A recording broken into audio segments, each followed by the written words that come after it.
Tes.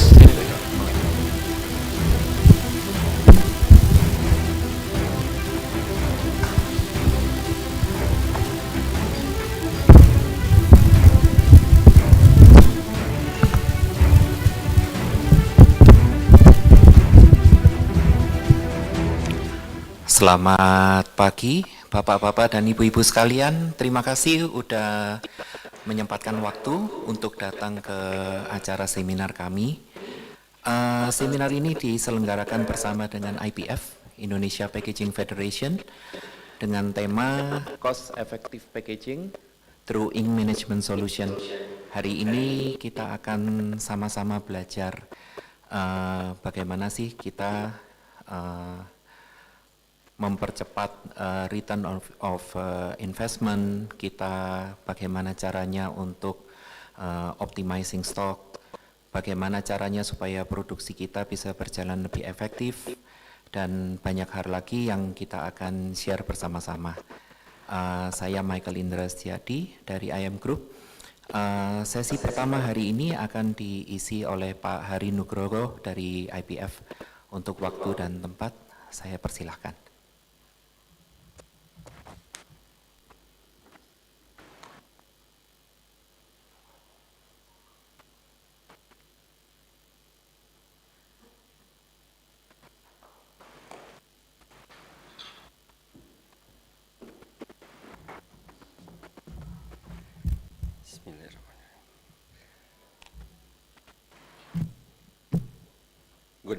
Good morning everyone. Selamat pagi Bapak Ibu sekalian. Assalamualaikum warahmatullahi wabarakatuh. Apa kabar semuanya? Baik, I would like to express my gratitude to be able to attend here, and of course I'm going to thank you for your participation and attention. We can be joining this seminar. I am representing Indonesia Packaging Federation to be a part of our activities to conduct these seminars. And the seminar today will be discussing about cost-effective packaging through ink management system. The seminar will be cover the latest trend of technology in ink dispensing system, and also the best practice in printing process, ink management, as well as to provide insight on how to optimize the ink usage, and also how to stay competitive in packaging costs, yeah? And the objective will be improve the business operation, enhance the production, eliminate waste, and also improve the stock management. There will be two speakers here. First will be from IPF, and then will be also coming from Inkmaker, my friends from the old time, Pa Andrea Villa, and will be also the demo of the ink dispenser software after lunch. And at the end of the session, we'll have also Q&A discussion and door prize, of course. We'll also have the networking during the lunch session and also during the coffee break. Just a brief about the Indonesia Packaging Federation. So we are a business association, non-profit organization, and we are having a vision working together with partnership providing unparalleled packaging solution. We have corporate member and also individual members, and our activities cover education, knowledge, and information, and innovation, networking, and also legislation. And that is about the Indonesia Packaging Federation. And before we start the presentation, I'd like to deliver a poem, pantun. Boleh Bapak Ibu? Banyak kosmetik cuma tipu-tipu, tapi kami tidaklah begitu. Kami adalah printer nomor 1. Desain kami, keren selalu. Yeah. Give a big hand for all of us here. And the next session will be your stage, Pak Moderator. Yeah. Thank you and enjoy the seminars, and hopefully we will have a fruitful discussion today. Assalamualaikum warahmatullahi wabarakatuh.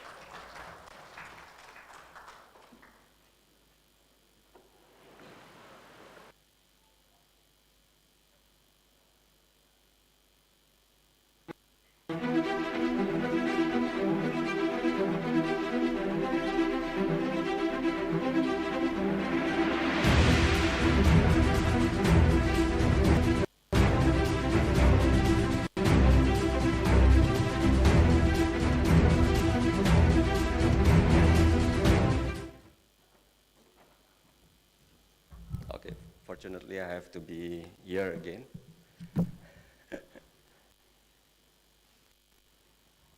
Okay, thank you. Semangat pagi, Bapak Ibu. I am Hari Nugroho. Will lead the sharing of this first presentation. I'll be delivered this in both Bahasa and also in English. So in this presentation, I would like like to broken down into 4 subtopics. The first one is the sustainable packaging and circular economy. And then the second one will be covering the trends in printing and packaging. And then the third and fourth, I think this is the most interesting part, cost-effective solution for packaging. And this occasion, I would like to emphasize on the printing costs and cost-saving case study. Yeah, just, sorry, a brief about myself, because I think not all of you known me before. I've been in the printing and packaging industry just 25 plus years today, and then I'm today as a packaging consultant and also circular economy practitioners. I'm also working for United Nations Development Organization for specific projects. While also I'm doing as an assessor at BNSP. That's about me. Next, Michaels. Yeah, if we are talking about sustainability, yeah, in packaging, of course, this will not be also able to be spurred from the circular economy. This has to be a header here, Michael. Okay, anyway, what is the circular economy? Circular economy is the activity to minimize resource consumption and reduce waste while maximizing the value, yeah? By operating with within as many loops as possible. What does it mean? So if you take resources here and you produce, you make, and also then you waste. This is the linear economy. While you can utilize it, return it, recycle it, and reuse again. That is what we call circular economy. Yeah. So this is just a way how to close the gap from the linear economy. Next part. So from here, the difference from linear, so circular has to be closing the gap, yeah, by utilizing the resources. And then the fundamentals of the circular economy principles is design out of waste, yeah, including the pollution, keep products and material in use, and regenerate natural resources. Next part. What is the drivers of the sustainability? So the change of consumer behaviors like change of lifestyles, then health and beauty, including, yeah, there will be in the market so many products available with the bio claims, environments, reuse, recycles, and carbon footprint, like the use of biodegradable substrate. Next part. So, some market leaders, some players in the fast-moving consumer goods industry, they already react to the sustainability commitments, like Unilever's. They put less environment impact on their product. Nestle, they put environmental protection, yeah? PNG, life cycle assessment. So this is actually the trend today we found in the industry. Next part. And we are as also a part of the community, we should be able to anticipate it. We should be able to mitigate what will be our preparation for that. And because today we are talking about packaging, printing, this is what I'm going to share with you. 4 elements of framework to develop the packaging sustainability. The first one is effective. Yeah? Effective meaning that addressing to the functional requirement. So we understood that packaging role is to protect, to preserve, to be a containment, etc. This has to be fulfilling that requirements. And then the second one, efficient. The use of materials, energy, water through the life cycles. Yeah? The third one is cyclic, renewables, materials, recoverability at end of life. And the fourth, safe. This has to be safe for people and environment. Next part. And supporting change here means that this will be planned and performed in the beginning. So during the plan, you need to consider some programs that comply to the requirements. In the packaging, down gauging programs, layer optimization, so you no need to use 3 layers, and then just use 2 layers, for instance. And then recycling materials, using a compatible inks, adhesive, recycle content, adapt to the design for proposed easy to empty concept, packaging design, and application of the barrier functional coating. Next part.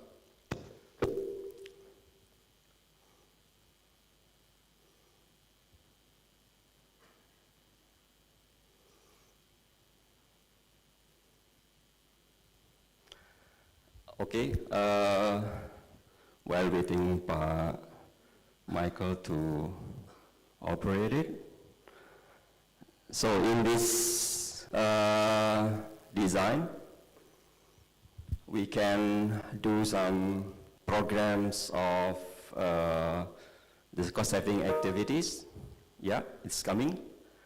And then in flexible packaging design, here, for circular economy, this just the additional activities of the development activities on top of the packaging development that we used to do usually.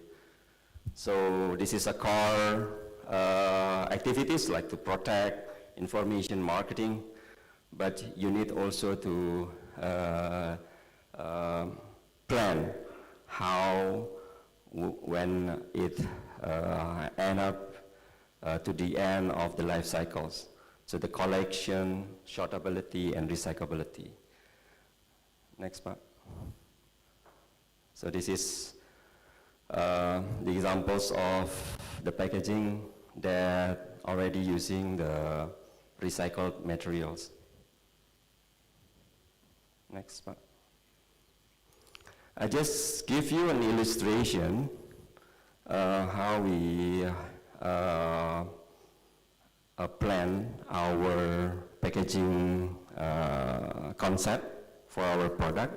So I take one of sauerkraut product that use 3 different formats of packaging here.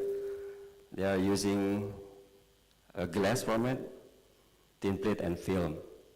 And 4,000 kg, 1 tons product, for the glass, they requires almost 44% of the total weight need to be provided to pack the product. And then while tin plate is requiring 13.1%, And then the lowest one is flexible packaging. It's only requiring 12 kg, is equal to 1.2%. Next part. So the trend for sustainable packaging, we can understand from that illustration, flexible packaging is a preferred solution, yeah, for the sustainable packaging. However, we need to also improve the networks along the value chains collaboratively for a better solution, especially for the recycling process optimization, and then improving the product, the post-consumer recycles quality, the sorting technology, and then also improving the cleaning waste, yeah. And then design for recycles also will change the structure, yeah. If we are talking about the flexible packaging, substitutions of mixed structure or multi-layers to be mono-layers. Effective waste collections system is also necessary. Next part. Yeah, I take this from circular economy flexibles that is initiated by some stakeholders in Europe that construct and build the guidelines how to set up the circular economy for flexible packaging. So there are 5 steps to be done. The first one is collections. So we have to ensure that all flexible packaging for sorting and recycling. And then the second one, this has to be suitable for monomaterials fractions. And third, redesign, multi-materials, flexible packaging from multi-layers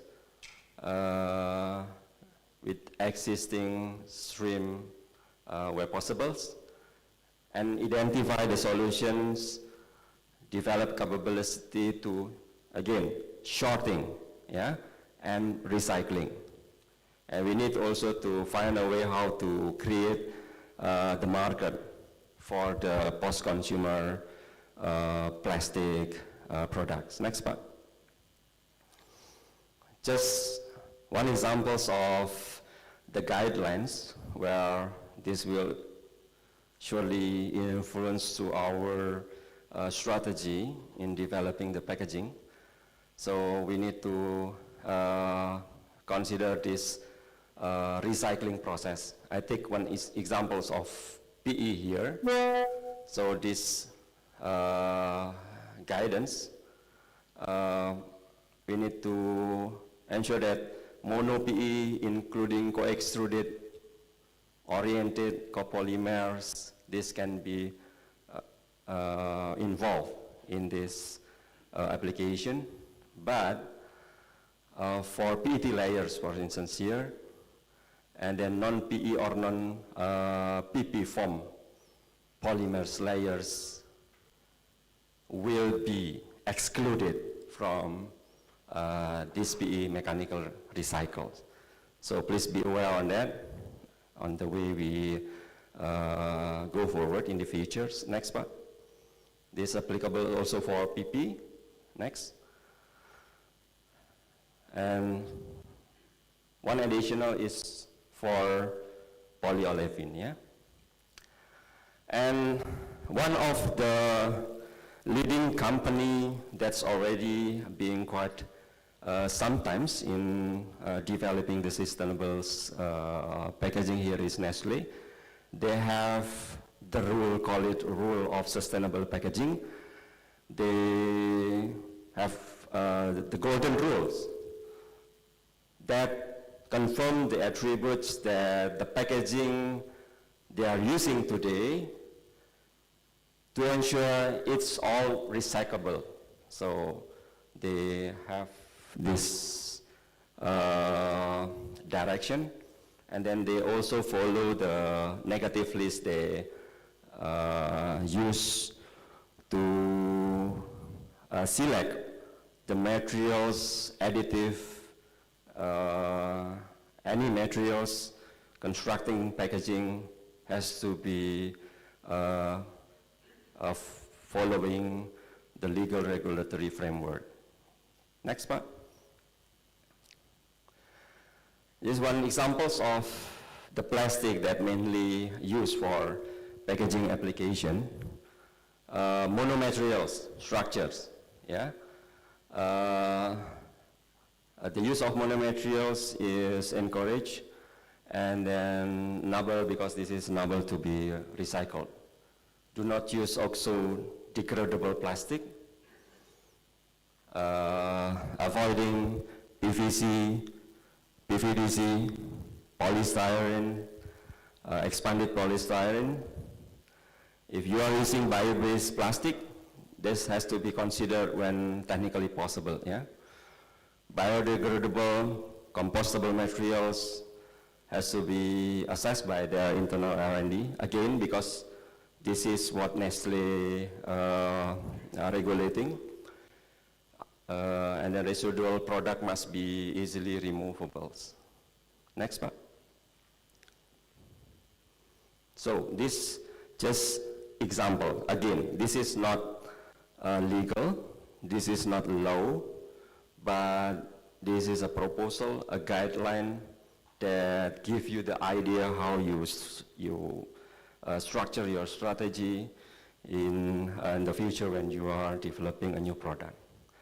So in general, we need to maximize the use of PE, mono PE and PP, yeah? And then this is some guidance, use at least 90% of PE and PP in the structures, mono PP, mono polyolefin, that is PP laminated to PE, can be used, but again, favor to mono PE and PP. Yeah, here is quite unfavorable actually for us, for those are using the lamination with PET as a printed materials. Unfortunately, it's not recommended. So Nestle is not in the way to use this in the future. They say that this will be fully implemented in 2025. Yeah. Usage OPA also, nylon, yeah, not recommended. This is what we discovered from the product like stick pack, dot pack, all these applicable. And for twist product, like candy twist, use mono PE or PP film, maximize recycled content, use unlaminated film, minimize, again, this a bit contrary with our topic today, yeah? But of course, this is only information. Again, next part. And for rigid packaging, I just touch a little bit on this, is also regulate, yeah? Phase out silicone valve in their polyolefin closure, yeah?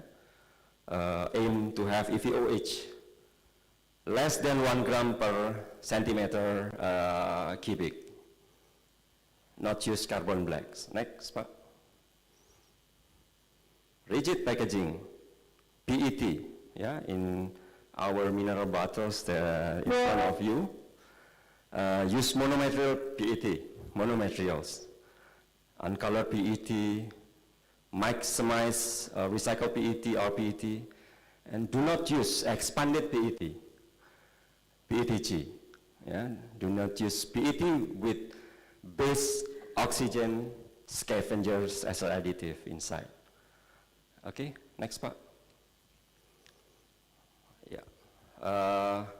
This is the element of the packaging structure in flexible packaging, where we have the main materials here, plastic, paper, aluminum, and then we have adhesive, pigment, additive fillers, printing inks, labels, and additive features. Everything is influenced, yeah, by that direction. Again, Pak, next.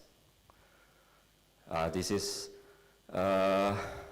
examples of the collection and sorting, because I'm also a practitioner in circular economy. So this is in one of my facility in Bekasi. Again, Pak, next. This is how do they collect, how do they sort, yeah, before sending to the recycle facility. Next, Pak. So, do you know post-consumer plastic is heavily influenced, affected by the packaging? From this data I taken from E27, Europe 27, they share the data that 61% of the post-consumer plastic contributed from the packaging, and the rest are from electricals, agricultures, etc. Next part. And where are the post-consumer recycled used today? In building, and again, be back to packaging. Yeah, next. This is the recycle process from collection, sorting, shredding, cleaning, second, and then become the recycled product. Next. This is the type of recycling processes. Mechanical recycling, dissolution, chemical recycling, but mandatorily majority here available in our country is mechanical recyclings. In Europe also some country has been already fully utilized the mechanical recycling, and they are now working with some project for chemical recyclings. Next part. So again, this is the trend in the market for the printing, yeah? What they require, what they need. I saw here some colleagues from converter and also from machine suppliers, from Bob's, and other colleagues also here. I think this is really the needs. How to have this time to market, speed to market, yeah? And then cost reduction. I believe if you are in purchasing department, you are asking your suppliers to give more discount, give some cost saving on the product, so then you can still able to use it. And then added value, and also the faster printing speed is also required. And the new printing presses technology, this is to answer also next. I'll show you how we need to also cater these requirements. And the axis of the digital printing is also becoming our challenge, how to win the competition. Next part. And from the packaging point, value chain point of view, we understand that our converters, friends here, feel so bad with the competition today, yeah, because they are quite pressurized with from the material suppliers, because it's expensive, and then while from the customer, which is the brand owners, they are asking for cheaper materials, packaging materials, so they have to find a way how to have the solution for that. Next part. And this is the figure how describe and illustrate in the printing industry, yeah? And time to time, this is from 90 to 20, the average lot size they receive from the customers is continually decreasing, yeah? While the number of jobs is getting more. So then it's required a number of setup to be tackled in that is reducing the capacity, of course. Next part. And this is the driver why the job is more, because it's influenced by the higher number of special edition of the product, packaging types, increasing grades, while also the minimum order quantity, they are asking less. Yeah, so that's why this also becoming a big challenge for the printing industry, for converter, how to solve it, because the run length is getting shorter, while they have to keep this waste for color match, for instance, because it's not be avoidable. This has to be done. So this is also a part of the cost issue for the converter. Next part. And again, one of the trend today is the growth of the digital printing in the market, where they are offering you very short product. How we are as converter, we are as a printer that use gravure, that use flexo printing, able to be stay competitive. Yeah, you need to do many activities to optimize your organization, your process. Yeah, optimizing your pre-press, optimizing your ink management, and then trying to close the gap here, so make it less in MOQ. Again, next part. So consistent printing quality is one of a must, yeah, requirements. I think Henki can explain better than me how does Bob's have like ink roller, inking roller driven, yeah, to ensure the consistent printing quality. Minimize startup waste, pre-register system, yeah. This is also to reduce the materials usage during the startup. Perfect registers with integrated register control. This is to minimize the printing waste because of registration issue. Efficient, flexible air blade drying system. This to keep the printing quality good, because the transfer of the ink is able to be maintained. Next part. Yeah, all what we need is total production control, faster setup, less downtime. Yeah, next. It's just brief about how do they do. They use a smaller ink pen here, and then they use inking roller here, and yeah, smaller is less than 10 kg you can run in your printing machine. This the example of gravure, and then less cleaning solvent waste, and faster setup here. Next, Pak. Automatic position for cylinder position. Okay, next. So, if we are talking about the cost, we should be thinking holistically for the total cost ownership.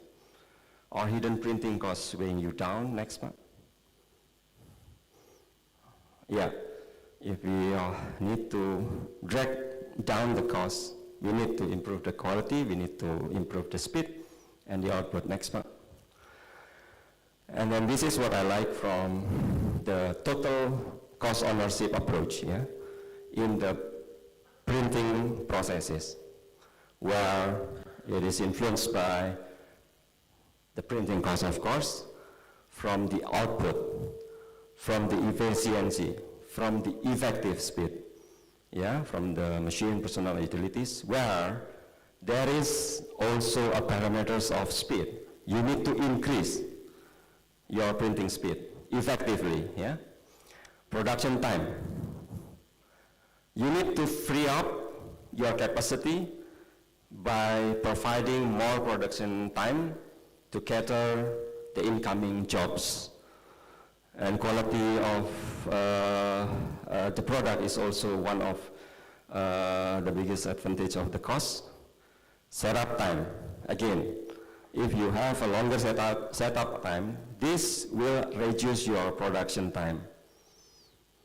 Downtime, just name it, downtime in the printing, waiting for cylinder, waiting for the ink, color matching, everything. This will also affecting to your capacity, yeah? Pre-press, the preparation of the auxiliary and ink room. And material cost, of course, substrate. Already, if this in associate to what we discussed about sustainability, you need to thinner substrate, inks, yeah. The cost of inks is also quite important. Mileage, the wet GSM, you ask less, yeah, to ensure that the ink is optimal, and FTE availability is also another things. Machine. If, let's say, I don't have a preference with the suppliers, but if you use the technology that can helps you, assist you to bring down your cost in totally, yeah, this will be also opportunity to improve your production cost. Waste, of course, your capital, yeah. If you can reduce the solid waste, the liquid waste in your ink room, for instance, this will also help you. Again, next part. Okay, printing cost, material cost, financial cost is the area you can take a look at for possible improvement in your organization. Next. I write down the list here to give you the understanding how you should start, how you should consider, yeah. If you are going to analyze your performance, you need to understand your capacity. In printing, for instance, how many hours your capacity is available to be ready to print the job.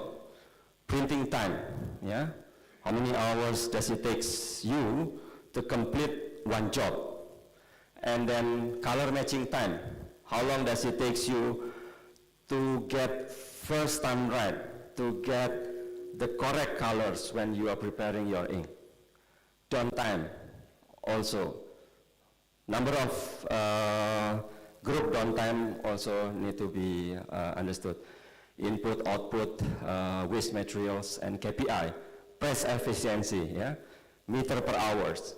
How do you know your printing performance? staff efficiency, setup times per job, per unit, yeah. This is very important, how you start to think possible improvement on your process. And then material waste, meter per job, how many meters you waste for one job, and then number of lot size.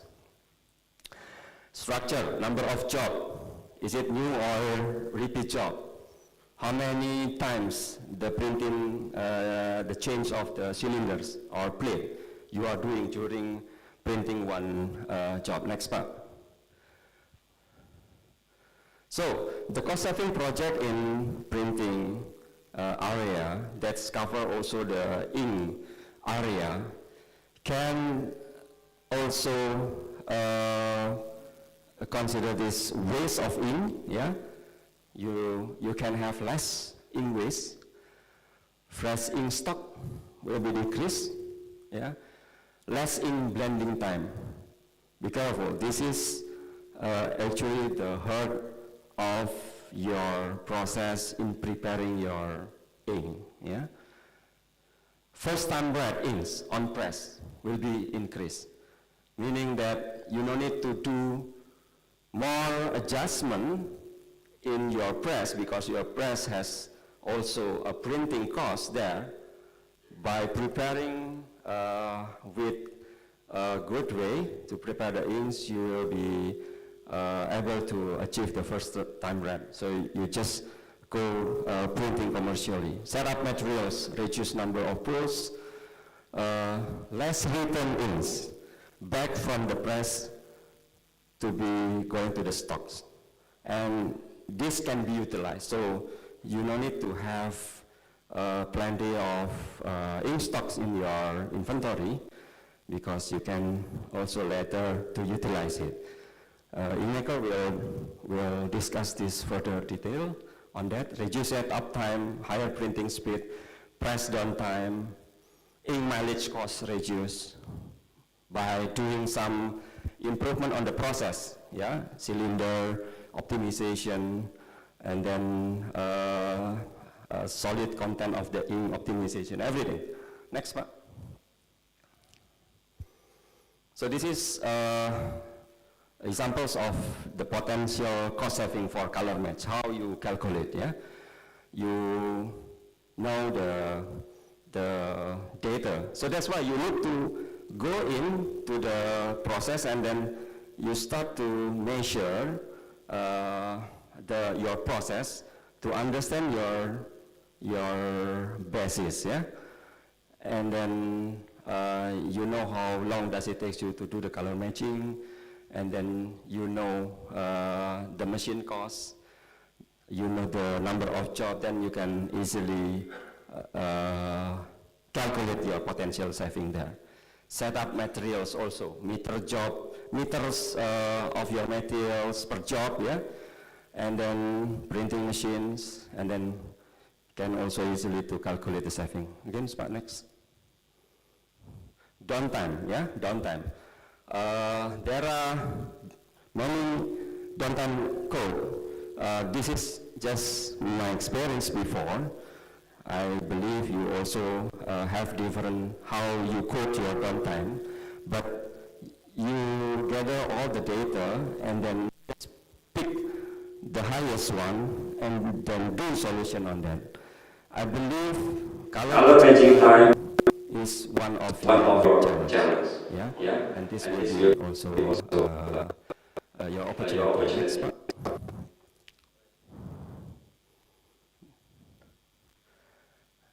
Downtime reduction.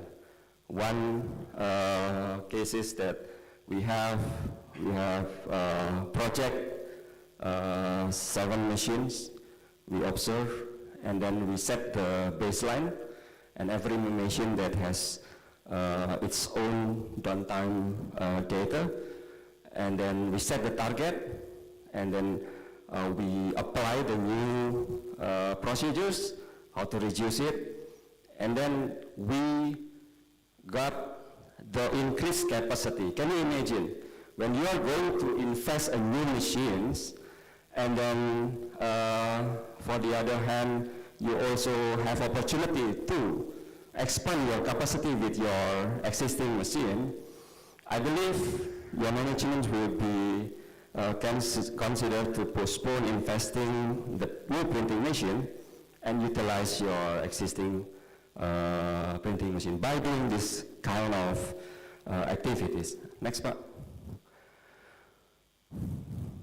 So again, you need to understand all the data here, the performance that become your basis to calculate where you are and where are you going to go, yeah, with some target. Next part. Yeah, this is taken from the audits. Setup materials, you can have the figure in qualitative numbers, so you need to take a look on that. Next part. Yeah, cost-saving initiative method you can use for downtime optimization, printing speed, and reduction of materials. Next. Yeah, then you will see the figures of the improvement you have already achieved when you did some cost-saving project, reducing the set-up materials, increasing the printing speed effectively, downtime, reducing the downtimes, and also some activities to maintain the color match. Next. Mechanical setup, I think we have already covered. Next. This is type of waste. So all of waste types has to be taken in order to give you more competitive in your production time. Next. Now we are in the ink area. Inventory management, how you manage the stock, your buffer stock. Try to make it less, yeah, because this is your capitals. And then with planning, few days in advance, with all the data, also will help. QC control, how you qualify your product before coming into the press, will be also the vital approach. Color matching, again, if you can perform the good color matching, this will be also reducing your downtime at press, your setup material at press, and at the end will be also helping your cost. Leftover ink management. This is press return, yeah? How you utilize your leftover inks in your storage to be able to convert into your materials at press. Ink delivery at press to ensure you are on time with the schedule of the printing. Next part. Next. Yeah, this some of the hints how you should follow to ensure your color consistency when you are doing printing. So you have to ensure your reference, is it coming from the printed samples, from the spectral data, or from the ink sample standard. You need to create a formula first. You need to draw down it. And then from that, if okay, then you send to the software, you send to the hardware, to the machines that is able to dispense your ink at your targeted colors.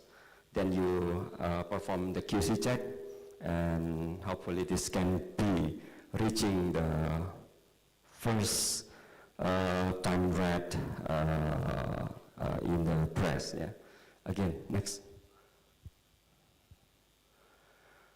Okay, press return management, color formula, also inventory, waste management, blending operation is some idea cost saving in the ink room. Next.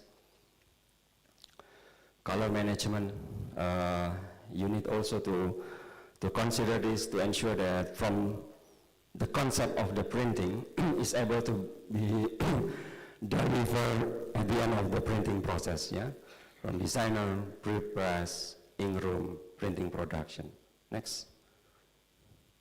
This is the color theory, which normally we use to communicate from printers to the lab officers to the marketing, how many delta E you need to maintain, yeah, to be able to be accepted. Next. Do you know that in printing process, there are hundreds parameters that you have to keep, yeah? From the colors, from the cylinders, from the impression rolls, from the solvent, from unit, everything, you have to maintain it, yeah? This is the way you have to standardize. Next. And one of the way you can do what we call profiling, yeah? This is a part of color management, print color management.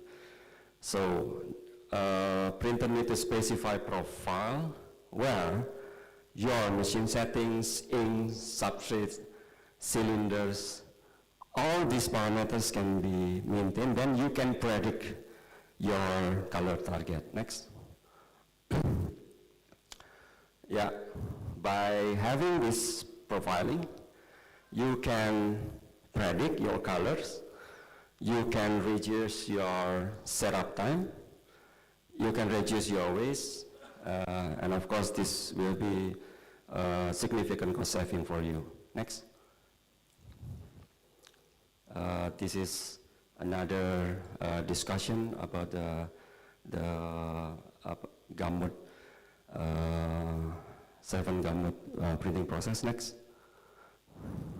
Yeah. So in management system, some of the idea coming from the written ink management, quality controls, color matching, ink blending, inventory management is important, yeah? And then you can find a lot of opportunity, a lot of room for improving your cost. Next. Yeah, like color matching in lab, yeah? This just a very small activity, but this will be also helping your organization cost, yeah, staff cost. Written ink management, this will be impacting a lot. Ink blending, reducing ink blending time. Next one. Waste management, color matching time, FTR. Next. Quality control, you can improve your FTR in the machine. Inventory management, you can decrease your inventory. In dispensing time, for sure with the machines you can achieve a significant improvement on that. Next. Next. Yeah, I take one examples of the standard in the lab and in the press. You need to prepare with sample digital proofing equipment. This is just to make your activities on the color match is faster. Next. The way you keep your samples is very small things, but if you have a proper way to keep your wet samples standard, will help you to easily find out the correct color standard. Yeah, I have made a study on that, and this can increase your performance by 80% of the FTE in the lab. Yeah. So you may need to add more staff to do the QC. Next part.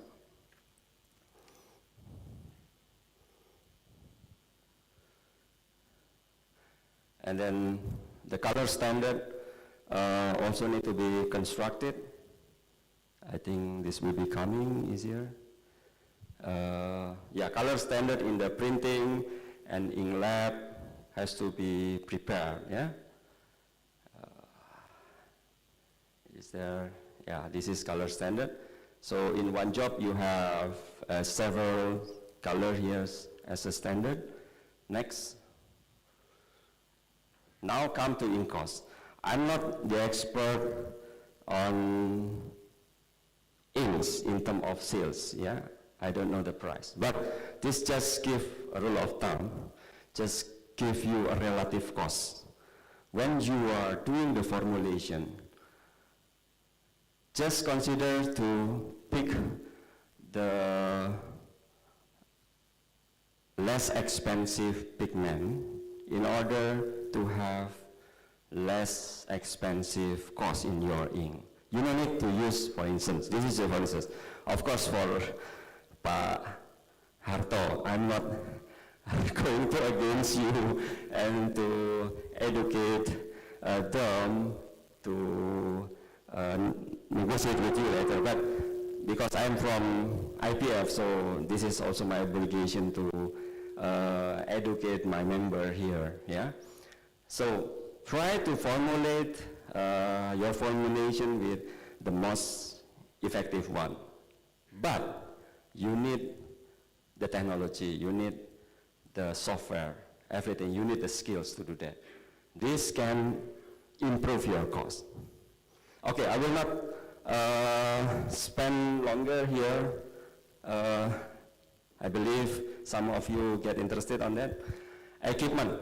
This is just to provide you with the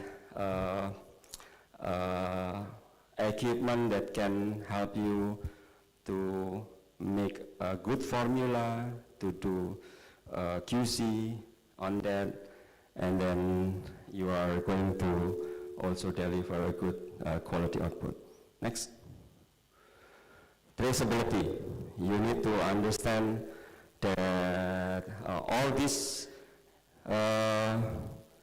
materials, I take examples of inks because we are discussing today for inks technology.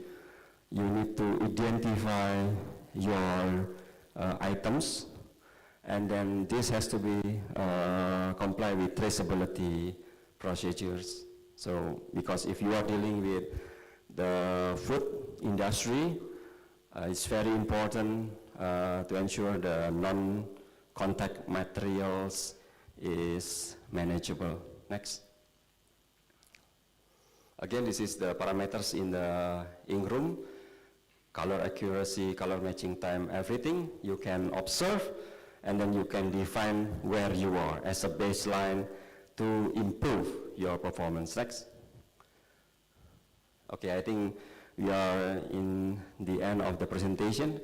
How long I still have time, Pak Michael?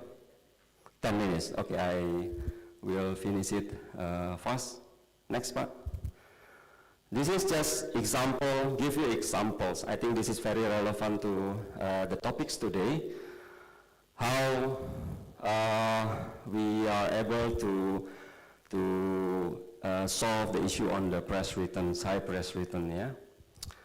And if you have many stocks of ink in your inventory, you need to observe, you need to audit what is the issue, yeah? And then most of the issue is coming from this point I will share to you, overproduction, yeah? You don't know how many quantity of your ink produced for that specific jobs. So you just estimate roughly, even though there is a scientific calculation formula to compute it. Of course, with different printing technology, you need to understand that. And then order planning, yeah? Sometimes because of the limitation of number meters of rolls, and then also the behaviors of your customers, you have difficulties in doing the planning. High adjustment at press. You need to do more adjustment at press. That's why the inks going back to your inventory getting more, and even more than what you produce. Then this becoming the dead stock later, yeah? Product shelf life, you don't know the expiry date of your product. So then when you found out that your product is already expired, you also didn't know how to execute it. Next. Okay, this the fishbone diagrams to identify where. Next. Again, this is all the action. Next. And then we need to define the key performance indicators of the project you are going to do. For example, like press return stocks. You know, today there are 1.7 tons. This is small, yeah, because this is the offset industry. And then how you project to reduce it, yeah? And then we monitor, we supervise closely all the activities to bring this all down, and then we will benefit from the improvement later. Next one. First time right, you have to stand beside the press and then compute how many times the operator's doing the color matching. So this has to be less, yeah, time to time. Okay, next part. Increase the press returns. This is the method. Next.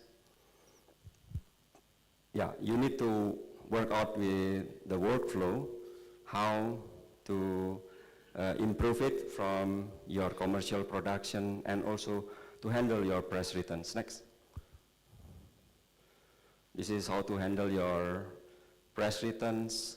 You are doing the press utilizations, whether you are doing the direct returns, mathematical returns, bulk returns, specific bulk returns, everything. You can do this with technology, yeah? Later, my colleagues from InkMaker will provide you with the technology, with the software that can help you to decrease this return. Next. Yeah, you also shall do the analog correlation. If you are using a flexo technology, you need to do the cylinder correlation. The cylinder that apply the ink at press, and then you compare with the drawdown you make at the lab. So this has to be standardized. So every time you send the ink to the press, at least you have less color matching time, you have less color adjustment at press. This will significantly improve your production cost. Next. Press return identification. Identify your inks, your coatings, everything with a proper information. The expiry date, the quantity, the series, everything there. Then this can be put into the system later. Then system will give you information by popping up the data when you ask to have later. Next. Yeah, you should also doing the mileage when you are doing the cost improvement project to understand what is the wet grammage need to be applied. With less grammage, but the colors is high, then what you need to ask to the suppliers, give me the stronger colors, for instance. Yeah. Again, next. Okay, terima kasih. That's all from mine. Itu saja yang bisa saya sampaikan. Semoga bisa memberi ide, memberi informasi ke Bapak Ibu semua. Saya pikir untuk tanya jawab nanti akan di session terakhir, Pak Michael. I would like to express my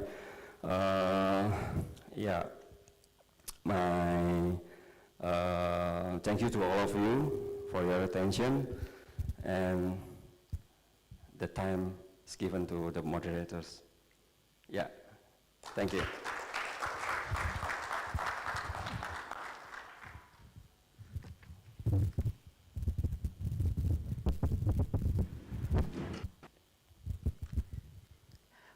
Terima kasih Pak Hari. Thank you for your exhaustive and detailed presentation. We will go more into the ink management system right after the coffee break. So we will start our coffee break. We have 30 minutes. Please proceed.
Dinyalain lagi.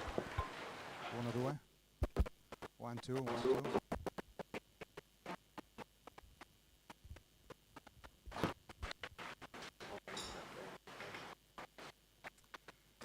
All right, so we shall start the second session for the day.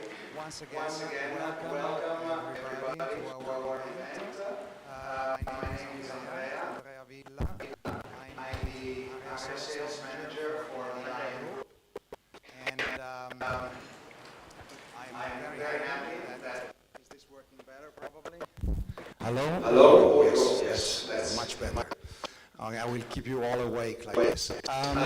Okay, so again, thank you very much for being here. And particular thanks also to IPF for having helped us organizing this event, which is very well attended, so that makes me very, very happy about it. So thank you for taking your time. As I said, my name is Andrea. I am the area sales manager for the IM Group. And I've been in charge of this part of the world for many years now. I first arrived in Southeast Asia in 1990, so this year will be 34 years that I live in this part of the world, mostly in Malaysia. And then for the past 7 years I've been relocating to Bangkok, Thailand. So I often come to Indonesia and I cover the other countries of this region as well. And here with me tonight we have also all my colleagues from our local office. You already met Michael, and I'm sure we'll be able to get to know each other better later, maybe during the lunch break. Okay, so thank you, Pahari, for your presentation. You already touched quite a number of points that I will touch again during my presentation, a little bit more in depth. And then the main event will be the live demonstration that will give you a feel of what is it that we are talking about in a more practical manner, because we can say a lot of things theoretically, but then it is important to actually see how it works. So, and this I think is a good opportunity for you to, to understand that what we are talking about is not just a story, it is actually reality. So this is the reason why we are doing a live demo. Let me just start by giving you an introduction about who we are as a group. So maybe you can share my screen on the main videos, main TV screens.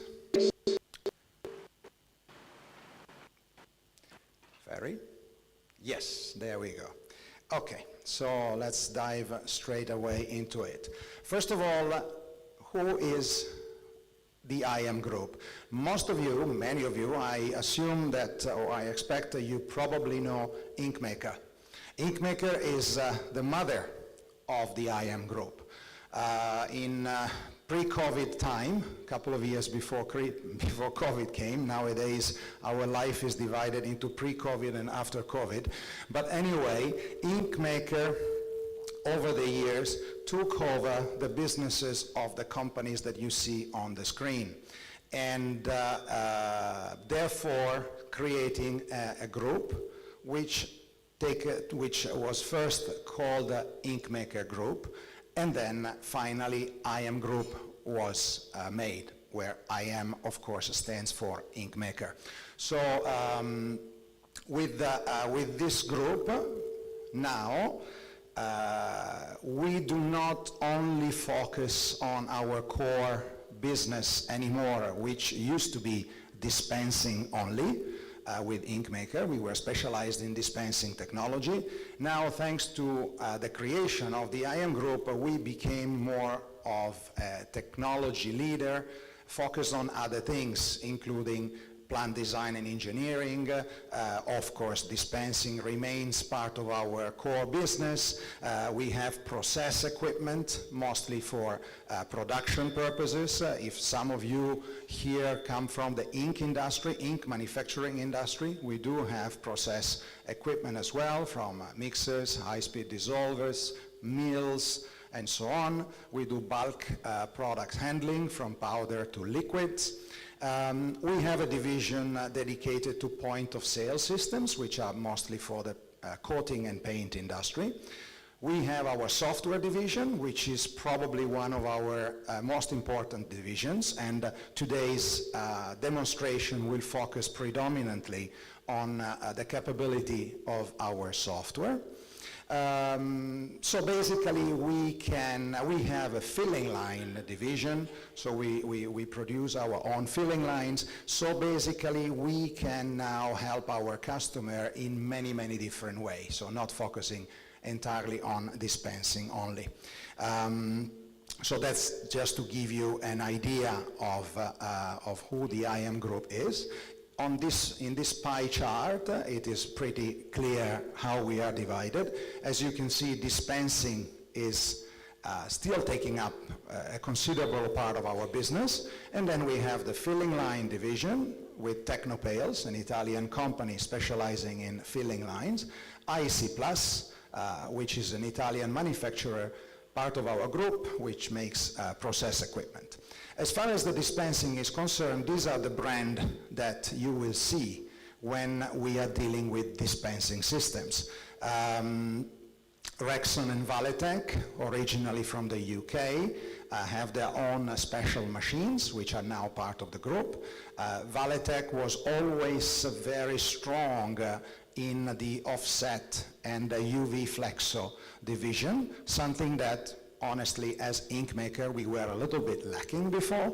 So now with the presence of Valitec as part of the group, we can comfortably say that we can cover all kind of ink technologies from liquid ink to offset ink. So we have the right technology for you whenever you need it.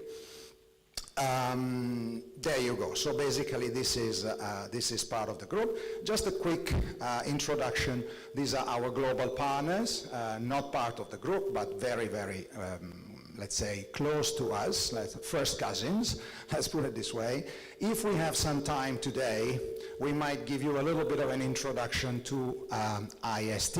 IST is an Italian company specializing in solvent recovery and washing system. So since that we have some printers over here using solvent-based inks and maybe with some requirements for solvent recovery and washing of parts, printing press parts, buckets and so on and so forth, it might be a subject that some of you might be interested. But as I said, we will cross that bridge if we manage to get there, depending how the presentation will go on. Okay, moving on very quickly, where we operate.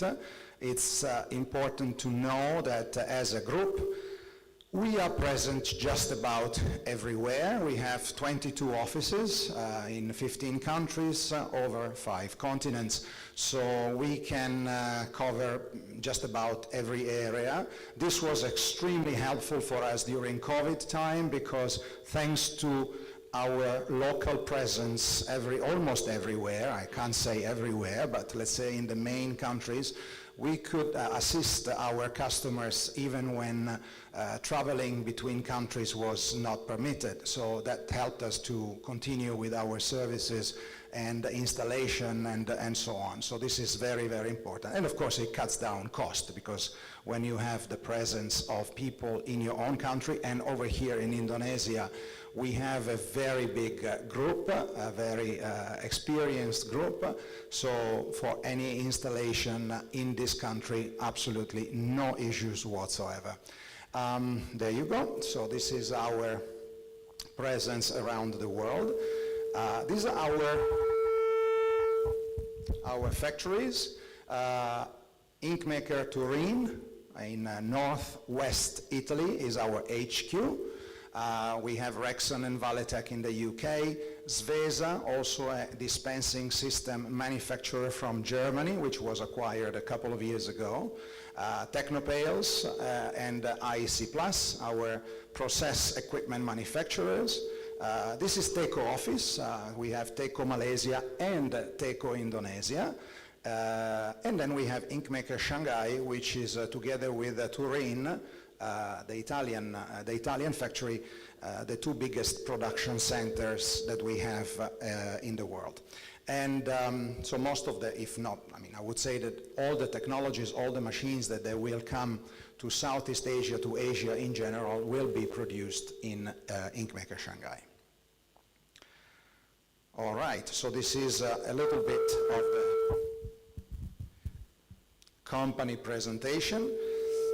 Some of our main customers in the coating industry, because of course we cover both paint and coating as well as ink and packaging, chemical industry in general, pharmaceutical industry, food and beverage. So we have customers just about in every type of industry, but printing, packaging and coating and paint are our two main fields where our technology is applied. So these are some of our main customers in the coating industry, and these are some of our main customers in the ink industry, where most likely you will know all of these brands featured on the screen right now.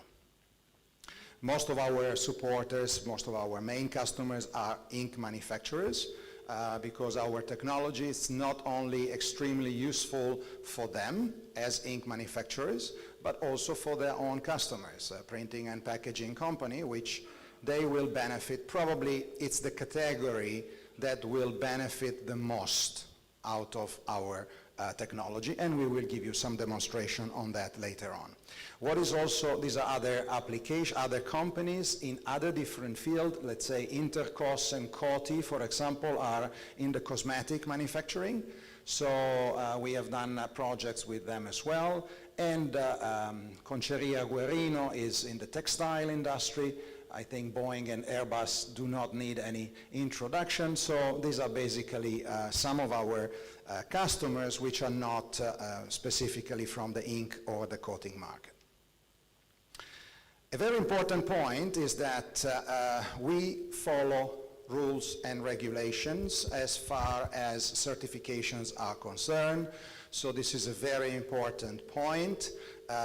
Many of you work in a potentially hazardous environment using solvent-based products which are intrinsically dangerous. So all our equipment which are designed specifically to handle these kind of products will come with the proper certifications, and we follow the law and the regulation for the construction and the building of these products. We are audited by Deloitte, and we also, our products come with a product liability insurance to cover for if any unforeseen situation arises. Okay, and now we dive straight into the topic of the day, which is ink management, how to maximize your ink resources, and ultimately how to make more money. So, which is probably what most of us, at least from the business point of view, are more interested. Before I move on, I will just quickly introduce some of the material that you were given when you walked in. So all of you was given this folder, okay? Inside this folder, apart from my colleague Michael's business card, which is already very important, you will have these pages. On the first page is basically the star of the day, our Pesa system, which is what we are going to introduce later. There we go, on the table. And since that the Pesa demonstration will involve quite a number of steps, and you know, I'm sure that it's going to be a bit complicated to remember everything, we decided to make this kind of a storyboard. So where you have the various operations that we are going to show are summarized inside this, let's say, booklet, let's put it this way. You can use it also to take down some notes. If you, during the demonstrations, if you have any question, you can write it down next to the corresponding image so that it helps you remember. And then when there is a Q&A session later on, you can ask any question that you might have. Behind, there is a QR code. And using your mobile device, this will point you to our website and actually to a, let's say, a box where there will be few downloadable items that you can later download. Namely, we have the presentation that that Hari just did, and we have our profile as IM Group, our company profile. We have this presentation that I am going through right now. We have few Excel files that if I will have time, I will show them to you how to use them, which are cost-saving calculators divided into three areas for those of you who are using liquid ink, for those of you who are using UV flexo or offset ink, and for those of you who instead are ink manufacturers. So for all of you, there are possibilities to save money following our method of operation. So you can play with this three Excel file according to what you need to do, and anyway, if you have any issue with them, we can always be in touch, and we can help you out with that. There are other materials. We have some videos inside, some animations, so something that, you know, helps you remember what we have been talking to you today. We have some technical sheets of our most common dispensing systems,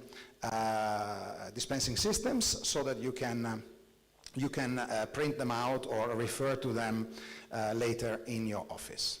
Okay, so basically this is what we have prepared for you. Now let's move on to our topic, which is basically dispensing solution, ink management, what's going on? Okay, specifically ink management. So first and foremost, where do we need this? Where do we need this? No, this is impossible. Maybe we change mic?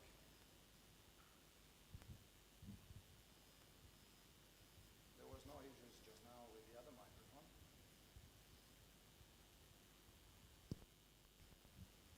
Sorry, 1 second, because this is very annoying, mostly for you who have to listen to this noise. Anyway, in the meantime that we try to settle this, let's give you a little bit of an introduction of where this technology is used. So originally, dispensing technology was born as a support of the textile industry in Italy, where textile back then was extremely strong before moving everything to Asia. And since that the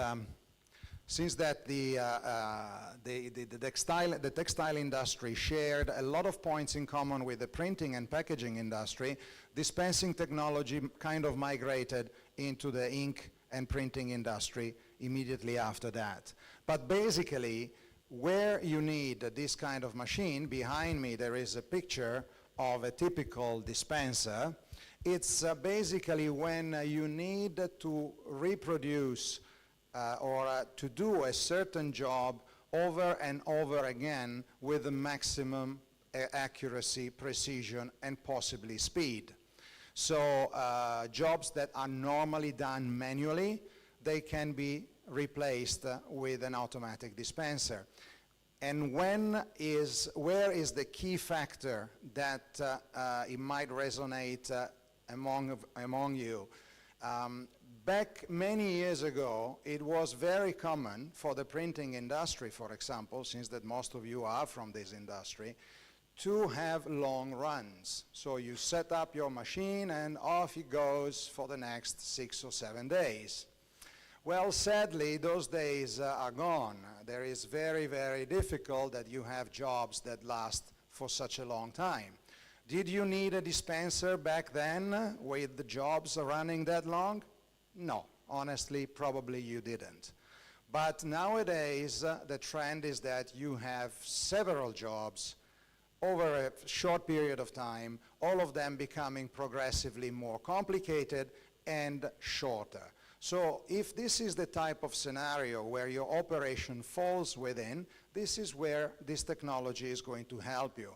because you need to be fast, you need to be efficient, you need to save cost, save money in doing this operation. So ink consumption, for example, might be even more than what it used to be before.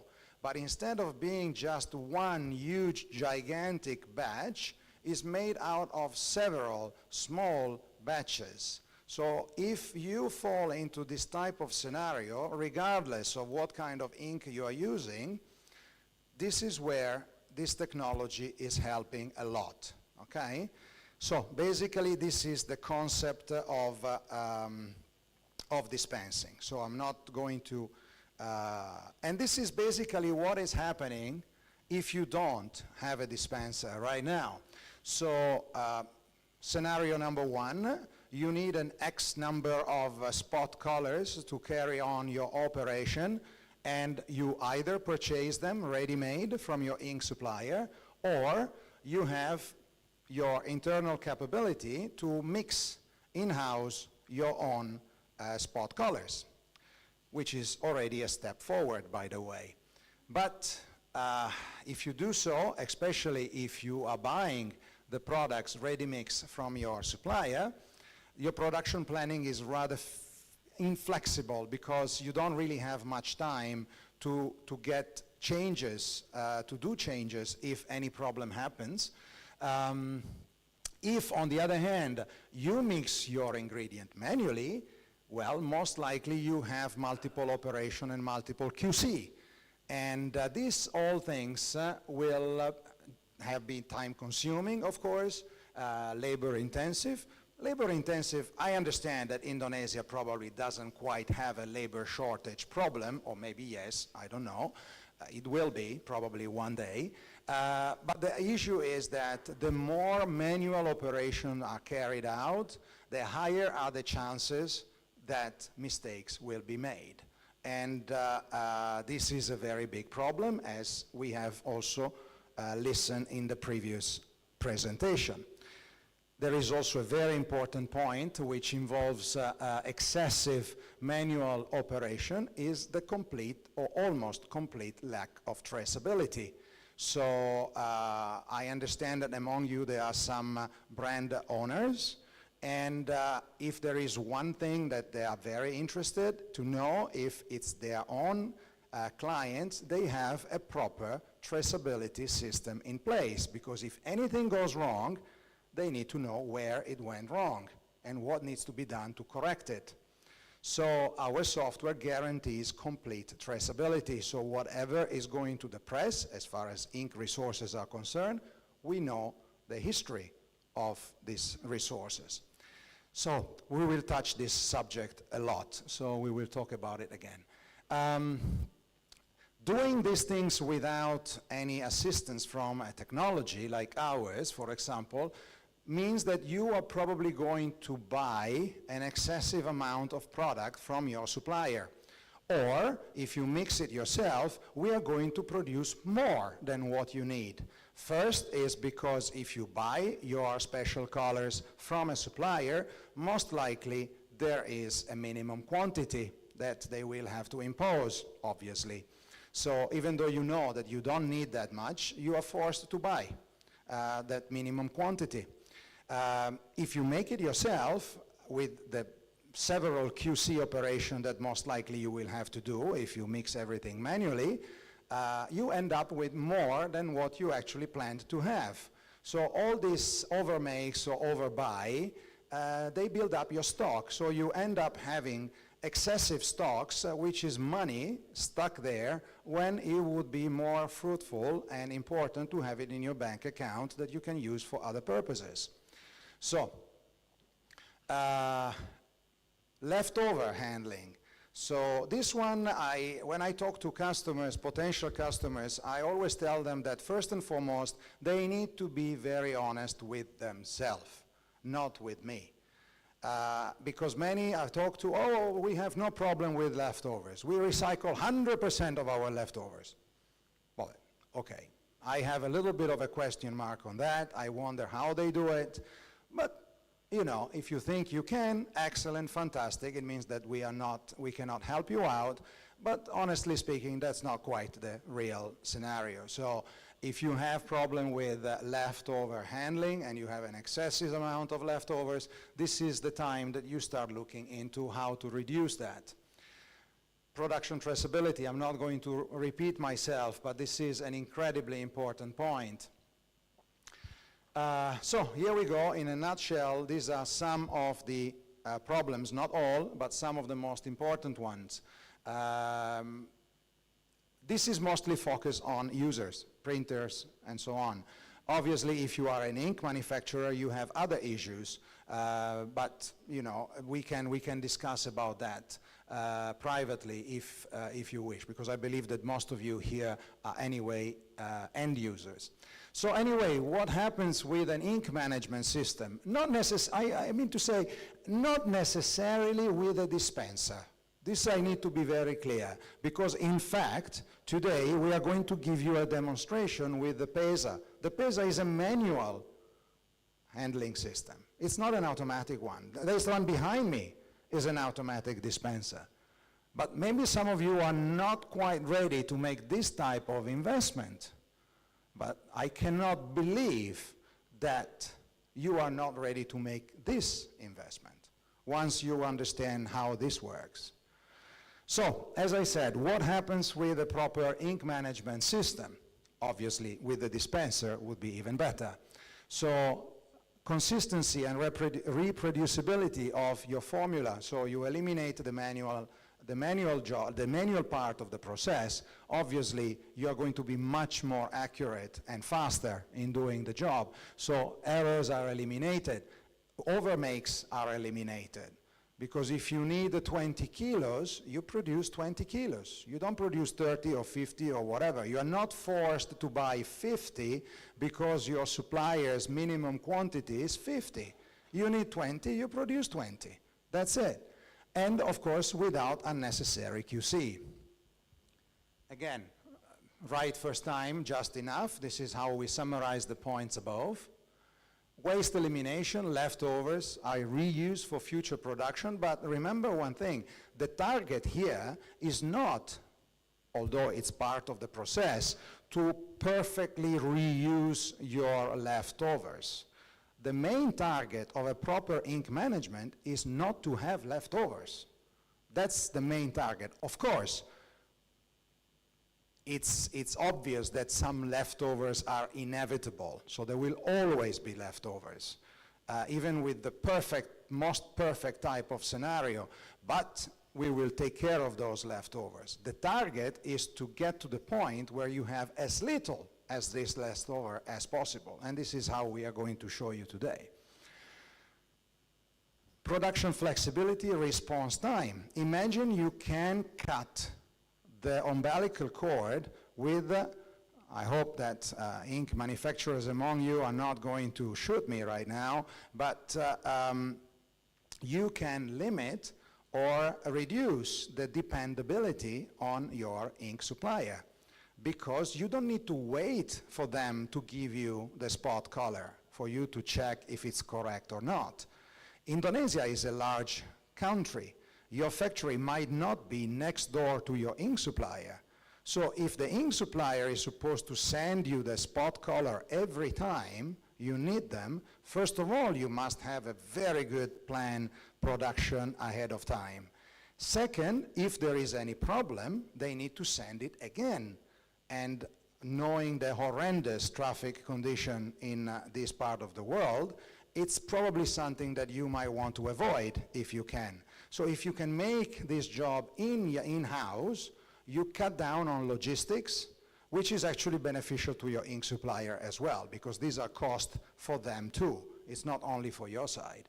And you can be more flexible. Your response time to your own customer is going to be much faster, because you can do things in-house in a very fast manner. Stock rationalization. We touched about the stock problem in the previous presentation. So you reduce stock. Your money is not going to be stuck somewhere. You can use it for different and better purposes. Control over cost, of course. Our software can guide you also. It can let you know exactly how much you are spending in terms of ink resources. Obviously, reduce dependability on manpower. This is not much of a cost saving. I understand that in Indonesia it's not quite that relevant yet. But as I said, eliminate mistakes, it's already a very large, a very big step forward. Preparation time will be reduced, of course. Working conditions, safety, hygiene, these are things that it's difficult to put a price tag on these things. But sometimes, next point, better floor space utilization.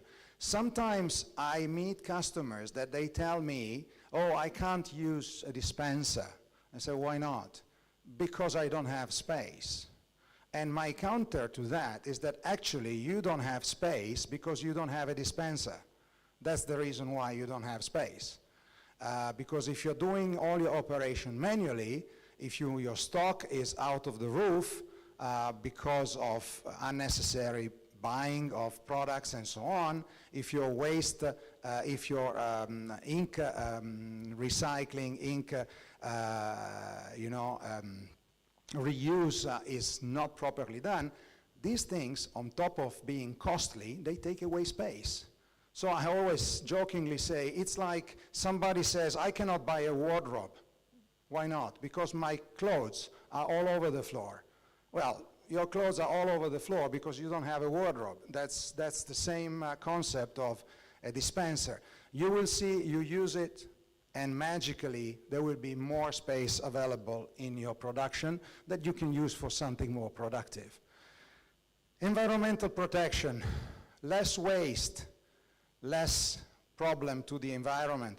We've been touching on this point for many, many years. Nobody gave a damn about environmental protection until recently. Now I'm glad that this is also a point which is now much more relevant than what it was 20 or 30 years ago, and also in some countries there are some serious limitations on what you can or cannot do, so to have a proper resources management, it also helps down the road with the environmental protection.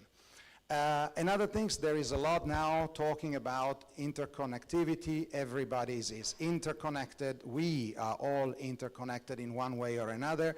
Our work is no longer like it used to be before, and our systems not necessarily need to be like sitting on a small island on their own, living a life of their own, but they can be fully integrated with your factory.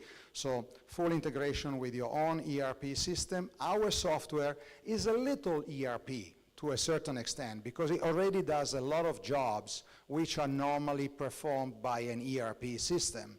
But many of you will probably have your own ERP system to control all your operations in your factory.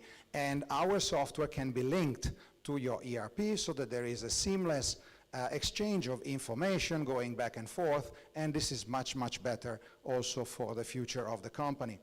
And everything, again, traceability according to ISO rules. One of our biggest customers in the world is Tetra Pak. And Tetra Pak is the company which many years ago insisted, because we didn't have it back then, but it's thanks to their feedback that our software was upgraded to guarantee traceability. Because of some small issues that Tetra Pak had during production time, they wanted that issue to be resolved. Since that it's our software, we develop it, it's our baby, we have modified it and upgraded it in such a way that now, thanks to this, issue, this point of traceability is now available to all our users. So, this in a nutshell, some of the benefits of having a proper ink management system, possibly with a dispenser. I just wanted to show you that sometimes we have a situation where part of the job can be performed manually, part of the job can be done automatically. So it depends. This was, for example, a cosmetic cosmetic manufacturer, and whereby half of the job was done by a dispenser, which was supposed to produce a certain formula in a very accurate manner. The formula was then transferred to a holding tank. On the other hand, we had a Pesa, just like this one, where the powder were handled, because you cannot handle powder with a liquid, obviously, a liquid ink dispenser, and sometimes powder are a bit tricky to handle, sometimes required in very small quantity, so it was much easier to handle them manually.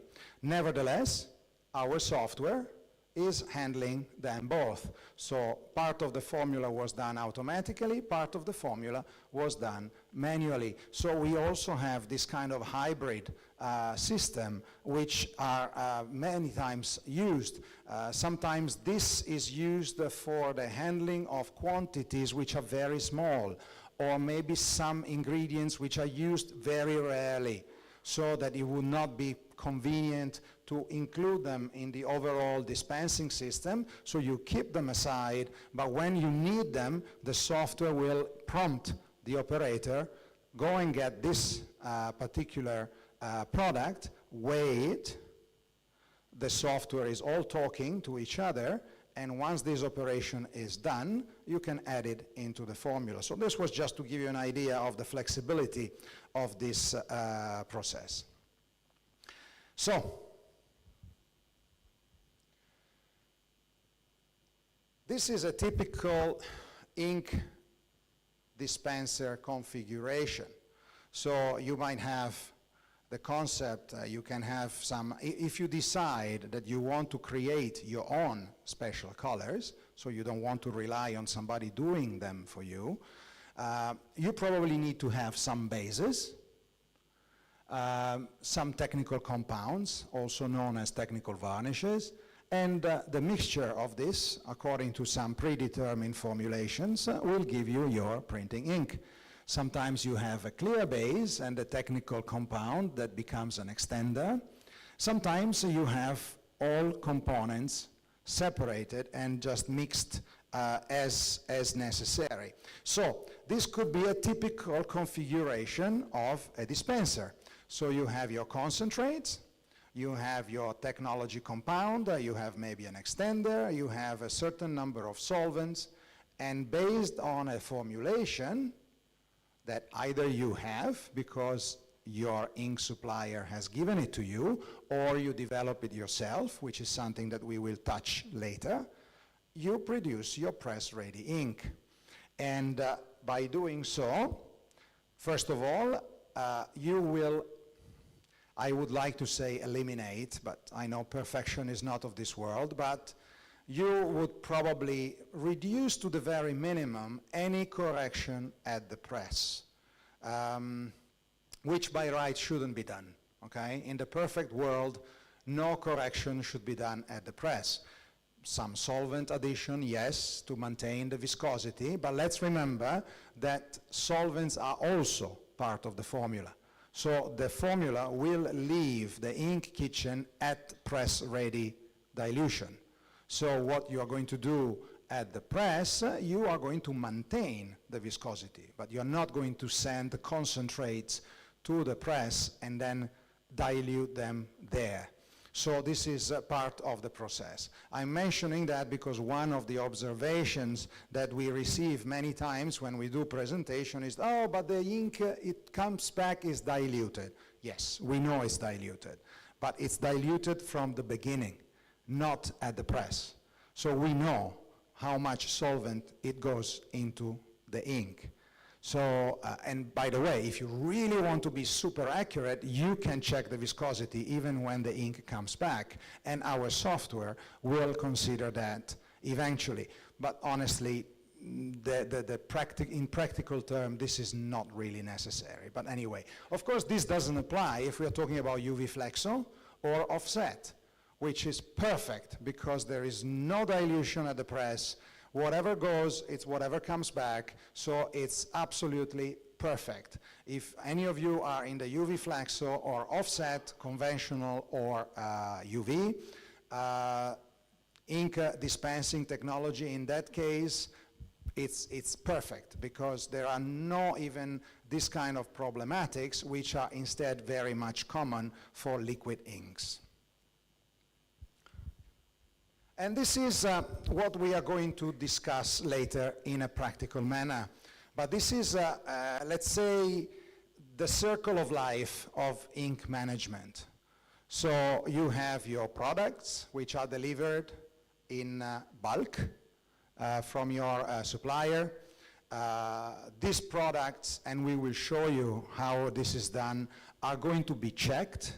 Checked in the sense, not check the quality. Of course, if you want to check the quality, that's up to you. But we are talking about absorbing the data of these products coming in. So we know when these products have arrived. We know who is the supplier. We know the batch number. We know the quantity. We know the production time. We know the expiry date. We know the value. We know everything about these products.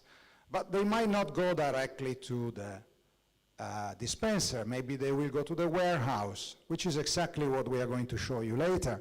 Later, they will be connected to the dispenser or used in your ink kitchen manually, whichever way you want.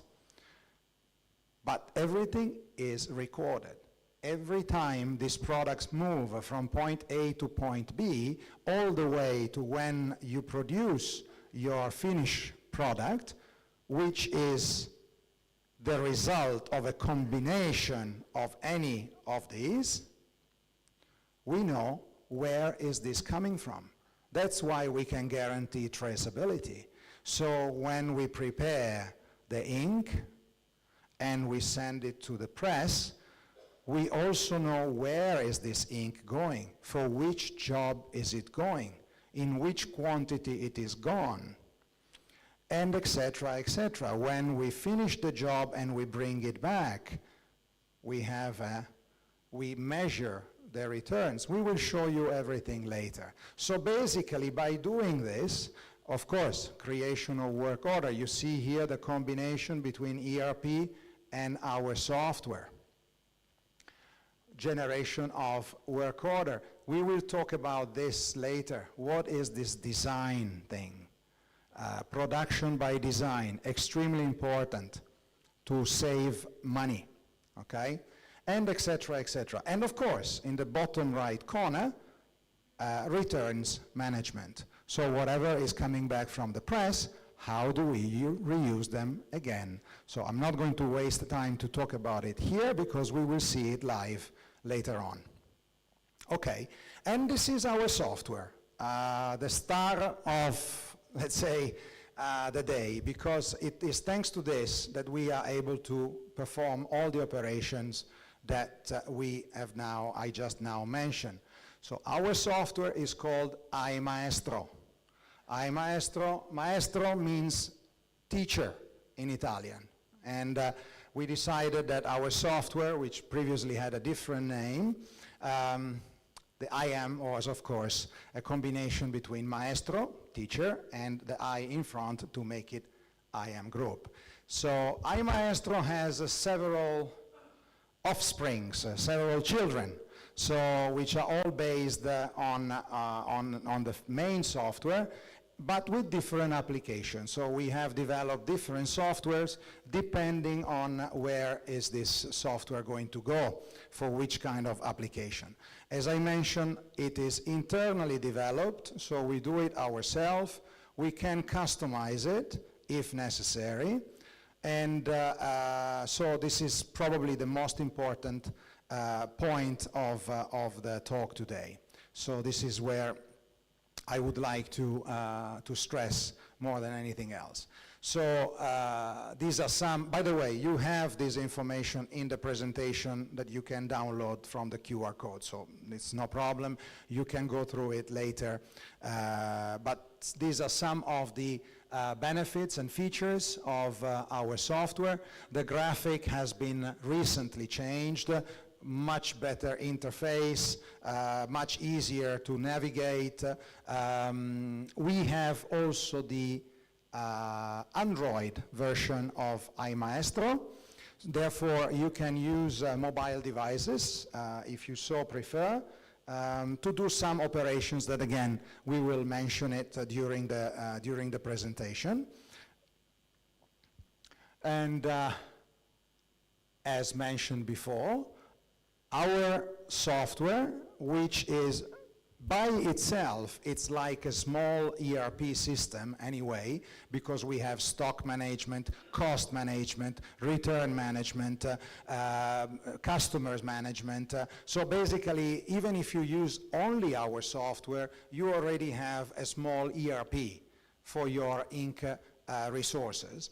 But it can be integrated. This is just an example of an integration between our software with a manufacturing execution system, so for a factory. So this is something that we do all the time. And it doesn't have to be done on day one. It can also be done later on, so you can start and then decide, okay, this is now time to integrate it with my ERP, or maybe you are working on your ERP right now and you want to do that in the future, no problem. So we have multiple Windows system. I'm just going through very quickly all these things. Anyway, you will see for yourself once you download the presentation. You have that. We have multiple choices for the language. So if your operator is not that familiar with English, you can set it with the local, the Bahasa Indonesia. And if some of us requires to access the software from remote, which is perfectly possible, provided you give the authorization to do so, we can quickly switch back to either English or Italian, do whatever is necessary, and then once we leave the connection, set it back to the language of choice of our customer. So planning, production planning, and et cetera, just very quickly. Full integration with PLC, so our machines, our dispensers, they have a PLC system. We can basically operate on the PLC software directly from our software, so it's easier in terms of operation. If we have these are all customizable. This is, for example, a system with a fully automatic production line, 3 dispensing head, automatic gyro mixers, and palletizer. This is for PPG, so it's in the coating industry. But all this plugs in, so are all things which are customized according to the customer, to the requirements. Again, the plug-in mountable, and so we built on the standard software.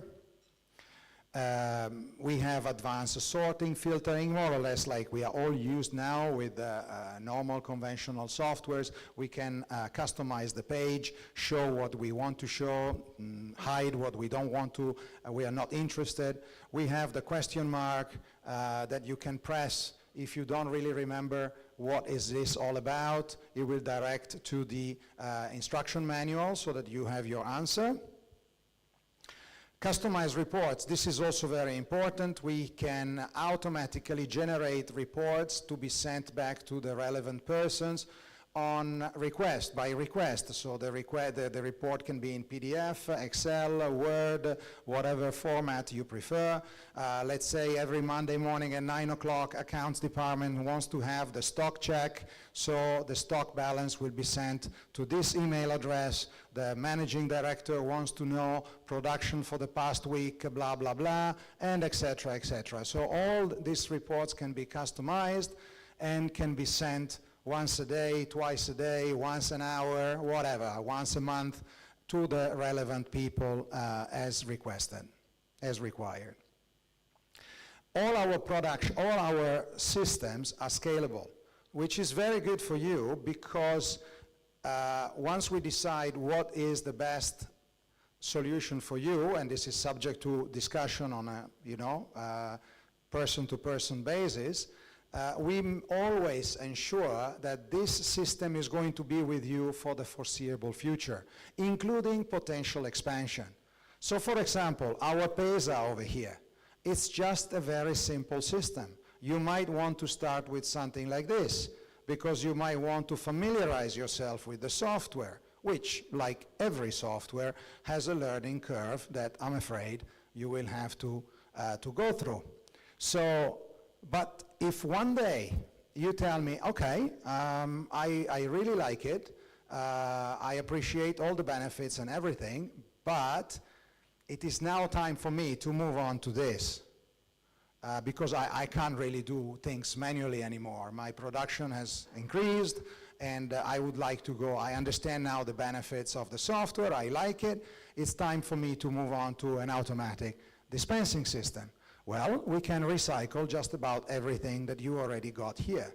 Provided that the scale is the correct size, we can recycle the same scale.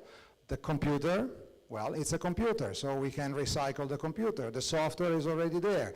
Barcode reader, label printer, all these items are already with you. So even if in one year time you want to move on to an automatic dispensing system such as this one or any of the systems that you will see in the downloadable forms, we can basically recycle all these items in full, so you don't have to spend money again for the same things.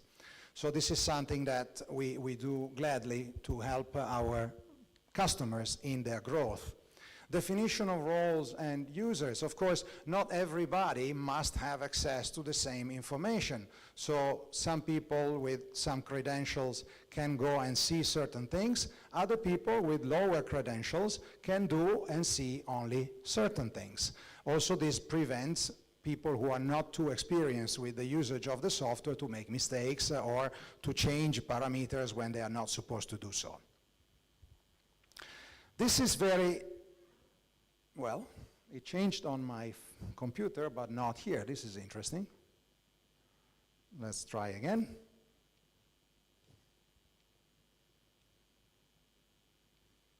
Yes, okay.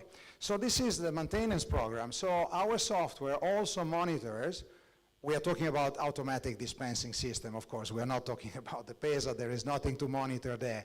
But if we are talking about an automatic dispensing system, again, such as this one behind, you will see that you have pumps. We have dispensing valves over here. So our software will monitor how many pulsations the pumps have done over a period of time, how many times the valves have opened and closed. So we have all the data here. So our maintenance team, before coming to your place, they can log in, check what's the situation, and more or less understand that, okay, most likely there will be a couple of pumps that need some service, there will be maybe a couple of valves whose O-rings is time to change. So you have a preventive maintenance schedule that can be done just by looking at the software. So this is very important to prevent a problem before they happen.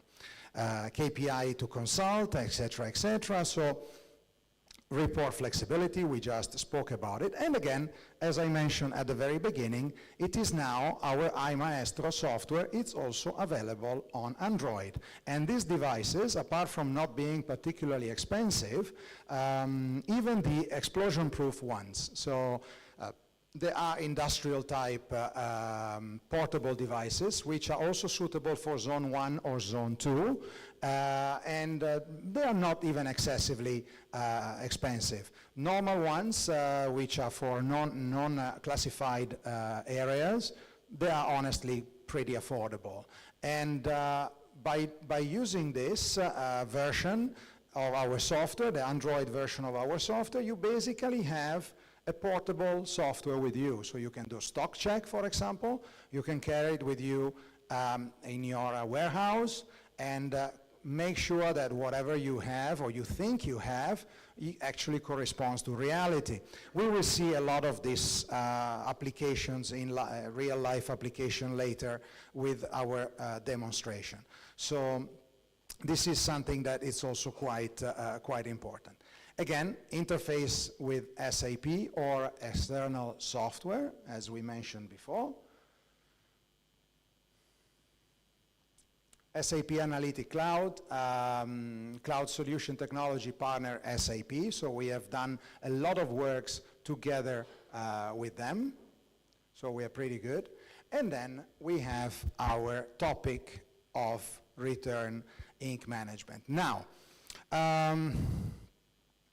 before going into this, at this point, according to our schedule, it's 12 o'clock, Michael, so what shall we do? Shall we start with the presentation, the live presentation, or at this point we stop for lunch and we continue later?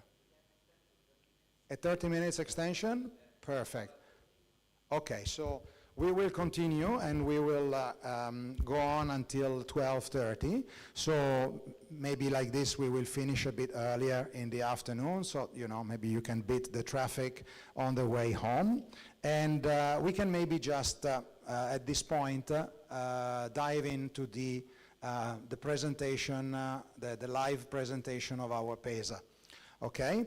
And we will get back to this subject later, once we have to cross this bridge, because return management is obviously one of the main topics that we are going to discuss. So I will, for the moment, I will get out of here, and you can now share the video, the recording, the camera, sorry.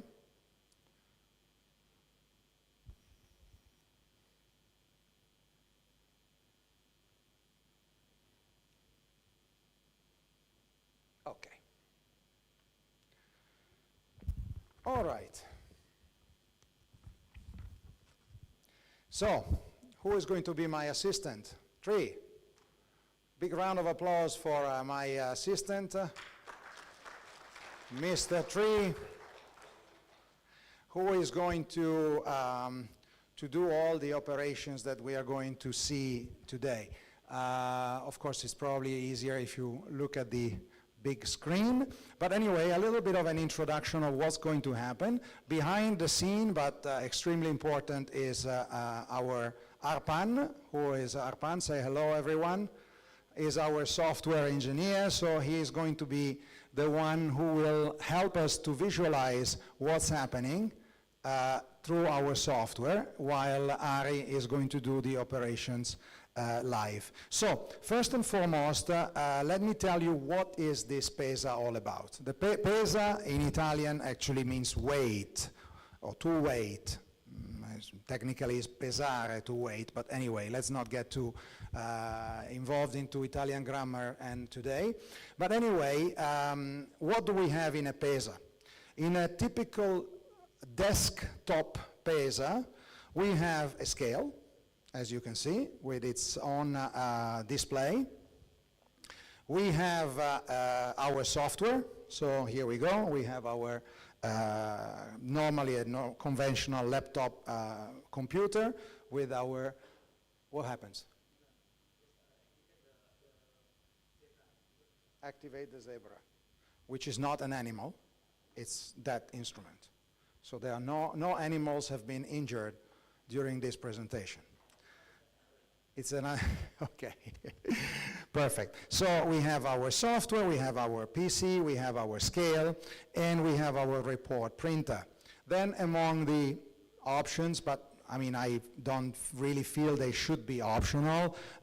They should be really involved into the whole things. We have a label printer, and we have a barcode reader, and if needed, or if required, we have the Android device. Now, as I mentioned before, you can have either this type of Android device or the mobile type, the mobile phone type of device. Sometimes this is not, I mean, it's a preference. This one is a little bit more costly than the Android, the typical mobile phone device, but some companies do not allow operators to walk around with mobile phones. So that's why this is the alternative option. But anyway, it's on a case-by-case basis. In all our offers, we always give both options. So if you prefer something like this, it's a portable computer kind of stuff, great. If you want to go for the mobile device, it's also available. So everything will be there for you to choose from. This one instead is a conventional handheld gun type, which is used for some special jobs. And that's it, really. This is it. This is what the Pesa is all about. And in practical terms, this is extremely useful if you have to handle small quantities. Say, for example, you are into the UV flexo or offset, both conventional as well as UV offset, and your batch sizes that you have to produce to send them to the press are small, because for UV flexo you have to make maybe 1 kilo, 1.5 kilo, 800 grams, 900 grams. This is the quantity that you require to send to the press, and most likely your raw material, your base components, they come maybe in very manageable and small packaging. So in this case, this is kind of perfect, really. I mean, you can do your own formulation using the software. The software will guide you through the operation, so prevent you from making mistakes and so on and so forth, and guarantee all the benefits of our software, because the software that we use for this system and the software that we use for a system like this, or bigger, it's the same. Is exactly the same software. The only difference is the machine does the job automatically. Here, you do the job manually. But other than that, no differences. Of course, if you are telling me that you are in the rotogravure business, you have to produce several tons of ink on a daily basis. Your batch size is between 30 kilos, 40 kilos, 50 kilos, and your raw material do not come in in packaging which are easily handled in this manner, but they come in drums. To use a Pesa, maybe it's not that convenient because the manual work is going to be quite difficult. So, but other than that, no limitation apart from the logistics of having to do this manually. Okay, so this is what it is. We have 3 types of Pesa, actually 4. One, which is the desktop, which is the, let's say, the entry-level kind of Pesa. We have which is suitable for water-based system, or in any case where you don't have any hazardous environment requirements or whatever. So no zone 1, no zone 2, no. So it has to be a safe environment. We can have the same, but with a stand. Let's say it looks like an ATM machine, just to give you an idea. Because some customers says, well, I don't want to have this scattered all over my table. I prefer to have a standalone kind of things, all integrated, a little bit more ergonomics. Maybe I want my customers to see it, and this is not presentable. Fine. We also have the stand to integrate all these items in it. Then we have the Pesa for Zone 2. Which you will use an ESA PC, touchscreen ESA PC, suitable for Zone 2. But if you need to use the Pesa in Zone 1, then we need to give you a pressurized cabinet. So it's available basically for every kind of environment that you might want to use it. Okay? But today we will see the desktop version. Okay, so what do we have here before we start? We have, these are the inks. Of course, these are powders, so to prevent splashing, and then it's a little bit more easier to handle, so you can use your imagination. These are our components, our inks, okay? We have only 5, just because today it's just a demo, okay? So we will use this to produce our formula, but before that we will go through the step-by-step of before, that I mentioned to you before. We have some sample productions, 2 labels, one for Pristine and one for Sprite. So this is just to show what could be a normal day-to-day operation. We will produce for you some labels production labels, return labels, and et cetera, to show you how we maintain the traceability of our production. Okay, so basically this is it. So let's start with the first topic, let's say, which you can see it's the first operation in your storyboard, okay? So the first operation, what do we have in this first operation? So we have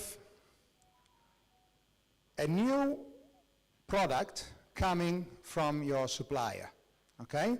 So here comes the van, and we deliver, which one we are going to deliver today? We have to put it in stock B. Component number 5, okay. All right? So component number 5, which is the red one, it's empty. Okay, so it means that in this very moment in the warehouse there is nothing. Okay, the warehouse is empty. So, and today our supplier, sorry, stock A. My bad. So this is the warehouse. So today the supplier delivers this product. So we scan the barcode because of course the product has to be delivered with the proper barcode with all the information of this product inside the barcode, production, batch number, value, quantity, and et cetera, and by scanning it using our mobile device, we basically signal to our software that now this product has been moved to our warehouse. And please go ahead. So upload automatically there you go. So now it shows 1 kilo, yes, 1 kilo of product has been delivered. There is the batch code and et cetera. So this is now available in the warehouse, okay? Second step, at this point we need to take this product from the warehouse and bring it into our ink kitchen to use it, okay? So at this point we need, by the way, we can handle two different warehouses. You can have warehouse A, warehouse B, and production. So we can assign your products, your material, in 2 different warehouses if that's your scenario, okay? So once we need this product, we bring it into our production. In this case, we are just taking this container from the warehouse and we bring it into our ink kitchen to use, because we are talking about a manual operation. In a dispensing system operation, what would happen is that the product that you get from the warehouse, you connect it to the dispensing system. So you have a drum, you go and pick up the drum from the warehouse, and you take it to the dispensing system and you attach it to the dispensing system, okay? And in this way, now we are going to move it from the warehouse to the, let's say, to our production, to our working flow, production flow.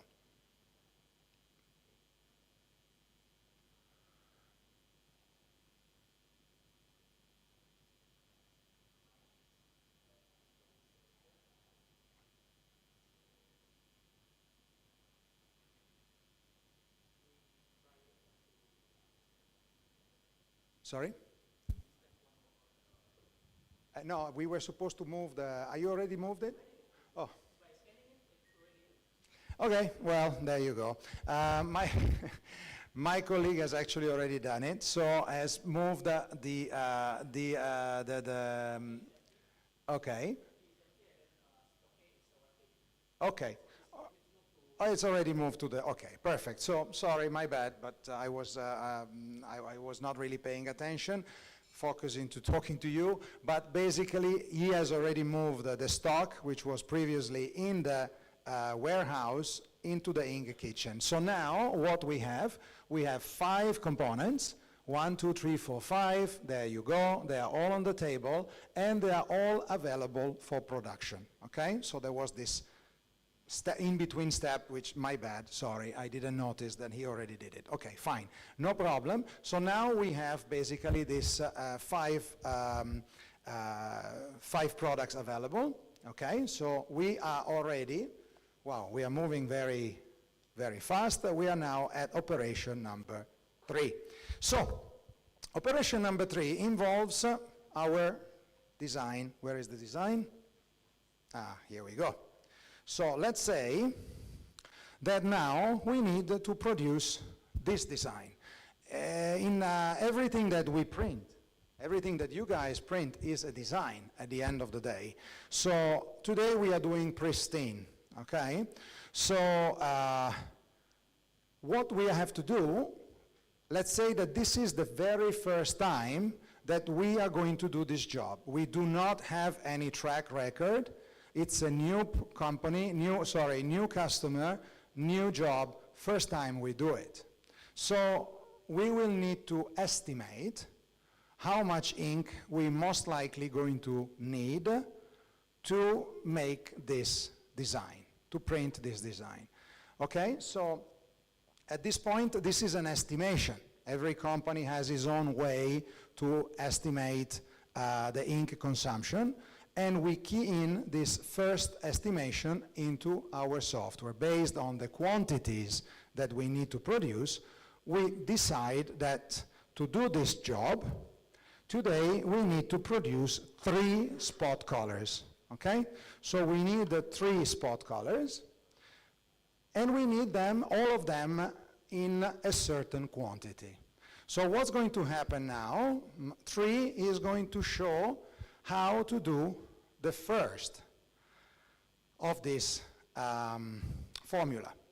And he will also purposely make a couple of mistakes so that we will show you also what happens if these mistakes are done, okay?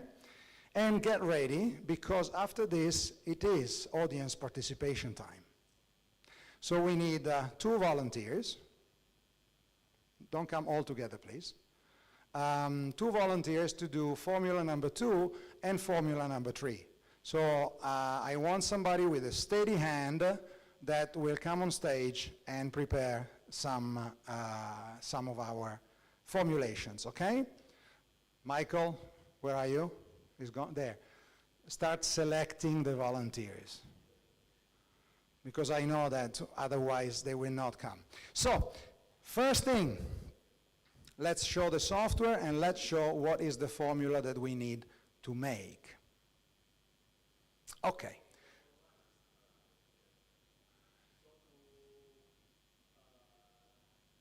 Why don't you grab a microphone so that they can hear you?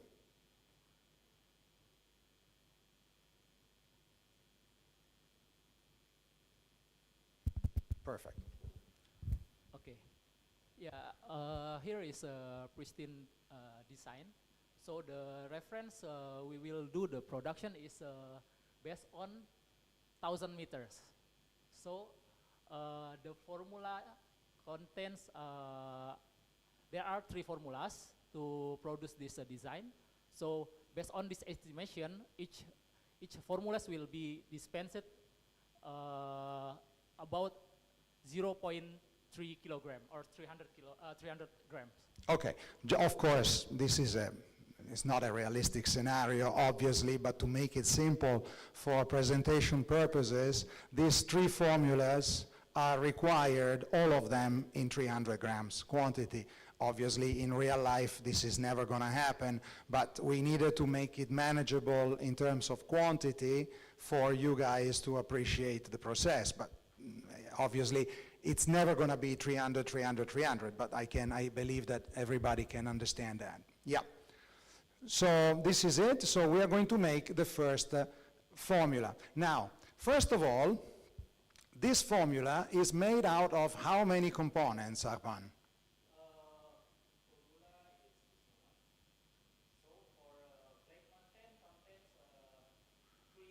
Three components. So these are the three components of that formula. Now, how do we have that formula? That's another subject. The formula can be, as I said, provided to you by your ink supplier. You might have a spectrophotometer and you generate your own formula. There are different ways. But let's say that you already have this formula in your database to make it things simple.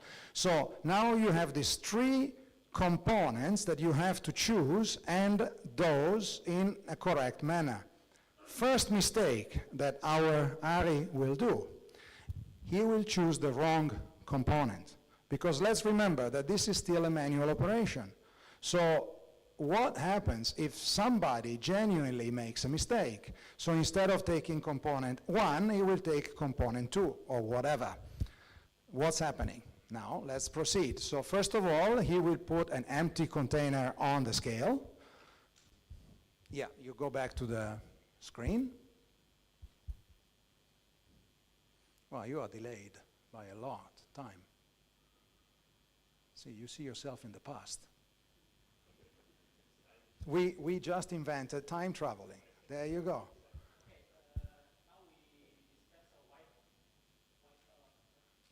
Okay. So the first formula will be white pristine. Okay. So it's contain two components. For Ah, the two first, components. for the first So when are formula. we going to make the mistake? For the first component, we will pour. Okay. Is it possible to show that he select the wrong components first? On Okay. On On the second one? Yes. Perfect. Okay, so the first mistake that he will do is, please proceed. So now what we have to, wait, what happened? Is it possible to show one screen the software, one screen him, or not possible? Cannot be, cannot share. Okay, anyway, so better to focus on the software in this very moment. So what's happening is that component number 1, it's, he has to dispense 150 grams, okay? What happens if he makes a mistake? So first of all, he select, yep. Wrong barcode. Because yeah, wrong component. He selected the wrong component. This is So the software knows that this is not what is needed for this formula. So this is already one way that we have to prevent mistakes from the operator. Something that if you already do this job or a similar job manually and you don't have this kind of process, it might happen that your operator, by mistake, picks up one container instead of the other one. And you will realize it only when it's too late. So especially if the colors are similar and so on and so forth, okay? So in this case, the barcode reading, which is a must-do exercise, it's not like a choice, will immediately stop him from doing something wrong. Now he will select the correct one.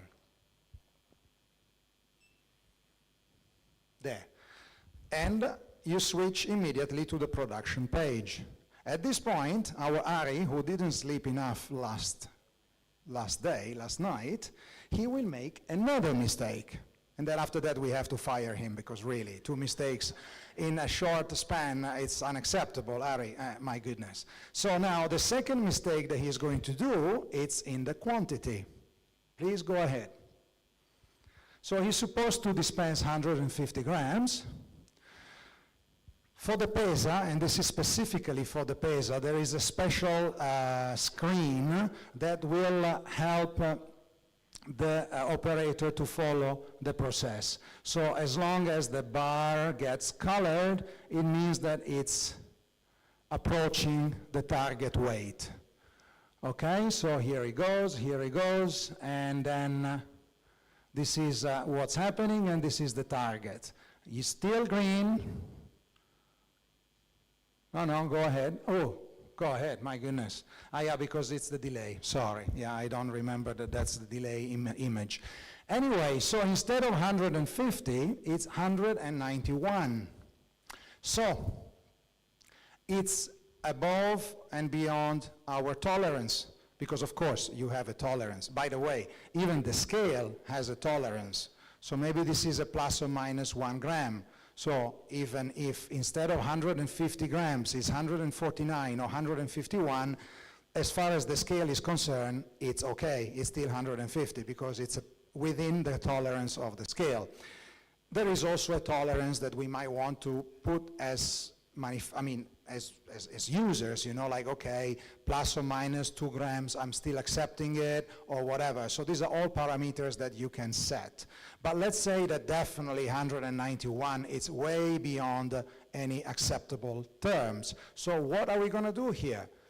The job of the software is, at this point, to recalculate the formula to balance it up with the next component or components, if we have more than one, obviously, so that that error is going to be balanced by the other components. So let's proceed. Yeah, but Andrea, maybe the original requirement previously is 150 for both component. Yes. Since this one is over, so the next component will be adjusted to this the same value. Exactly. Yeah. So now Ari, which by now should have stabilized his hand, the requirement is now different. Obviously, since that this was a very simple formula, it was 50-50, it's mathematically obvious that if the first one was 191 gram, the second one clearly will be 191 gram too, because the formula is a 50-50 formula. If the formula was 70-30 or 80-20, obviously that will be automatically checked and balanced by the software. So the operator doesn't really need to think, oh my God, what am I supposed to do now? It's the software telling them, telling him or her what to do. So now he will proceed with the second dosing. So please go ahead, Tri. First of all, again, select the things. Correct? Yes, perfect. Now you can continue. Now, of course, there are situations whereby the mistake done by the operator is so big, which cannot be corrected, okay? So maybe he makes the mistake with the last components in such a manner that it becomes too complicated to actually go back and try to correct it. Or he will generate too much overmakes anyway. So it's basically not feasible to do it. So what's going to happen in this case? Okay, that it's a wrong production, so you cannot send it to press, but it will be labeled as a return. So we will treat it as a return ink. And it will be used for the next production whenever possible. And we will show you how it's done when we will handle the returns. Now Ari is really taking it very carefully this time, and we are almost there. You can use the little spoon at the end if you want to be really good.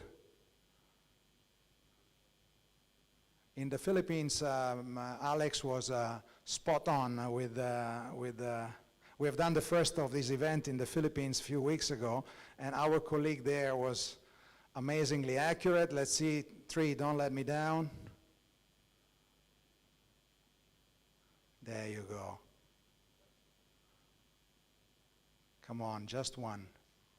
Just one. Just this powder is bloody wet. Okay. And here we go. So finally we have our formula. Of course, we have done a little overmake, yes. We were supposed to do 300 grams. We have done few extra grams because of the mistake that was done in production. But nevertheless, we have monitored that, we have corrected that, and in any case, we will have the way to compensate by reusing our return ink once they come back from the press. Now, the next step is to label this production. This is a very important thing because I get very frustrated when I see our customers using the dispenser like a coffee machine. And what does it mean to use the dispenser like a coffee machine? You go there, you recall the formula, you put in the pail, you call for 20 kilo, off you go. Where is it going? For what production? To which printing press? Why? Why are you doing 20 kilo? What is that for? But unfortunately, many use the dispenser in such a fashion, which is wrong, honestly. It's very wrong, because you are missing all the information about this production. Yeah, okay, you dispense 20 kilo in 3 minutes, okay, fine, if you are happy, good for you. But you are basically throwing into the rubbish bin all the information that they, by right, should be related to that production. Because if you don't do that, once that ink is coming back from the press, first of all, you had no idea where that ink went, to which job was it related to, so you will never be able to keep a record and build a database on what ink was actually used for that particular production. So the next time, you will still produce 20 kilo. And maybe you didn't need 20 kilo, you needed only 15 kilos. But you will keep producing additional ink for nothing because you do not keep track. And this is procedurally wrong. So that's why we need to give an ID card to every production that we make. At least we know exactly where is this formula going, for which job and to which printing press. Sometimes, because you have maybe 3, 4, 5 printing presses, one is new, one is 15 years old, the same formula, using the same components, going to press number 1, it's not the same formula for the same color going to press number 3, because the characteristics of the press are different. So this is another thing that, of course, this is all database building. This is not that magically our software decides that if you go to press number 1, the formula is different than going to press number 3. We need to input this information. We do not create them out of thin air. But we know that if we need this specific color and it needs to go to that press, it's this formula. If we need this color and it has to go to that press, it's this formula. Probably very similar, maybe a little bit changed. So that's why it's important to keep track of what you're doing, generate a work order associated with to a design, and so on and so forth. Okay, so the first ink is ready to go. Now, who's coming here to do number 2 and number 3? Come on, 2 volunteers before lunch. Let's move a little bit and build up an appetite. It's not difficult. I'm not gonna hit you if you make a mistake. Don't worry, we know how to correct it anyway. Michael, force somebody out of their chair. Pick one randomly. Oh my God, people start panicking already? There you go. You had the amazing idea of sitting at our table, uninvited, so now you will be severely punished by coming over here and do this job. A round of applause to Mr. Perfect. Give him a very difficult, hello. Give him a very difficult formula. 3 components, oh my God. Okay, so Ari will, 3 will help you out. First of all, empty container on the scale. After this, Just a moment. okay. I will cancel the operator number 3, and we will do it ourselves. Okay, so the formula is on the screen, so yes. This time 3 components. Yeah. Again, the quantity, sorry, I cannot see. It's 90, 120, and again 90, so for a total of 300 grams. So first of all, same story, he will need to pick up the correct component. Are we there? Okay. So, component 1. Please select component 1. Scan the barcode.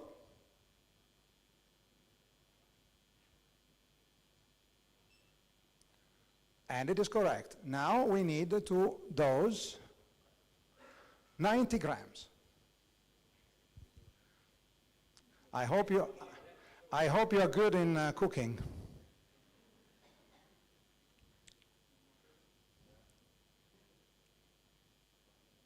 This is not gunpowder, so it's not really dangerous. So we are not at risk of explosion, so it's okay. Tree, you are way too helpful.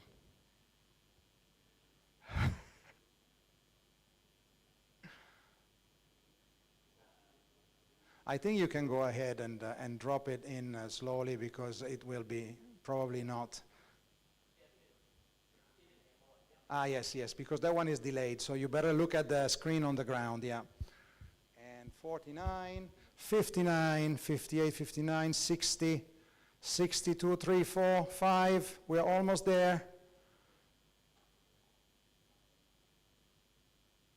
Okay, anybody looking for ink specialist?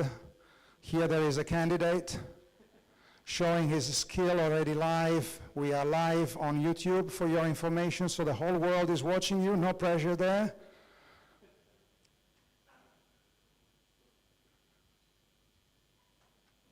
'83, anytime today, thank you.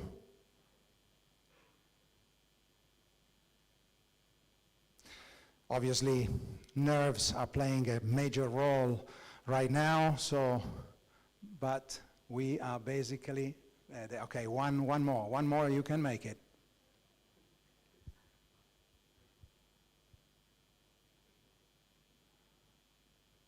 This last gram is always, okay. A big round of applause for component number 1. Don't worry, we have another 2 to go, so we can start with component, what, number 2? Yes, well. Again, scan the component. Nomor 3. Sorry, cannot see a damn thing. Component number 3. Okay. Component number. Yes. He's an expert already. Very good. And now we need 190.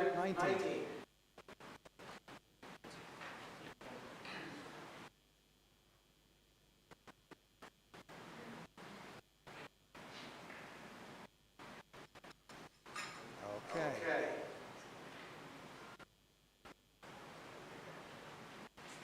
Oh, you're doing so much better than the first one. You see, practice makes perfect.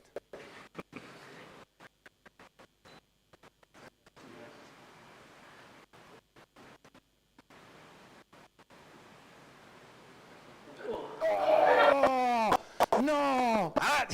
That's cheating. Let's say that no, we didn't see that. Okay, we didn't see that. Done? Perfect. Okay. All right. Very good. So anyway, it's recorded, so I'm afraid there is no coming back. But, okay, we go for number 3. Yes. Component number 5. Well, component number 3, but it's component 5 in our list. So, of course, even if this was done, I mean, I repeat myself, but the formulation would have been adjusted, so you would have to add a little bit of the component number 1, and of course a little bit extra of component number 3. But now I think you got the message, so let's not be too tedious on that, and we can proceed speedily with the third and last part of the formula.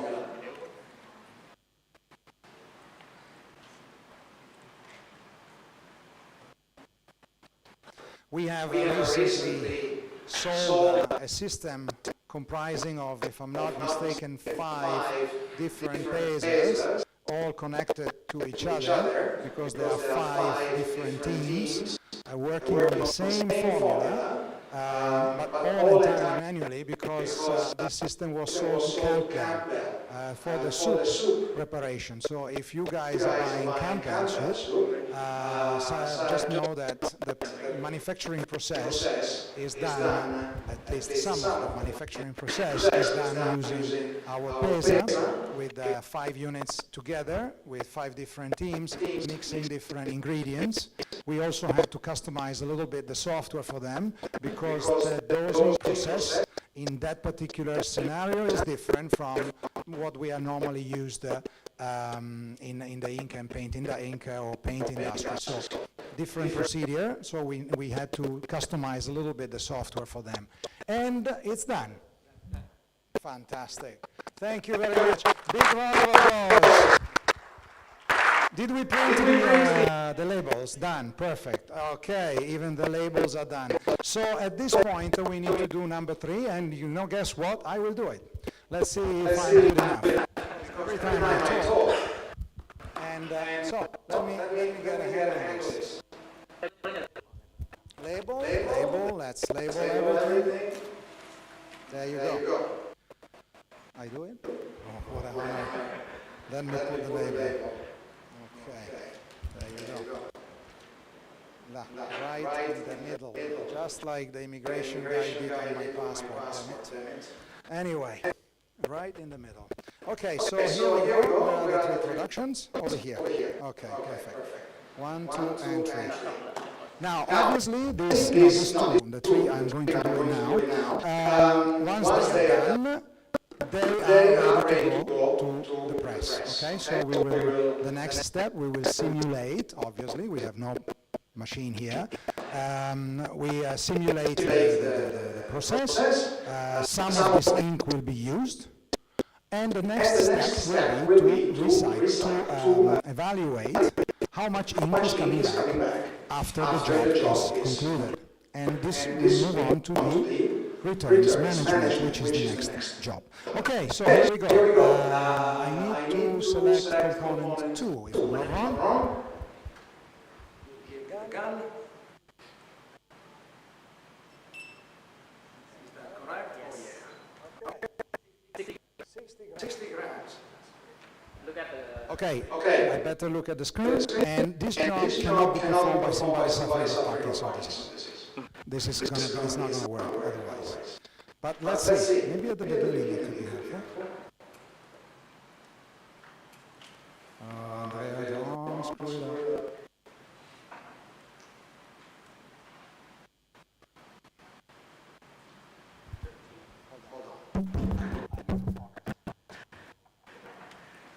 Awas screen ininya lah, apa layar ininya lah.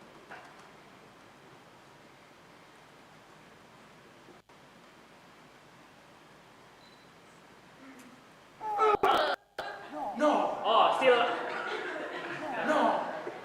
I got distracted. but first component, But still anyway, okay. it's the first component. Who cares? You know, you can still scoop something back and then do this.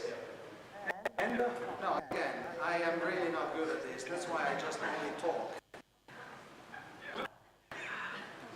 Tolerance is 2 grams.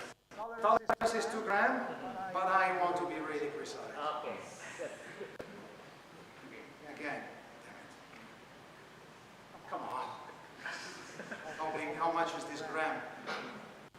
Okay.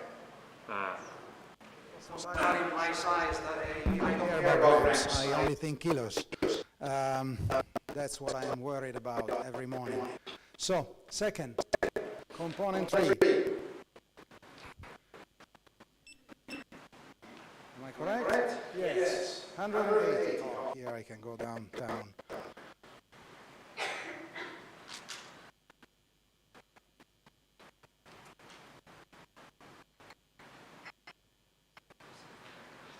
Far away? Yeah, I can go down, right?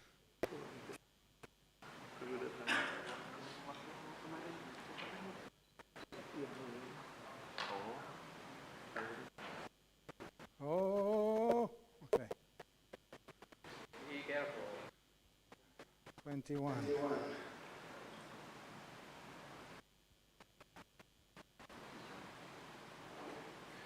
No. 50 grams. Okay, honestly, this is the first time in my life I'm doing it, so please accept the fact that I am not used to this, but I'm sure that those of you who are in this business probably will be much faster. Okay, I'm approaching the green zone.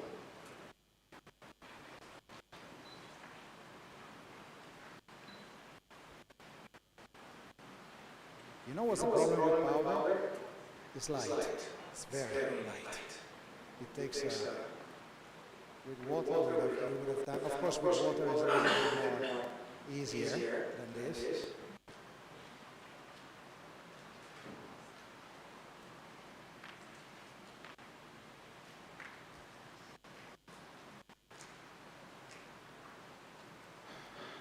I'm really sweaty.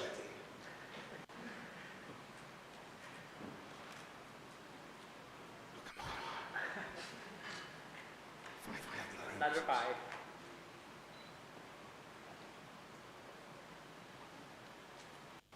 It's the last one that doesn't want to go.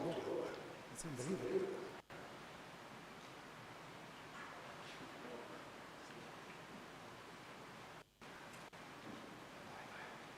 Let's hit it on the head. On the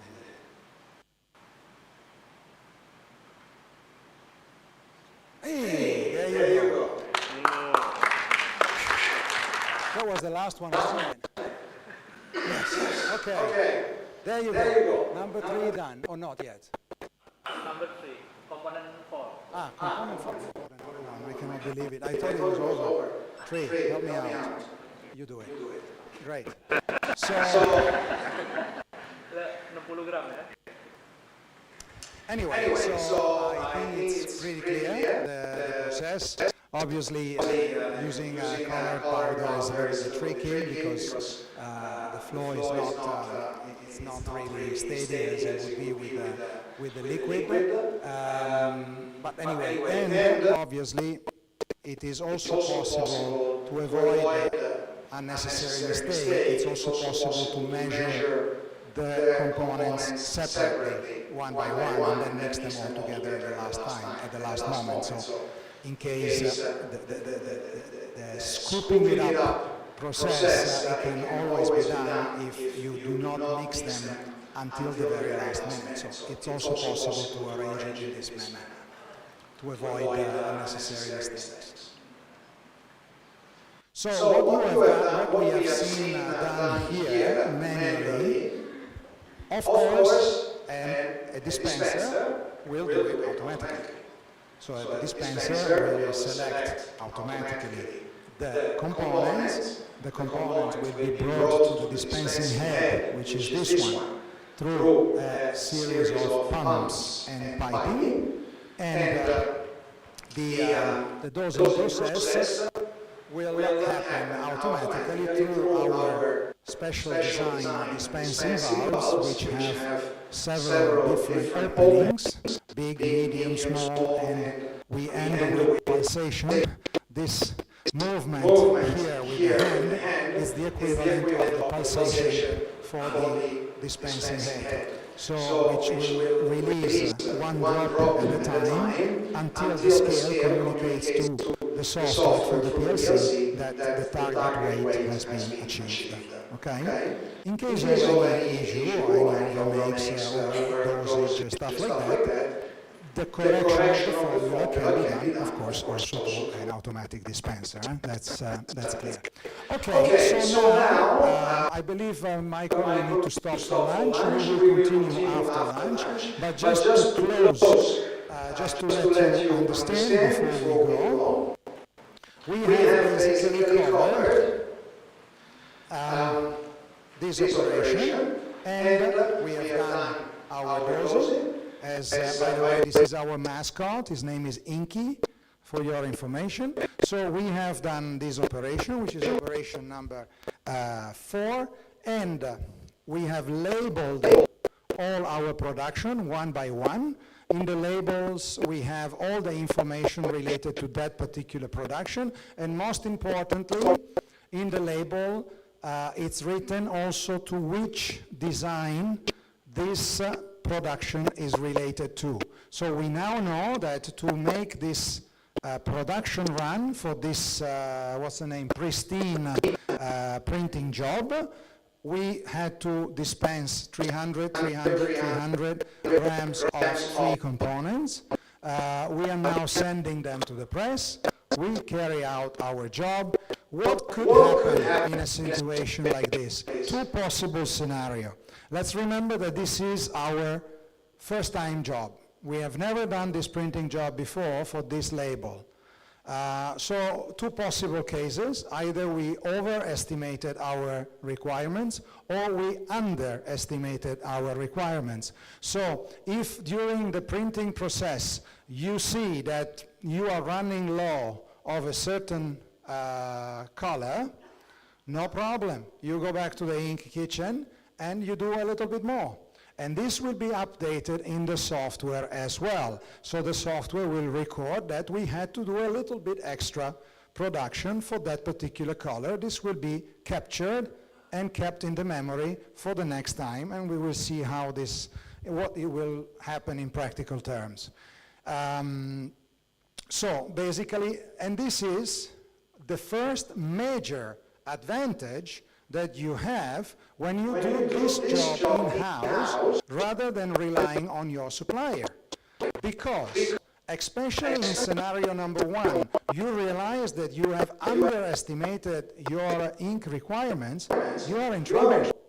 Because if you need to wait for your ink supplier to deliver you extra ink, good luck, because this is never going to happen as you are already printing the job. And that will generate machine downtime because you cannot complete the job because you run out of color. What do you normally do to prevent this from happening?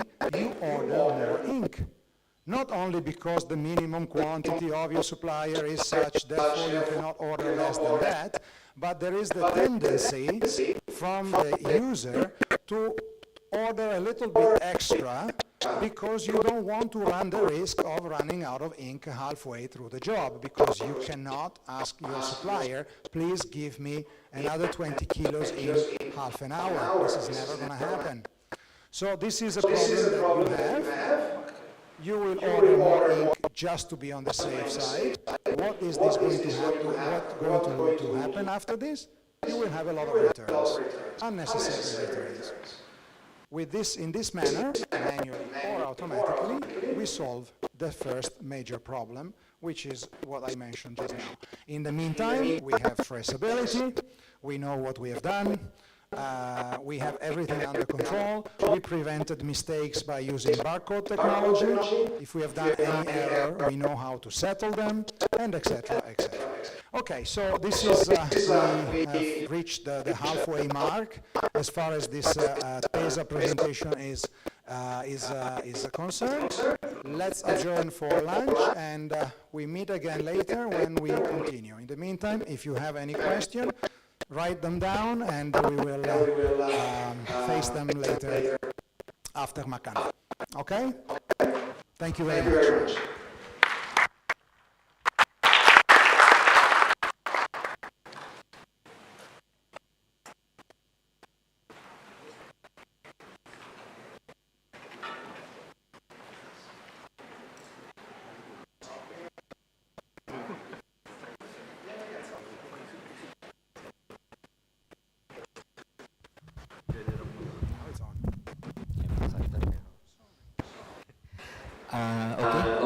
Jadi setelah ini kita makan siang dulu, waktunya 1 jam, jadi nanti kita kembali lagi ke ruangan ini jam 2 kurang 10.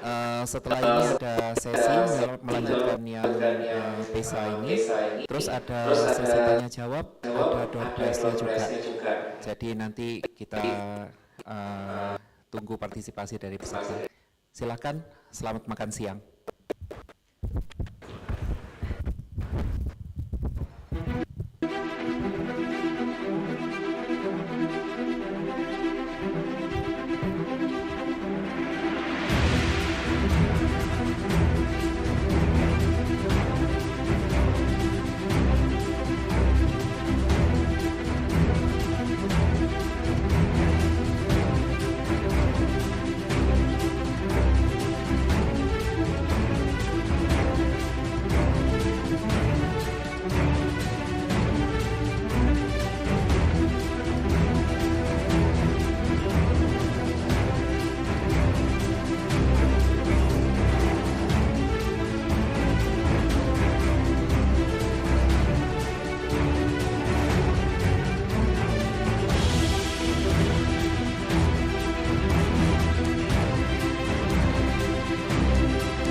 Very. I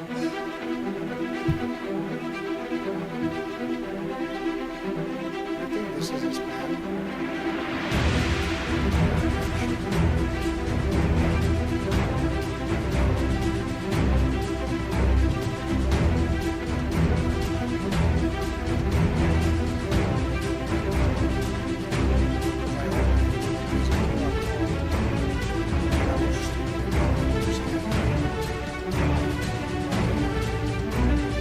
This one I sent. This one's the original.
assistant. Of course. Hello everyone, welcome back. They didn't offer any coffee, did they? For lunch. There was no coffee, right? So I'm afraid everybody will fall asleep now. So, okay, so let's keep it upbeat. So welcome back again. Let's get started. So where were we? We just produced 3 formulas, and we have labeled them. Let's 3. Let's put the 3 production somewhere where people can see it, even on the scale. I was talking to somebody about mixing just now. So obviously, when we are producing something, the dispenser or the operator manually, if you're using the Pesa, will produce something like this, but you can see everything is still somewhat separated. So of course, we will need to mix this. Mixing is not part of dispensing, it's a different thing. Okay, so just now we dispensed. If we use a dispenser, we do it automatically. If we use our own hands, we do it manually. But then we need to mix the finished product before we send it to the press. Okay, so how do we do that? Well, it depends. What is this? Is ink? Is liquid ink? We can use a normal impeller. If it's offset, we can use different ways of mixing it, including vibration mixers, which sometimes work, sometimes they don't. But anyway, mixing is a different operation. Of course, we integrate our system also with the appropriate mixer. Okay, so I just wanted to say this because just now somebody was talking to me about mixing. So this is mixing. We have sold a dispensing system for UV flexo once, many times, but in this particular case, we found out that the user was actually using bottles to dispense the UV flexo. So he was using literally a bottle, like a normal bottle, and the formula was dispensed inside this bottle. Then the operator would close the bottle with a screw-on cap, just like a conventional plastic bottle, and on the way to the press, he was just shaking the ink like this. Well, a bit creative, I guess, but that works. So anyway, mixing is a separate story. So now we have mixed our 3 formulas. There you go. And all have been properly labeled, so we know what they are and for which design and etc. And now we send them to the press. We send them to the press, and Ari will simulate, of course, that where is well, it's okay, anyway. This is what we are going to show now. We are just going to throw away some of the inks, which we assume is the ink that has been used for printing. Okay, so now Ari will take one by one and, okay, just remove some. It doesn't matter how much, just remove some, half of it, more or less.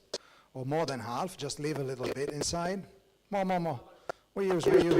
We have done a lot of printing, and that's it. Okay. This is the leftover of the first one. And you do the same for the other. It's all anyway. We got you understand the concept. So we are using this ink in our printing process. And some more. And this is what is left of this one. And again, this one we do the same. So, once the job is finished, as I said before, but again, this is only a demo, so please also understand that not all the operations are possible to replicate right now. So, as I mentioned before, you have 2 possible scenarios. Either you have underestimated your ink requirements or you overestimated your ink requirements. Normally, people tend to overestimate the ink requirements because you want to avoid the problem of running out of ink halfway through the job. So generally, especially when you do it for the first time, you try to be a little bit too generous in your ink quantity. So fine, now the job is finished, we finished our printing job, we bring back to the ink kitchen whatever leftover we have. So we start with the first one. So first of all, we need to identify what ink is that. And since that we use a certain container to go to the press, we are going to use the same container to bring the ink back to the ink kitchen. So whatever goes, come back in the same container. The container is labeled, as we know, so we know what is this. And now we are going to measure, without the cap, I suppose. With the cap? Yeah, with the cap. You have no problem. Okay, so you put that, and now we measure the leftover ink for this particular formula. How do we do that? We use the, first of all, we use the, Taruh di atas, di scan. okay, put it on the scale, and we scan the barcode. Okay, so in this manner, the software knows what ink is this. He knew, the software knew exactly how much ink we have produced, because we just did it 1 hour ago. And this is what is happening. So now, this one we did, how much was that? It was slightly over, no, how much was the original quantity that we have done? 382 grams. So we produced 382 grams, and we have now returned, what happened? So, 373, sorry. And how much we produced of this originally?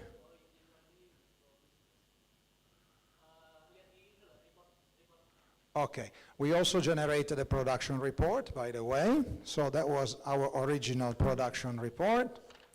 So,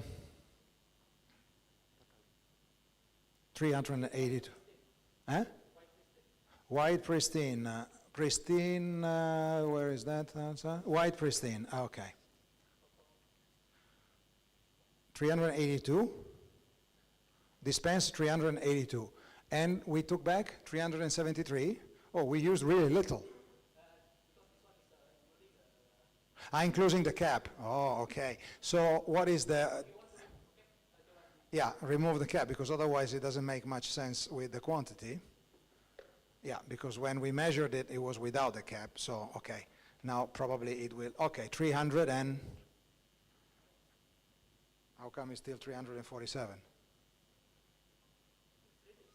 No. Asia? Okay, 347. It was 347.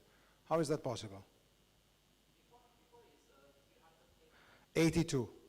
So you just used very little. Oh, okay, all right, okay. Not a very realistic scenario, because it should have been used a little bit more than that. That's why I was a bit puzzled on how come there is still so much included. Throw away, don't worry. Just make use a lot more. We have to make it as realistic as possible. Leave maybe 1/3 of it inside, and then we can measure it back. Okay. All right, now we have 252. Okay, that's a little bit better. At this point, yes? Yes? Oh, okay. And but we cannot remove the weight of the container? Okay, perfect. Okay, so this is including the weight of the container, but the actual net weight, it's calculated by the software. So fine, excellent. So at this point, we need to produce a return label. Okay, so the next step is the production of the return label. The return label will basically identify what kind of return is this, and it will replace the production label, which now is no more used because the production is finished. So this little leftover ink will be identified as a return, okay, in the quantity that we now have. In this label, there will be several information. What color is this? The quantity. What is the contents inside this formula? Because this was generated by mixing, was produced by mixing a certain number of components, okay? And in a certain quantity. Once we remove the certain product, because we put it on the surface of our printing job, whatever is left over, we know how much of each component it's inside, because the formula is known to us. We have produced it. We know it's, let's say, 50%. This is a 50-50 production. It was 50% component 1, 50% component 3. The total quantity was 382. We now have a different quantity. That different quantity, which is 3 whatever, it's 50%, again, of course, it cannot be other than 50% component A, 50% component B, because that's the formulation of this particular return. Okay, so we are now producing a return label. The return label can be pasted on top of the production label, which is now no more useful. And this product will be placed, you can actually, in the meantime that I talk, you can do this operation. Also the three of them, because we need to do this for all three of the returns. And then once these returns have all been checked and relabeled as return, in that moment we can consider the job finished. So we have finished our printing job. And with this new data in hand, what do we know now? We know exactly how much ink has been used for this label, for the production of this label. Now we have an actual factual data. Before it was an estimation, which we did because it was the first time that we were printing this job. Now we have a data. What is going to happen the next time that we are going to print the same design?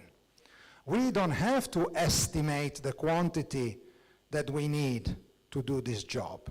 It might be a longer print run or a shorter print run, doesn't matter, but now the software knows exactly how much ink you need for each formula for this particular design. Therefore, it's our software telling you how much ink you need to produce. It's no longer an estimation, it's based on a precise data.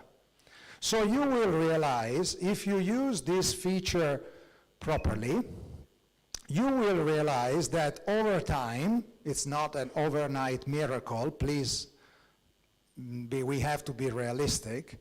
Over time, because this is a self-updating data, every time the ink coming back from the press will be lesser and lesser and lesser, until we reach the point where it cannot be any lower than that, okay? Because in gravure printing, for example, you have the tray, which is 18 kilos, can't remember now exactly, of ink, which you need to finish the job. I mean, you cannot run the machine without at least that much ink in the tray. So even when you finish the job, you will still have that much ink left over.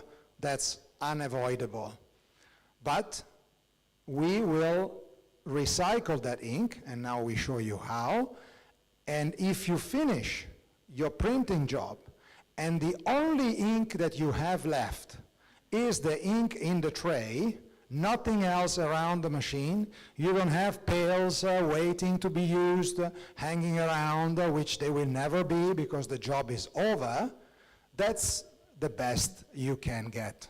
You can't go better than that, okay? So the idea is you finish the job and there is no more ink on the floor. Finished. The only ink that you have left is what's in the tray, which you cannot avoid that.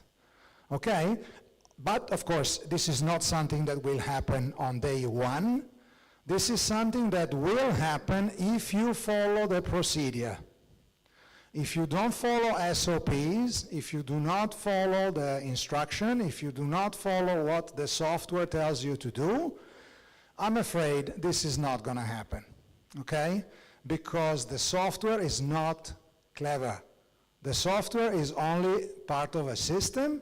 It's a machine that follows instructions and doesn't make mistakes because it doesn't fall asleep, it doesn't choose the wrong things, it just follows predetermined instructions. That's it. That's the only thing that the software does, and elaborates the data for you. But if the data is correct, and if the procedures are followed, there are no mistakes. So this is where we are aiming. That's why I said at the beginning of the presentation that the actual target is not to recycle the ink returns, which we will, by the way, but it's try to have as little return as possible. That is the main target, okay? So that's where we really want to be. Okay, and yes, Arpan?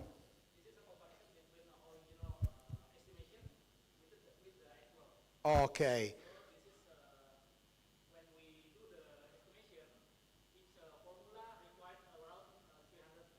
Yes. After we do the real production, now the required will be different. It's based on the actual. Exactly. So this is the demonstration of what I just said. We produced 300 grams for each formula, based on our initial estimation.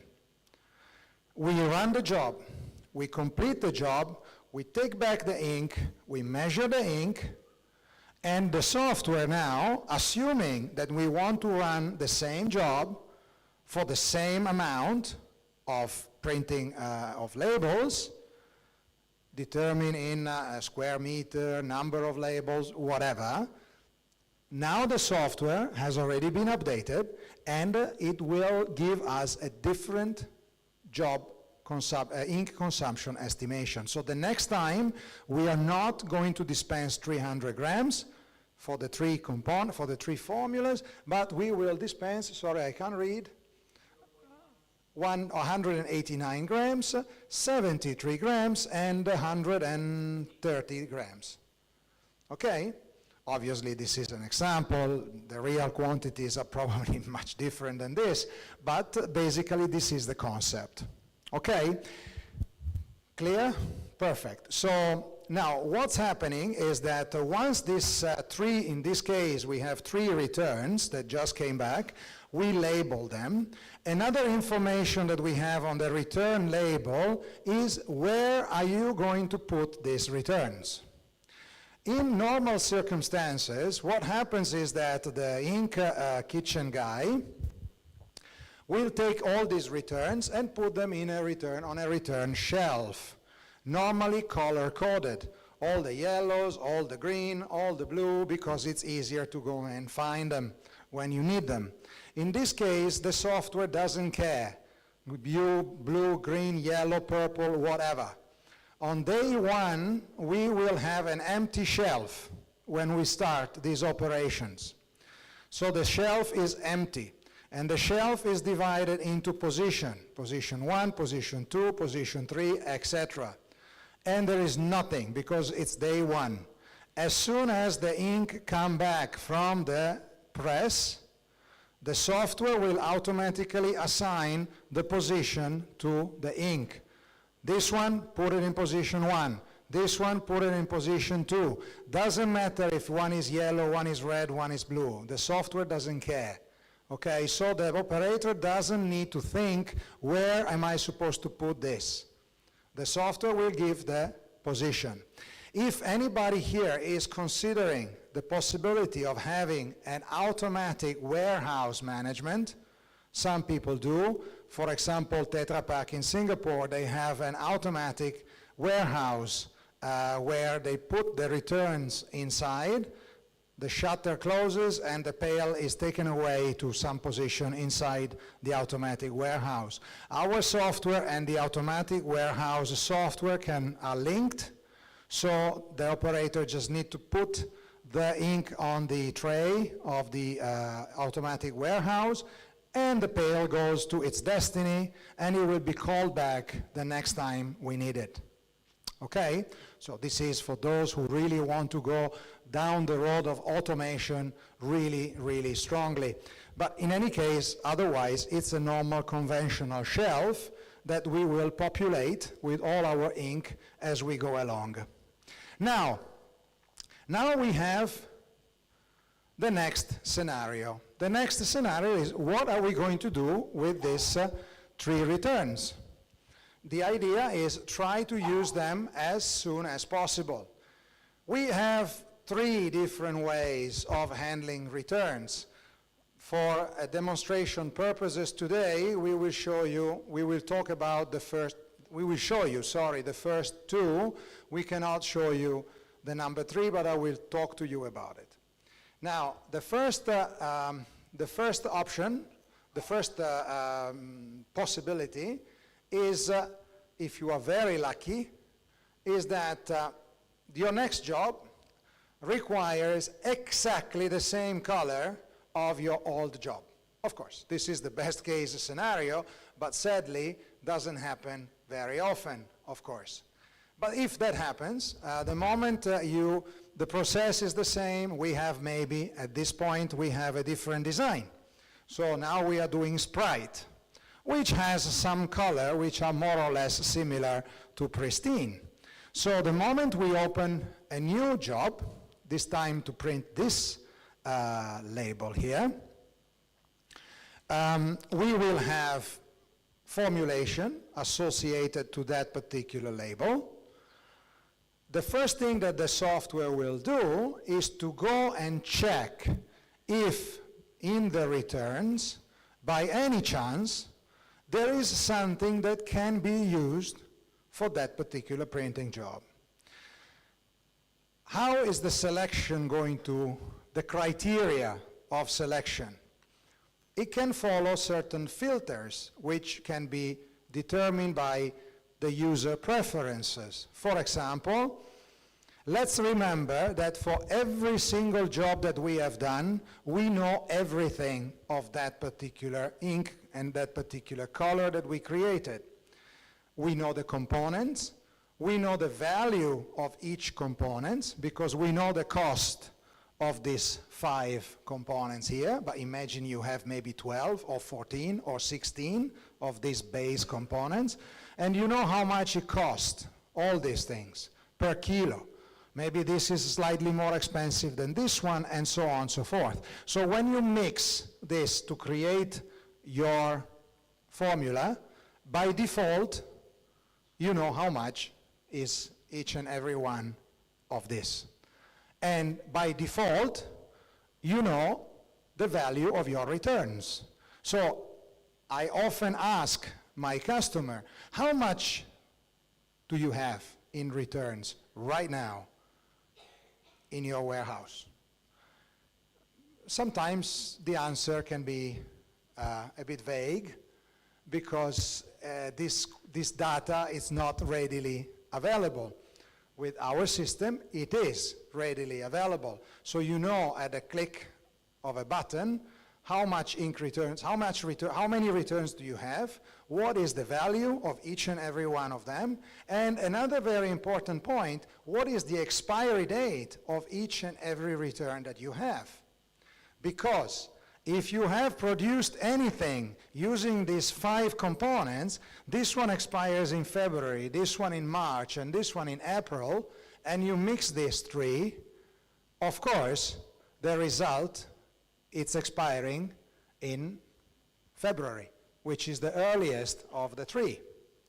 So that return will expire next month.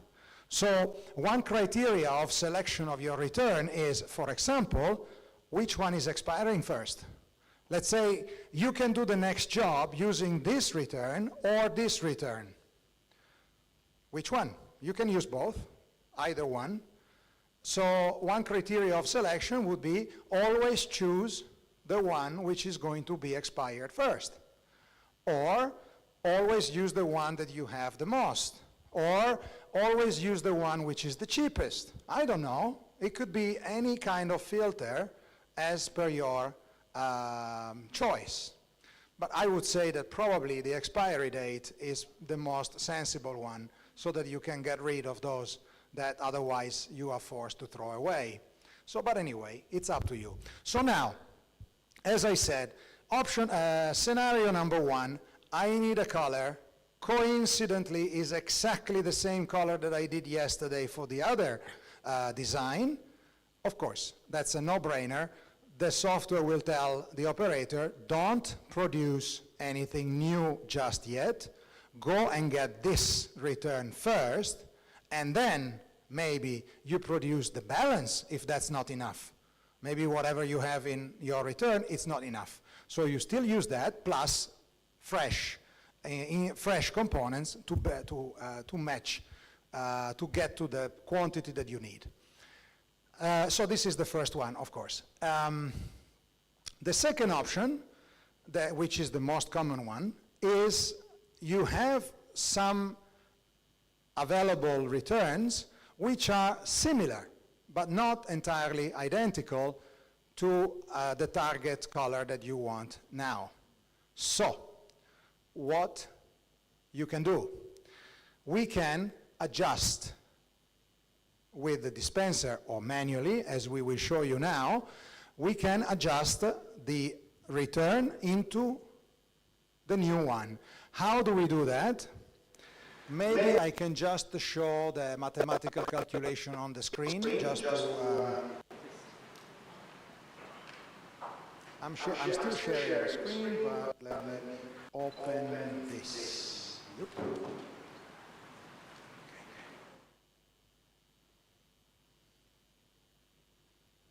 Okay. This is the concept, and this is what we are going to see now. Live demo. If something happens, of course. Well.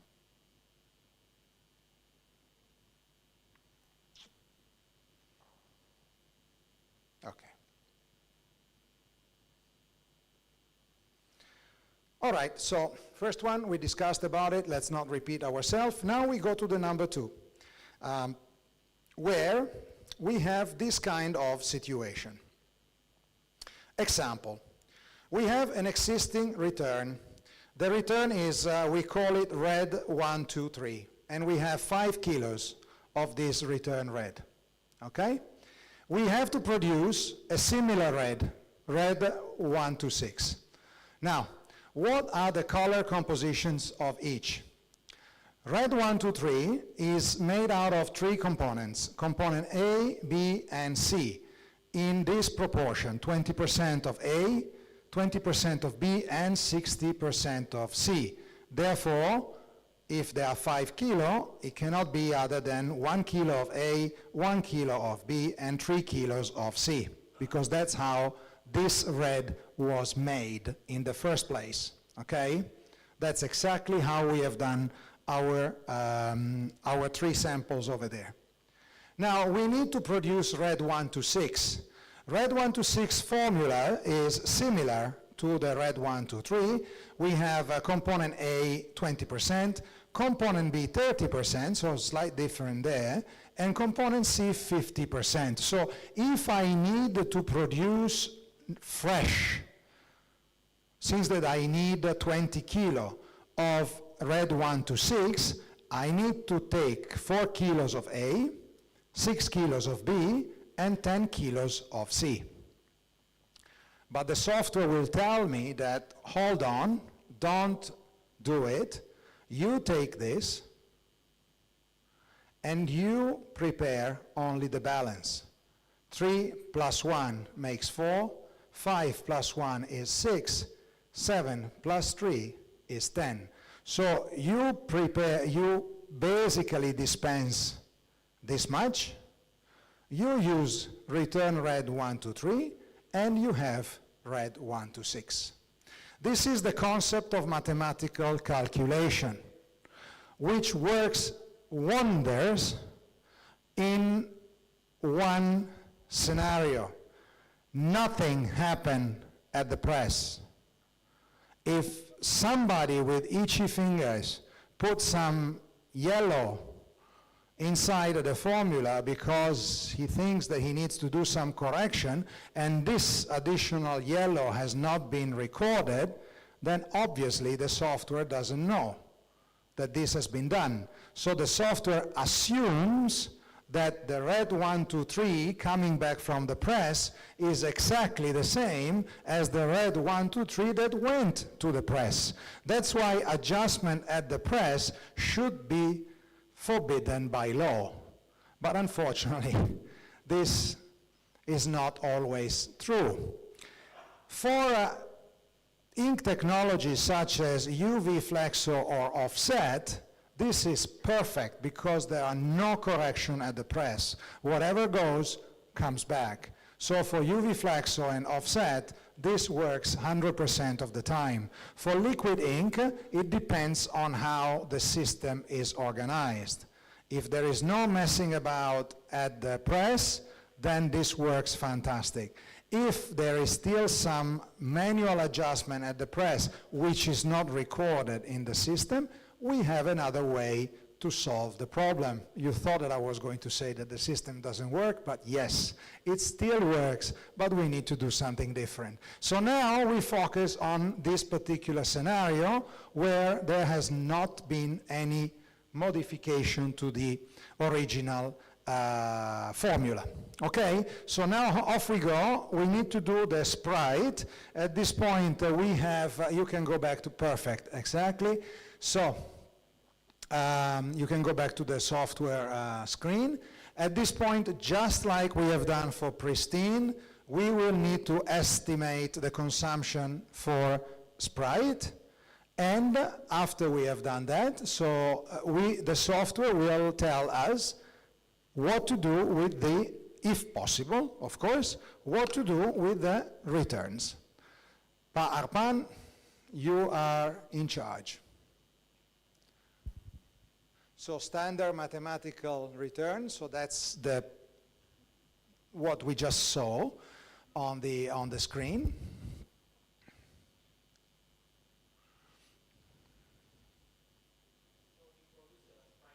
Yeah, now we go for Sprite, exactly.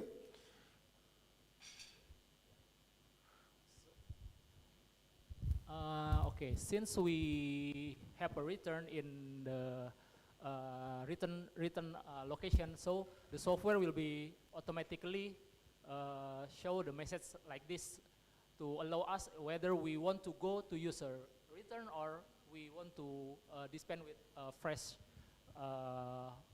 component. Yeah. Which is something also that we can, okay, what it could happen that a lazy operator, instead of wasting, his time to go and pick up the return, given the choice, do you want to use the return or do you want to produce fresh? Especially if he's using an automatic dispenser, he might want to say, hey, let's produce fresh. I mean, what's the point of, recycling all the returns and all these kind of things? Easy job for me. Let the machine do the job, okay? Well, this is recorded. So the management will eventually know that this was selected. So eventually that operator will be questioned why you didn't use the returns and you went for fresh ink dispensing. Because, if people, as I said before, if people don't follow procedure and they just do what they want, then of course the system will not work. Or the system will work, but it will not give you the benefit that you can get. But at least this is traceable. So whatever happens, it's recorded. Maybe there is a good reason to go for fresh ink rather than using returns. It's fine. As long as the procedure is justified and there is a good reason for it, then fine, excellent. But the only reason is I'm too lazy to do the job, then that's not a good reason. That's not good for the company. Okay, so we select, I suppose, a standard mathematical. Basically, this is just an option, but we actually can protect the operator to use a fresh. Yeah. So operator will no choice, mandatory will use a. Exactly. So of course we can also avoid this from ever happening, or at least even or request a supervisory intervention to authorize the issuing, the producing of fresh ink rather than using return ink. But it goes back to the same concept that I said before. Everything is recorded so that there is no way that people would say, oh, it wasn't me, I didn't do it, I didn't know, whatever. Okay, let's go on.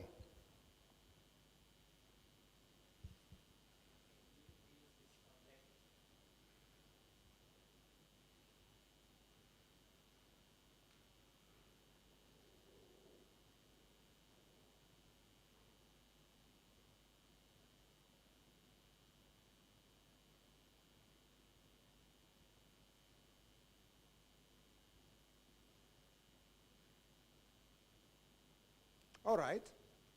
So, Black Mountain is the return. Okay? So now the system has prompted the operator to use return called Black Mountain. Location number 2, so this is where you find this, this return, and you need to put in 107 grams out of this. Now, is this the total amount?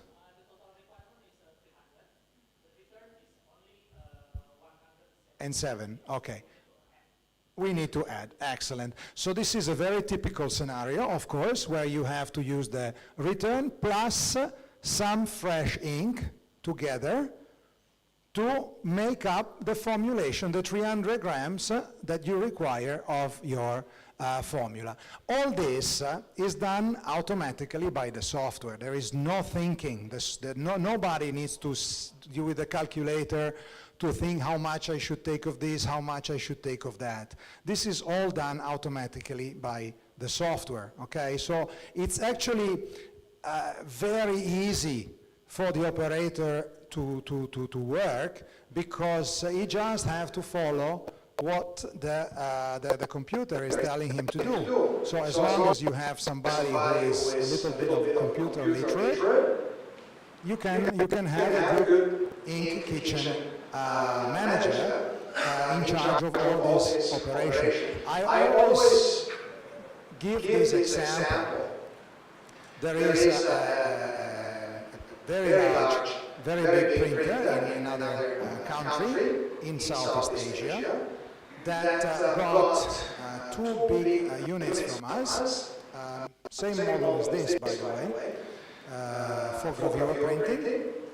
And once the whole system was in place, the owner of the company selected one young lady, absolutely zero experience in color matching and ink mixing or whatever, never done anything like this before. She just knew how to use a computer. And he put her in charge of the ink kitchen. All the previous ink kitchen personnel relocated to do something else. And nothing leaves the ink kitchen until she says so. Nothing goes back to the ink kitchen until she checks. Everything works fantastic. Fantastic. Everything works like a child. Why? Because she doesn't know how to do it differently.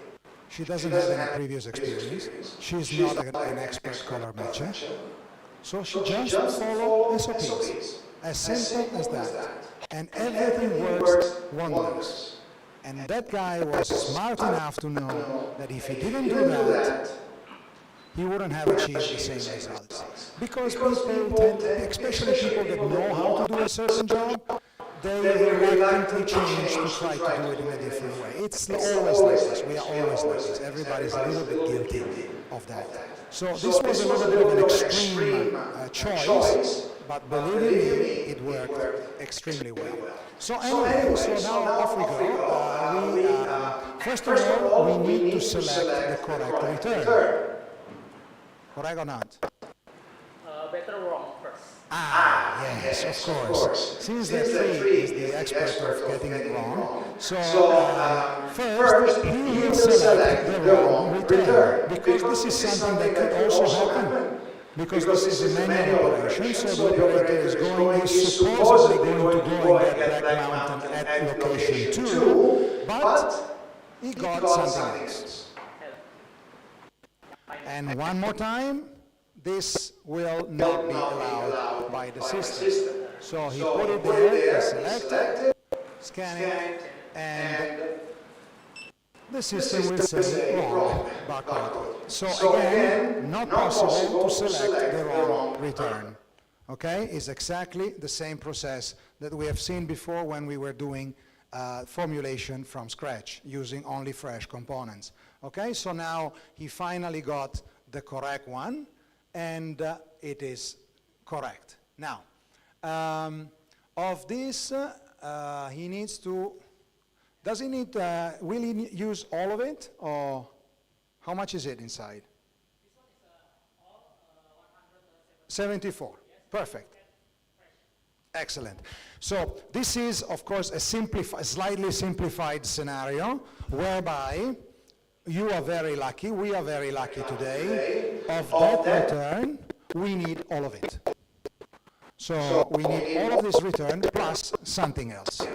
In real life, this is not always possible. Sometimes the return available, let's say the famous 5 kilos of the red 1, 2, 3 that we have seen on the screen before, maybe we can use only 3 kilos of that return.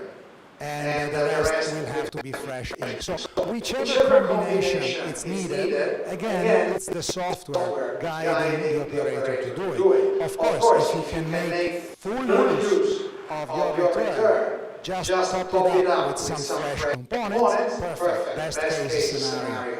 If you can use only partial, okay, better than nothing, but at least you can get rid of some of the return. So let's proceed. Now we put in component 1, 3, and 5. It's the same procedure that we have done before. You start with the first one. In this case, we need to put 94, so basically it's the same process that we have done earlier, with the only difference being that this time we are making use of return ink rather than using fresh ink. Okay?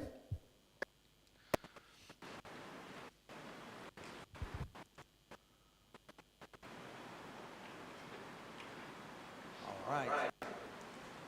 Isn't anybody curious to try? I mean, really, I mean, I'm not going to insist, but doesn't anybody want to go and come and play with some barcode readers? No? Really? Any adventurous people here? No, nobody. Okay, very good. Next time we have to give away a prize money or something. I'm sure that there will be a queue of, depending how big is the prize money, you know, that they will be queuing up to try to do it.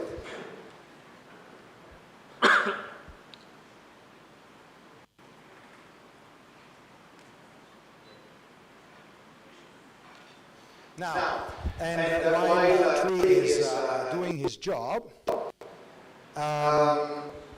once again, once we have completed our operation, a new label, a new production label will be printed, because this time again is a production, and inside the production label, of course, there will also be mentioned that part of this formula is a return which was done on a certain day, and inside of which there are these components.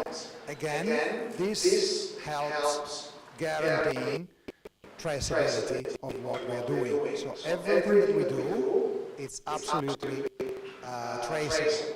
Why is it so important? Because if you produce something today, and you don't get to know that something went wrong immediately.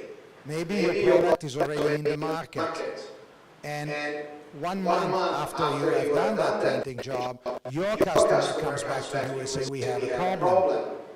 Now, good luck in trying to find out what happened if already a month has gone by, if you did not have a proper traceability system in place. This is exactly what happened to Tetra Pak many years ago, and that is why our software now has this kind of feature. Because if you need, unfortunately, to recall products from the market because of some quality issue, you need to know which product you need to recall from the market. And if you do not have a proper traceability in place, you are forced to make a blanket recall of maybe unnecessary products, which would be perfectly fine, but since that you don't know about it, you have to just recall them all. And once you have this kind of system in place, it's easier to find out what went wrong and why, so that you can identify immediately who was the culprit of your production problem.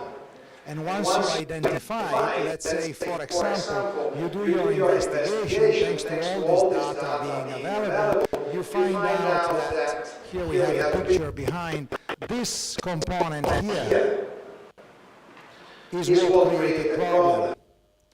So the next question that you will probably have to make yourself is, how many other products I have done using that component as part of the formulation? Because even though no other customers have complained, I can only assume that they will. Because if that component has a problem, then most likely it's only a matter of time before somebody else will also come back with a complaint. And that puts you in a very good position, because you can also show your principal that we have a proper control of our operation. So we can guarantee that this is in place. We had people approaching us, asking us for an ink management system and a dispensing system because they were audited by their principals from overseas. And once they checked the ink kitchen, they asked specifically, what kind of traceability do you have? Big question mark. So, sorry, we cannot give you the business because of these things. So do not underestimate the value of these procedures and the software, because this could be a deal breaker for dealing with especially international companies. Okay. In the meantime that I've been blabbing away, I suppose, where are we? Second formula. Okay, very well.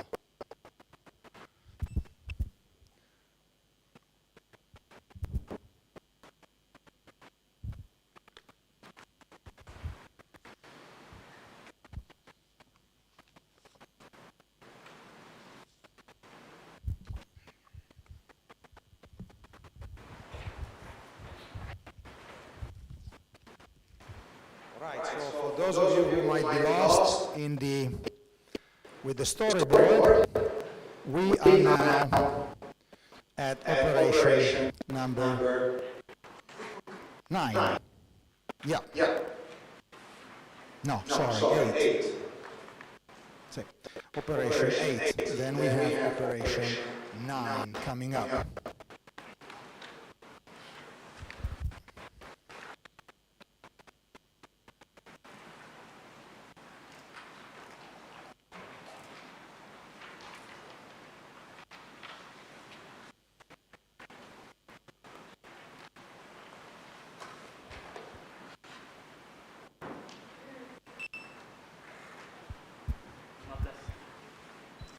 Okay, this is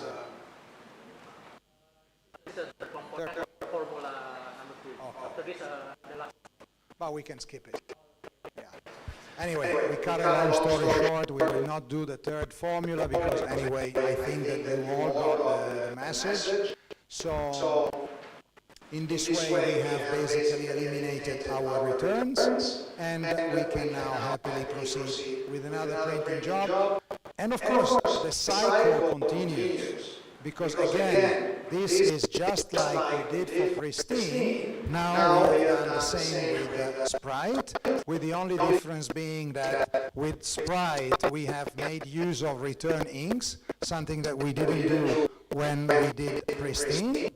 So we have already gone some saving during the Sprite job. But of course, one more time, we will send the ink to the press. Again, the ink will come back, some ink will come back. We will check the weight. We will issue the return labels. We put the return ink onto the shelf. One more time, just like it happened for Pristine, even for this other printing job, the consumption, the actual consumption will be updated. So the next time we will have better ink consumption estimation. Same story that we have done for the previous job. And this is repeated over and over again. And you will see that by doing so, your stock will be reduced tremendously. And another source of saving, might as well I talk about it while my colleagues finish with that. Another source of saving is this. If at the moment you are buying every special color from your ink supplier, well, you are probably aware of the fact that special colors cost way more than CMYK or base colors. When you do your own spot colors in-house, you are no longer buying special colors from your ink supplier. You do it yourself. You buy base colors from the ink supplier. And they are much cheaper than special colors because the blending is done by yourself. So you have another stream of saving, which is the actual ink cost. And talking about ink cost, because this is something that people who do not have a proper ink management in place, and even less so those that do not have an ink dispenser, the main focus is always on the ink cost. So the main target, the main objective is to, strangle your ink supplier to force them to give you the cheapest possible ink. Well, I'm afraid I will have to break this bad news to you, but the ink cost is the last of your problems. If you do not have a proper ink management, you are focusing your attention in the wrong direction. The ink cost means absolutely nothing because the wastages that you probably have are way, way bigger than any difference that you might get in negotiating another 5 or 10 cents cheaper per kilo from your supplier. So if you have a proper ink management in place, and even more so if you have a dispenser, you can literally buy the most expensive ink in the world and you will still save money. So the ink cost is really the least of the relevant criteria to work in an efficient manner. And also because at the end of the day, if you are comparing 2 or 3 or 4 ink suppliers, all of them giving you good quality ink, of course, you need to compare apple with apple. You cannot compare a good ink with a of course, you're not making a fair comparison. But if both inks have a good quality and technically are good, what will be the difference in cost? 10 cents? 15 cents US? It cannot be that one is $4 and the other one is $2. If that difference is not the same thing, it's impossible. So if you're comparing things which can be compared, the price is very, very small.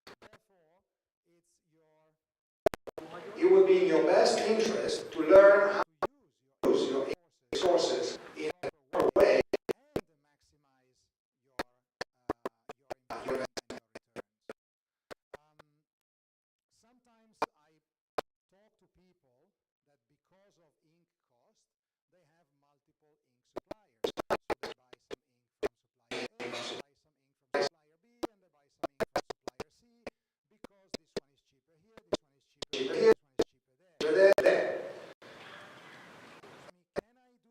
Can and dispenser? Technically, yes. Whether it's advisable? No.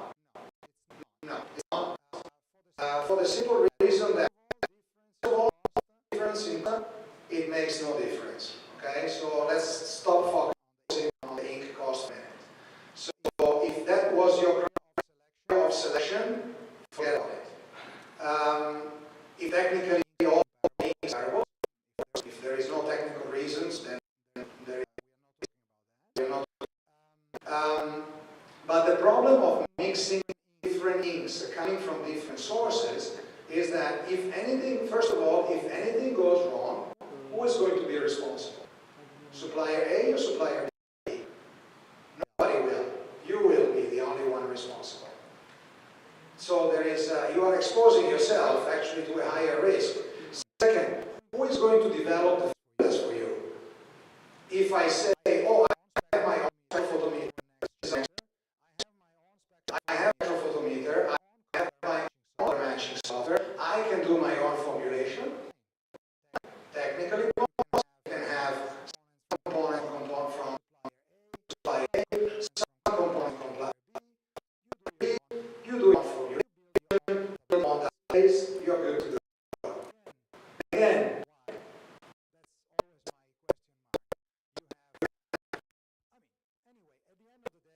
I'm not here to teach.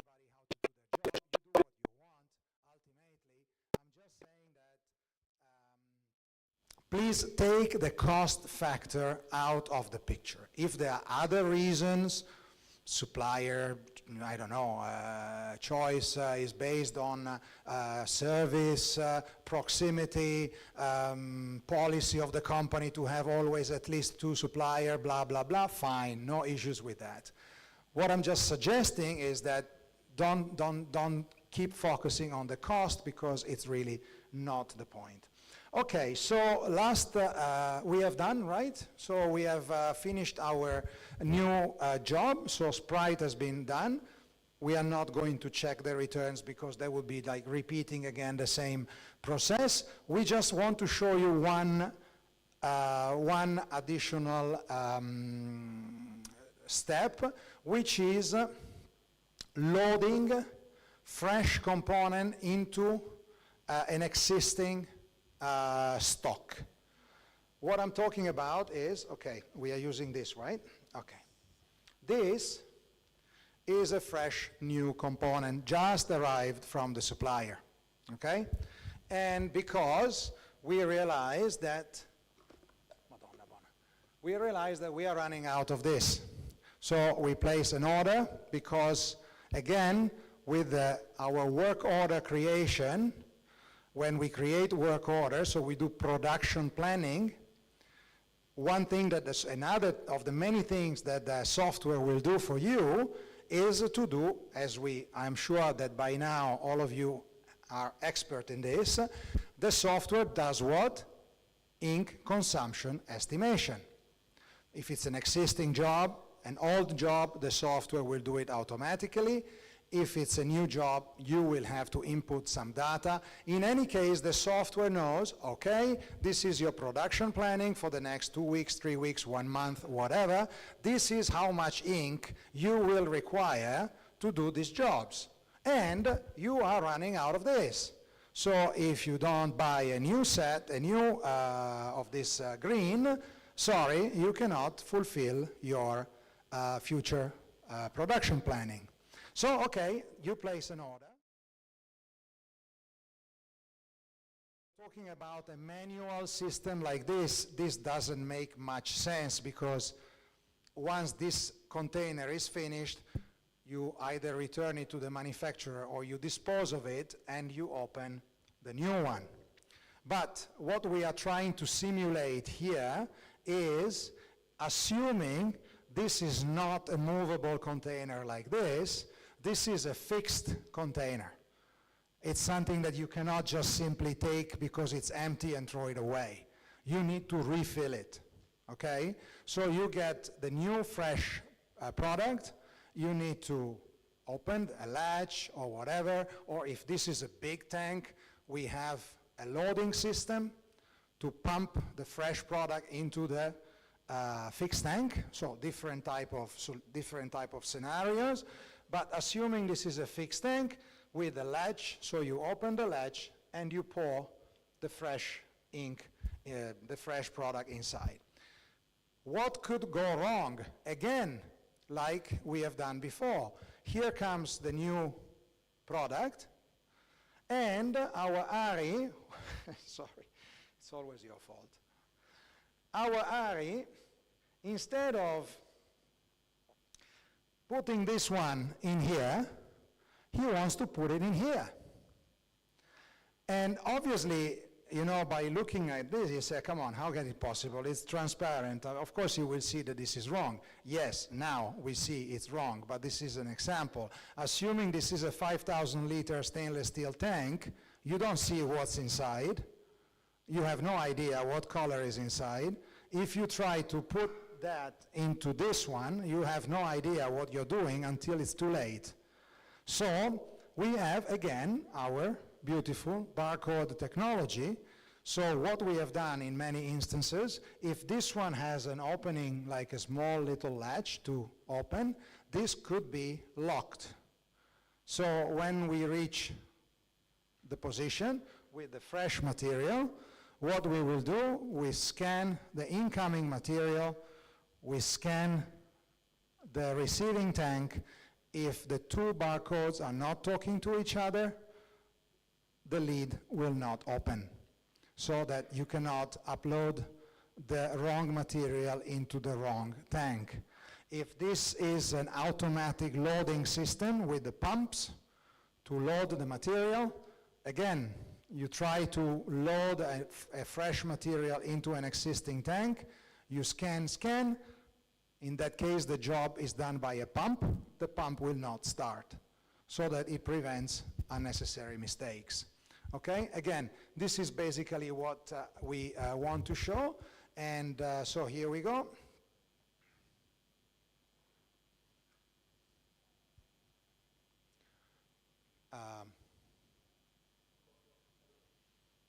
Just a second, so we show exactly. So here is the, obviously this is our standard software, and what it shows there is a drum. But we can customize the pictures according to what is actually we are talking about, a pail or a tank or whatever it is. Tank not related to selected component. There you go. So basically, in this way, in this case, it could be an extremely costly mistake, because imagine we are talking about you know, a 2 tons or 3,000 liter or 5,000 liter tank, which is maybe 1/3 still full, and here comes the wrong material, and you mix it all, and you have to throw everything away, clean the line, flush everything, wash the whole system, and huge losses in that case. One application, you can continue in the meantime that I talk, one application that we have now, maybe among you there are some ink manufacturers. One application of dispensers, it's, for example, for additive dosing. And this is one application where dispensing systems, automatic dispensing system, is becoming more and more used. Because when we are doing color matching, if you make a mistake, as we have seen, you can still do some correction. It will take you some time, you will generate some overmakes, yes, but you still can manage to get to where you want to be. If you are in a production facility and you need to dispense additives, for example, and you dispense the wrong additive, in the wrong quantity maybe, or even following the wrong sequence, basically you throw away all your finished product. So this is not applicable to printers, of course, nothing to do with printing companies, but those who are involved in manufacturing, this is a problem that it is very, very relevant. So here we go. Now we have uploaded the new material, and the stock has been updated, okay? So obviously in the software it's also recorded that we have inside this tank a certain amount of product which belong to batch number so and so that was delivered on day so and so. And now we have another this much of material with a different batch number delivered and uploaded on a different day. So we also have a way, as we progressively keep refilling So imagine that we start, the tank is 100% full. Then we use it, we have a 10% left over, we top it up. Now it's again 100% full. So it's 90%, 10% old batch, 90% new batch. We use it, we go back to 10%. At that point, the first batch is 1%. Or something like that. My mathematics is horrible, but anyway, the software of course this is an estimation, but the software calculate how much is presumably left over of the very first batch that was loaded into the system. And we reach to a point, this is a parameter that we can set, whereby the moment that the quantity left is below a certain threshold, it's no longer taken into consideration, so it disappears. We don't have to trace that anymore because the quantity is so small that it doesn't make any difference anymore. So this is all automatically checked when we are doing reloading. But anyway, as I said, this is not entirely relevant when we are dealing with the Pesa, because this will never happen when you're dealing with a manual operation. But if you go for an automatic dispenser, maybe with bigger tanks as a stock holding system, then yes, there is also this facility, this process that we wanted you to know about. Okay, so, well, there is only one more thing that I need to cover, then we are basically done. Is there any, do you prefer, Michael, we do the Q&A at the end of the very end, or if there is anybody who wants to do a question now about this, we can do it now? Okay, because the next topic is basically, I just wanted to show you how we go about creating a new formula using a spectrophotometer. Unfortunately, we have to simulate this because we don't have a spectro right now.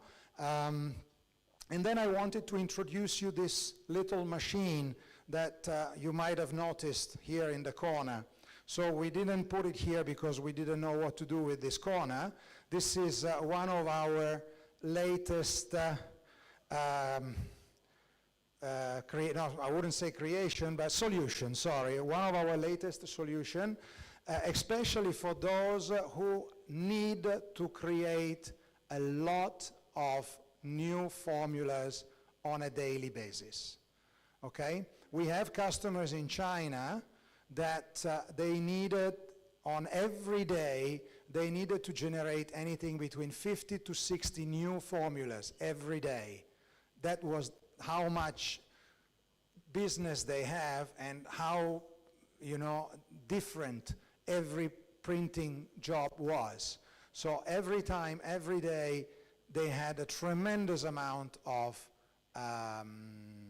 new formulation to create, and we gave them this solution. We have placed quite a number of these machines now in China, and I wanted to tell you exactly how it works, and then show you a little video, which you have, by the way. It's together with the downloadable material that you have with the QR code. You will also have this video that I will show you in a minute. So, basically, but maybe we can proceed with Arpan, with the spectrophotometer. Do you have anything to show with the spectrophotometer, or it's only me talking? Okay. So basically, then I will share my screen. I will share my screen because I want to show something that helps understanding what I'm talking about.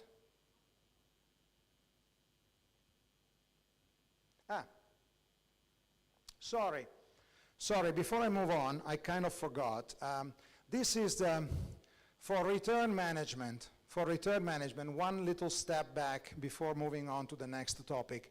Return management, I said that we have the famous two system, same color or multi-formulation. We show them how to do it. There is a third way, which is, same color or mathematical calculation, my bad. Multi-formulation is the third system. The third system works in this manner. You divide your returns into ink color families, let's say, okay? All the reds, all the greens, whatever, okay? Some ink experts told me once that it would be best to have 6 families, but I would say that most likely, most of the time, people go for only 4.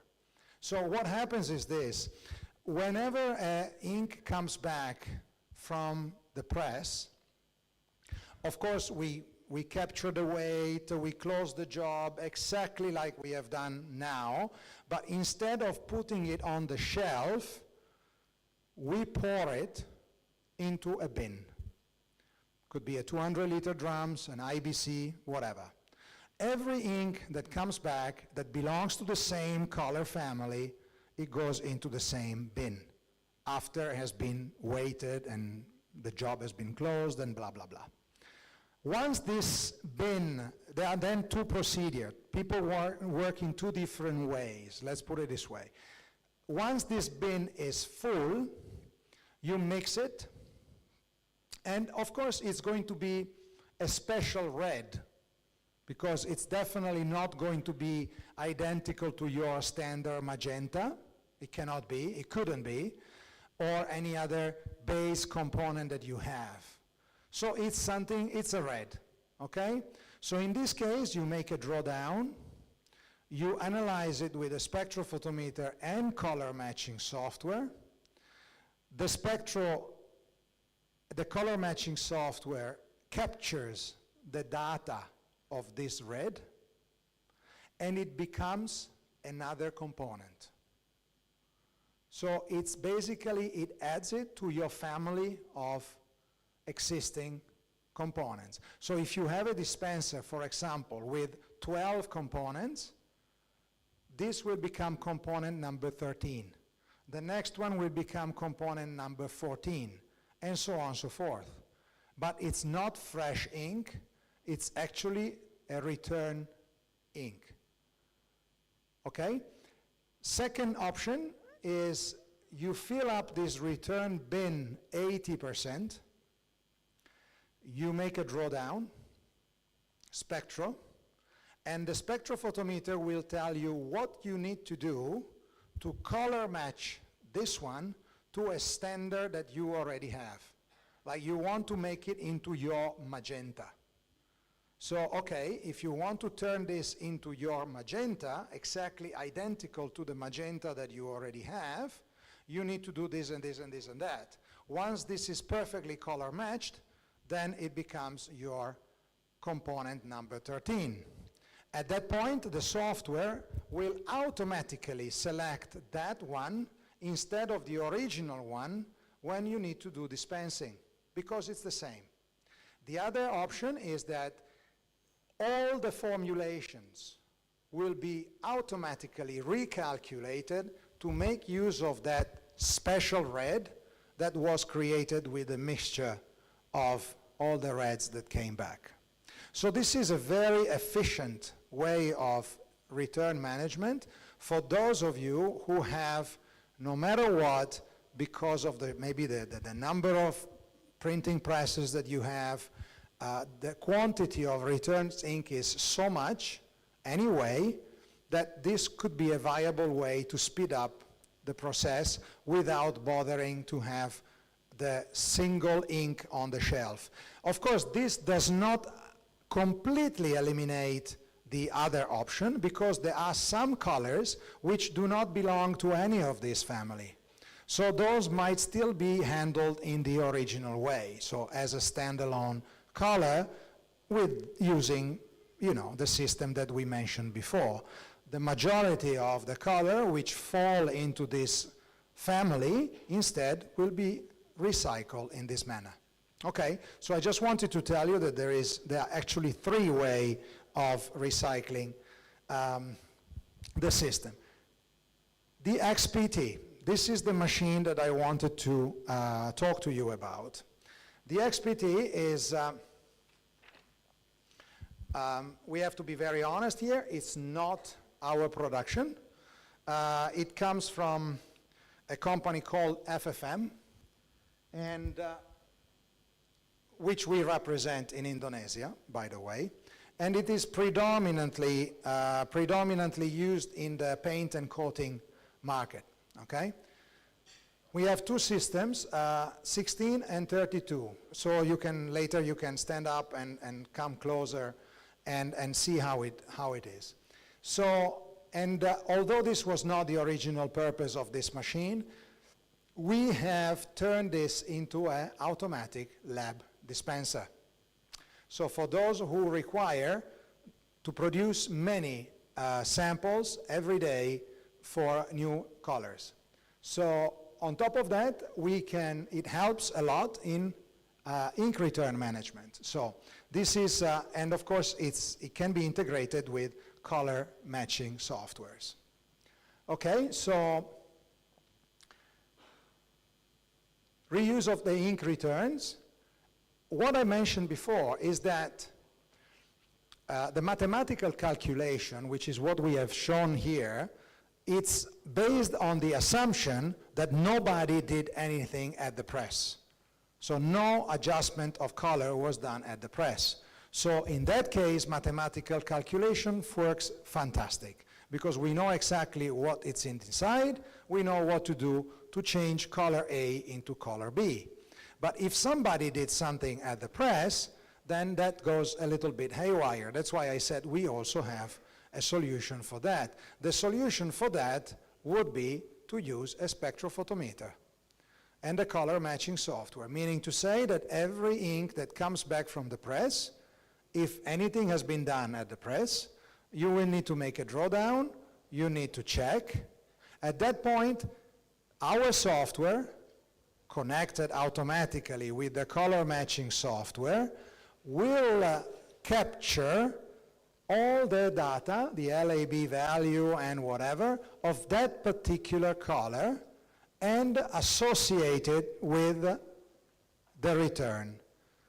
Which means that once we need to do a new formula, we are not going to use the assumption of the mathematical calculation, but we are actually going to use the data that we now have for that particular color based on a spectrophotometer analysis. So it becomes, to a certain extent, it becomes like an additional component, as if it was an additional component. In the storyboard, Operation 10 describes how you can set up your spectrophotometer and color matching software. It starts with the analysis of each and every single component that you have in your ink family. Because if the color matching software does not know what are the characteristics of each and every ink that you have, each and every product that you have, how can they generate a formula for you? Many people, I'm sure I'm talking to professionals, so I'm pretty sure that most of you know what I'm talking about, but sometimes I have people telling me, can your dispensing system give me the Pantone color? Pantone is not a color matching system. Pantone is just a reference code. I'm in Italy, you are in Indonesia, I want to tell you what color I want, I give you a Pantone reference. And you go like, okay, this is what he wants. That's it. But how you do that color, Pantone has got nothing to do with it. It depends, where are you starting from? It's like a recipe. I can get to the same result in different ways based on my ingredients. If I change the ingredients, I can still get to the same results, but I will have to use the ingredients differently. So the first thing that you have to do if you want to use a spectrophotometer and a color matching software is to make an analysis of all the base colors that you have available. Once you build this database, then the color matching software will tell you, okay, you have this color, you need this color, I give you the formula to do this. Okay, that's why we have here a sample, but I will show you later. Anyway, so first and foremost, building of the database.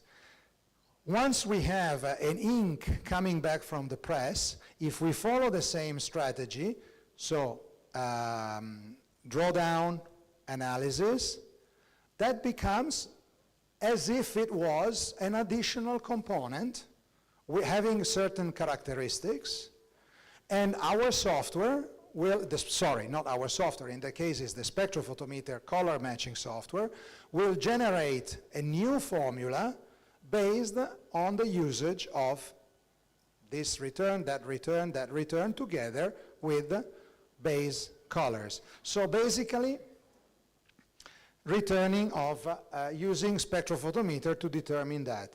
But you might say, okay, but what's got to do with this machine? Now we get to it. First of all, the different configuration. We have 16 canisters or 32 canisters. And this is what we can produce. We can make sampling batches ranging between 200 grams. We're talking about liquid ink here. Sorry, so for those of you in the offset or UV flexo, not really. So it's mostly for, maybe UV flexo, but anyway, UV flexo is normally used in very small quantity anyway, so it doesn't make much sense. This is excellent for water-based flexo, solvent-based flexo, solvent-based gravure. The only thing that we have to be very honest about is that this machine can be used with solvent-based components, so it's solvent resistant, but I'm afraid it's not ATEX certified. Okay, so maybe you can use it in the lab, but technically it cannot be used in a zone 2 or zone 1 environment. So I need to be very frank with you. So solvent resistant, yes, but not explosion proof. So this is the sampling batch that we can make, 200 grams to 1.5 kilo, accuracy up to 0.01 gram, 30 to 60 seconds per sample. You will come and see it for yourself anyway. There are multiple canisters inside, 16 or 32, with a stirrer. So the canisters, they have their own stirrers. This is the video showing the machine, but since that you have the machine here, no need to see the video, honestly, because it's better to see it live. So, this is basically how you would make a normal color matching. Let's say that you need to create a new formula, okay, and you do it in-house. Or this is what your ink supplier does anyway, nothing more, nothing less. So you have first you need to build the system database, which is what I just mentioned. Then you have your color sampling. With the spectrophotometer, you analyze the color sample. The spectrophotometer, the color matching software with the database that you have created will give you a formulation. You will produce this formula manually, maybe using our Pesa. Could be. Then you make a drawdown, you check it. If it's correct, fantastic, you can go for production. And if you have a dispensing system, this new formula can be automatically exchanged with our dispenser, and you can go for production over here. So you start with a small little sample, and then if the formula is validated, you can go for production, maybe, I don't know, 30 kilos, 50 kilos, 100 kilos. You just blow up the formula. The formula is the same, just the quantity changes. But unfortunately, if you need to do a 2 or 3 formulation every day, it's okay. But if you need to do 60 formulas every day, this is going to become a bit of a nightmare. And on top of that, especially if you don't have a computer-assisted system, but you're doing it a little bit on the manual side, most likely there will be mistakes done, because as I said, you know, the Pesa will help you to follow the formula and eventually help you to correct it if you make mistake. If you don't have our Pesa and you just simply use a scale and you do everything manually without any software to assist you, most likely you're going to make some error, and then when you do the checkup, you're checking it's not going to be correct. So again and again and again and again, this is going to go around and round until you get it right. And then finally you have your validated formula. So what's happening here is that everything remains exactly the same, but it's this little machine here that will dispense a small sample in the quantity of maybe 200 grams, or depending on the formula. This is another chapter that I'm not going to open today because it will take too long. So how much is going to be your minimum quantity is formula dependent. So we will discuss about that eventually if you are interested. But in few minutes, you have your formulation done, your sample done, sorry. Considering how accurate this machine is, now today you will see how it works on a volumetric system. So this one also works volumetrically. In our case, it will not. We have a scale here. We will have a scale. Okay? So we will place a scale here, but this machine is designed to work both gravimetrically as well as volumetrically. Unfortunately, the scale that we had today is this one. It's too big. It doesn't fit here, so we cannot use it to dispense. So sorry, we just show you the dispensing process, but it's not done gravimetrically, which instead we will do when we have this system. Because the scale that we're going to use is a small one. It's like a 6 kg scale, highly accurate. Okay, so basically this is what's going to happen. And considering how accurate this, in few minutes, you have your new formula. Most likely is going to be correct. According to what our customers say, that they are already using this, it's maximum they need to do one round of correction. But most of the time is correct on at the first go.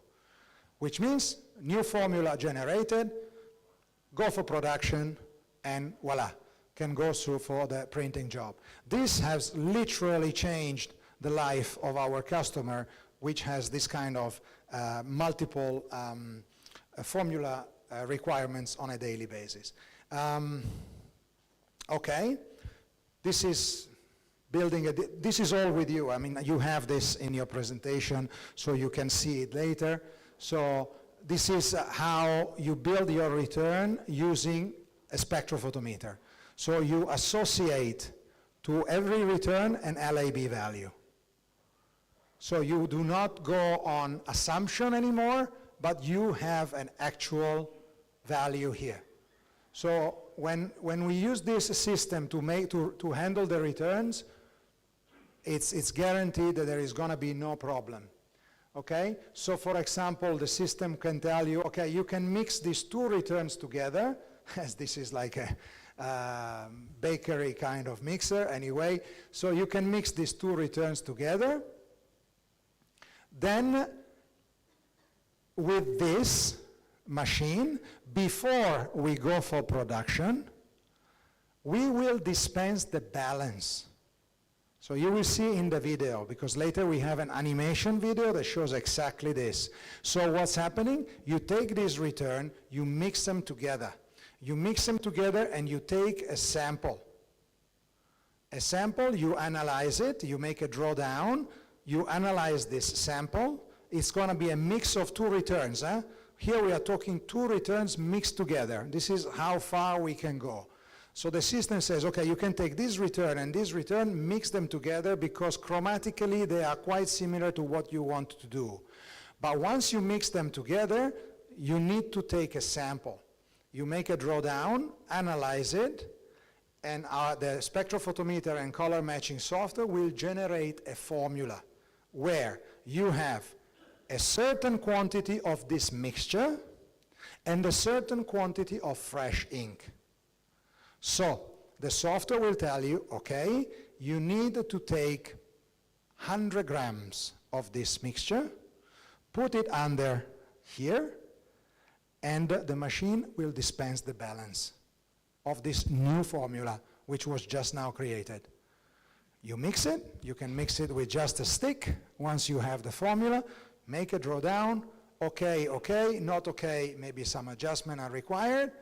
At that point, once you have the validated formula, you know exactly how much in percentage you have to use of the return ink, which is the famous mixture that we've just done, and of fresh ink.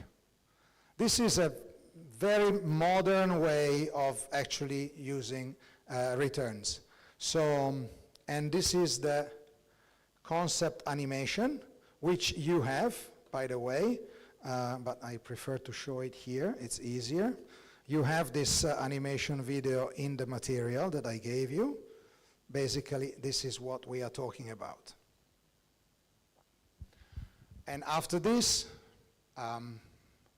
we can give you a demo, live demo of what is the dispensing all about.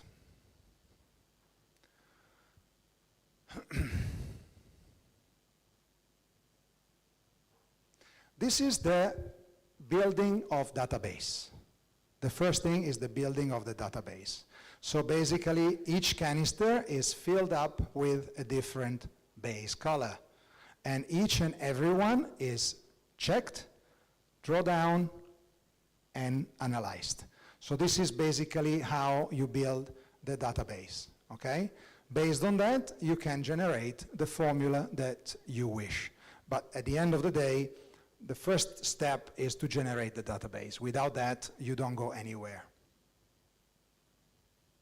Once the new formula has been created, you can go to the industrial dispenser, which will instead produce the quantity that you actually require for printing, because that one was just a sample, okay?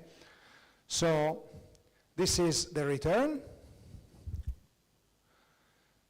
which is basically the process that you have done, you have seen live now. So I am pretty sure that by looking at this animation video, you know exactly what we are talking about. In this case, before the return is put into, here we have the automatic warehouse, a little sample is taken and scanned, because what we want to show you here is the handling of the return based on their LAB value, so that this is also captured in the software. So we don't only assume what's inside the returns, but we know exactly what these returns are in terms of their chromatic value. This is the other things, which is how to handle returns. So, position report, the guy goes to the warehouse, in this case an automatic warehouse, which automatically delivers all the returns that the software decided are suitable for the purpose. And based on the quantity required, these are dropped into a drum. Mixed, this will generate a special color by itself already, which needs to be analyzed, because we need to know what color is this. Otherwise, the software will not know what to do with this color. Once this is done, perfect. The software will say, okay, take a little quantity of that, this quantity, say, I don't know, 70 grams, put it under the machine will dispense the balance based on the spectrophotometer information. Okay?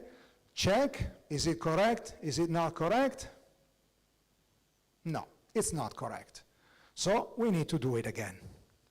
We just wanted to show you that it's not always Sunday, okay? Sometimes it's Wednesday or Thursday. So not everything goes well immediately. So we need to do it again. Maybe one correction is required. At that point, we repeat the same process. We analyze it one more time.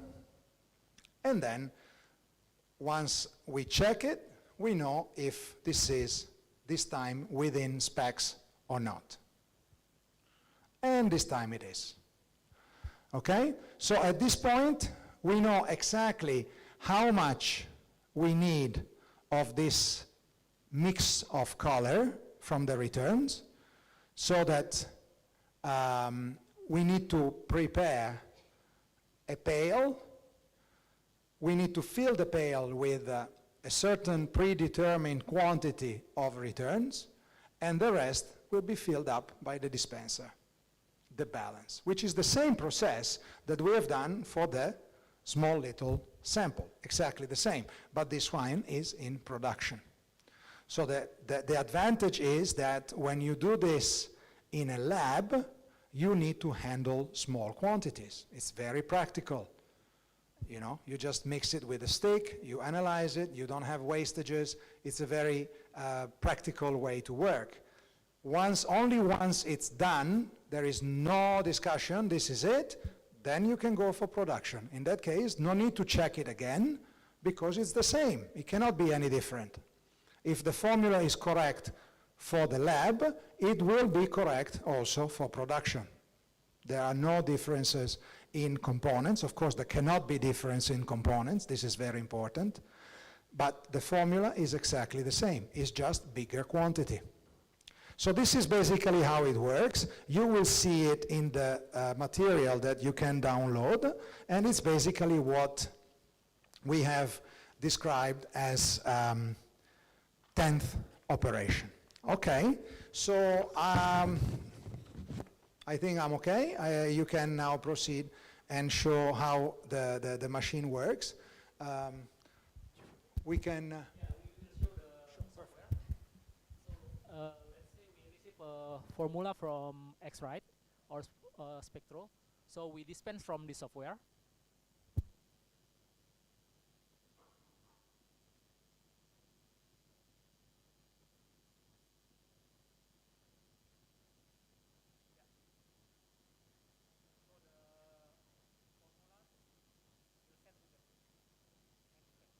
So the formula will be sent to the machine to be dispensed.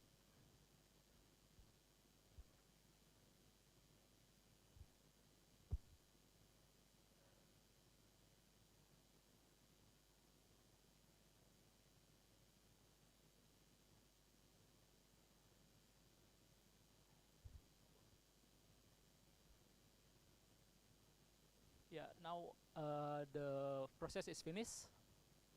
So formula is ready.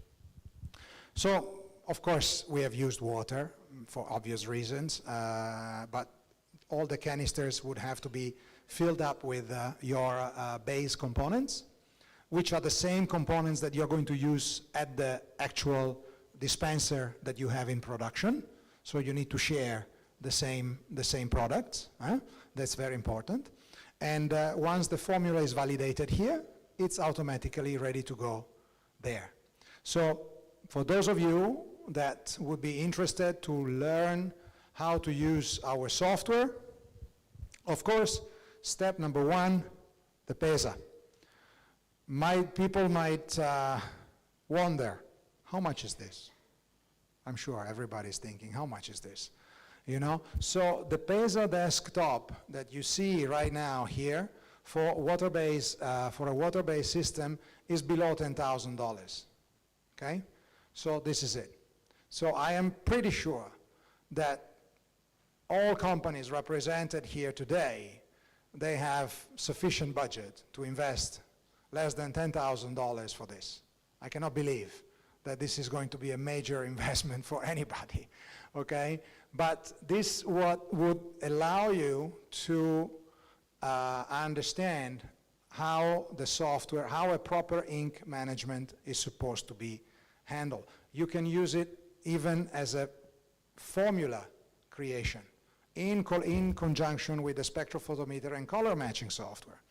Then you want to move on to, okay, but I have too many new formulas to create every day, and I want to automate that process. Voila, we have the XPT, which is also not very expensive, by the way. Okay, so obviously the best case scenario would be, okay, I have a lot of new formulas to generate. I would find this item very helpful because within seconds I have my new formula and it's very precise and it saves me a lot of time and effort. But then again, I have a production to handle. I don't need the 200 grams of product. Maybe I need 30, 40, 50 kilos of ink. Then we have, of course, the correct dispensing technology for you. But in any case, all this is perfectly scalable. You can start small and progressively move on. The takeaway that we wanted to give you today was to basically, first of all, convey the message that there are very many avenues for you to work better, work more efficiently, and ultimately make more money out of your job. We are here to help. I don't expect everybody to suddenly have become an expert in ink management and understood everything that is required. This is just the tip of the iceberg, but we hope that with today's demonstration, we show you the procedures and what can be done to achieve this kind of target. Then we have a lot of different ancillary equipments that can be integrated in the whole process, from sample making machine to production machine.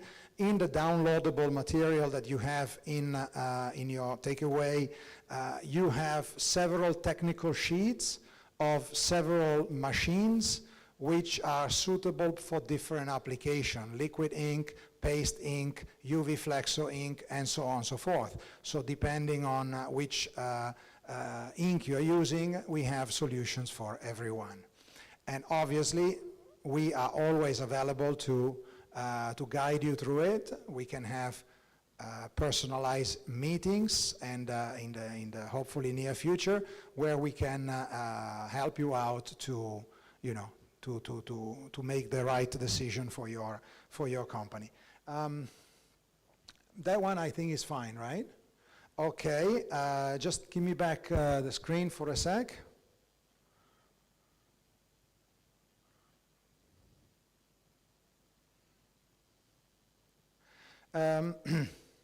One last, really, this time I think it's really the last time, the last topic, otherwise you will start throwing something at me.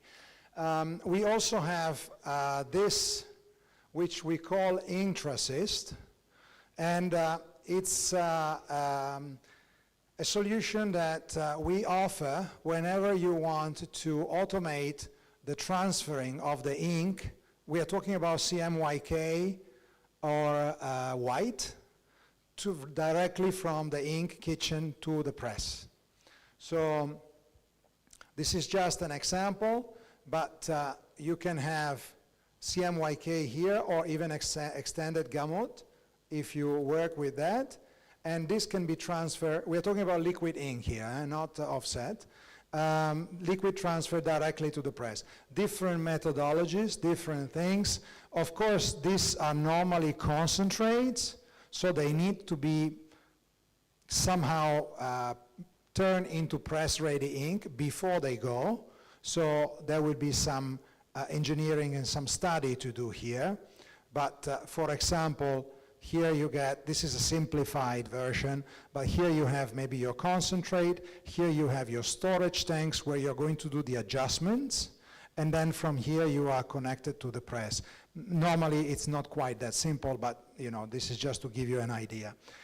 On this side we have solutions that now is becoming more and more popular because white ink is used in large quantity, and so in this case, normally we provide 2 tanks. One will be under preparation. Once it's ready, it will deliver the ink directly to the press. While this one is working, the other one will be under preparation, so that whenever one of the two is empty, you can immediately switch to the other one. Of course, we have viscosity control, we have different, anyway, this is just to give you an idea. We do have these solutions as well. One of our software, as I remember, one of our offsprings of our main software has been developed exactly to handle this, this system. Okay, I guess I have concluded this little marathon, and I guess we can move on to any questions that you might have, unless I was so incredibly clear that everything is understood. But Kalau ada yes. Yeah.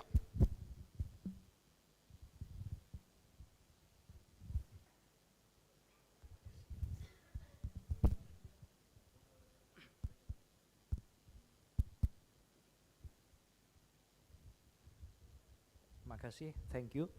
My name is Clay Wala from the Association of Graphic Technology and also from Indonesia Standardization Agency. I have a simple question here. What is the maximum delta A achievable from this equipment? The second one is the metamerism taken into account for this. And the next one, do you also take into account the color of the paper, of the substrate? Thank you. Welcome.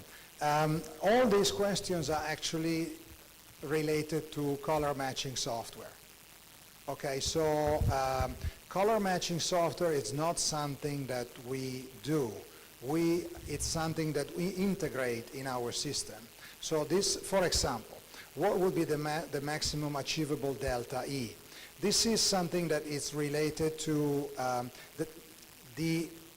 there is no, it's difficult to say that the maximum achievable delta E. It depends on this. For example, you determine that for your requirements, you are willing to accept a certain delta E of deviation. Beyond that, it would not be acceptable, okay? So it is, as far as we are concerned, we are providing you a technology to dispense to those certain ingredients in an accurate manner. And we work gravimetrically, which means that we use a scale to dispense a certain quantity. Whether we do it manually, whether we do it automatically through a dispenser, it's the scale that determines the quantity. Now, the scale intrinsically has its own plus or minus, okay? Depending on what scale it is, it could be 0.01, it could be 0.1, it could be 1, it could be more, depending also on the size of the scale. So, at the end of the day, it's all related to your own formulation. If your formulation, I could probably share some, you are touching a very, very crucial point, but anyway, if you need to achieve a certain target, whether that target is achievable or not, it depends on the quantity that you need to dispense and the minimum quantity that you require within that formula. I try to make myself understood. If your formula is 50% component A and 50% component B, it's a straight, very simple formulation. You need 1 kilo of finished product, is 500 grams, 500 grams. Your scale, the scale, can give you plus or minus 1 gram.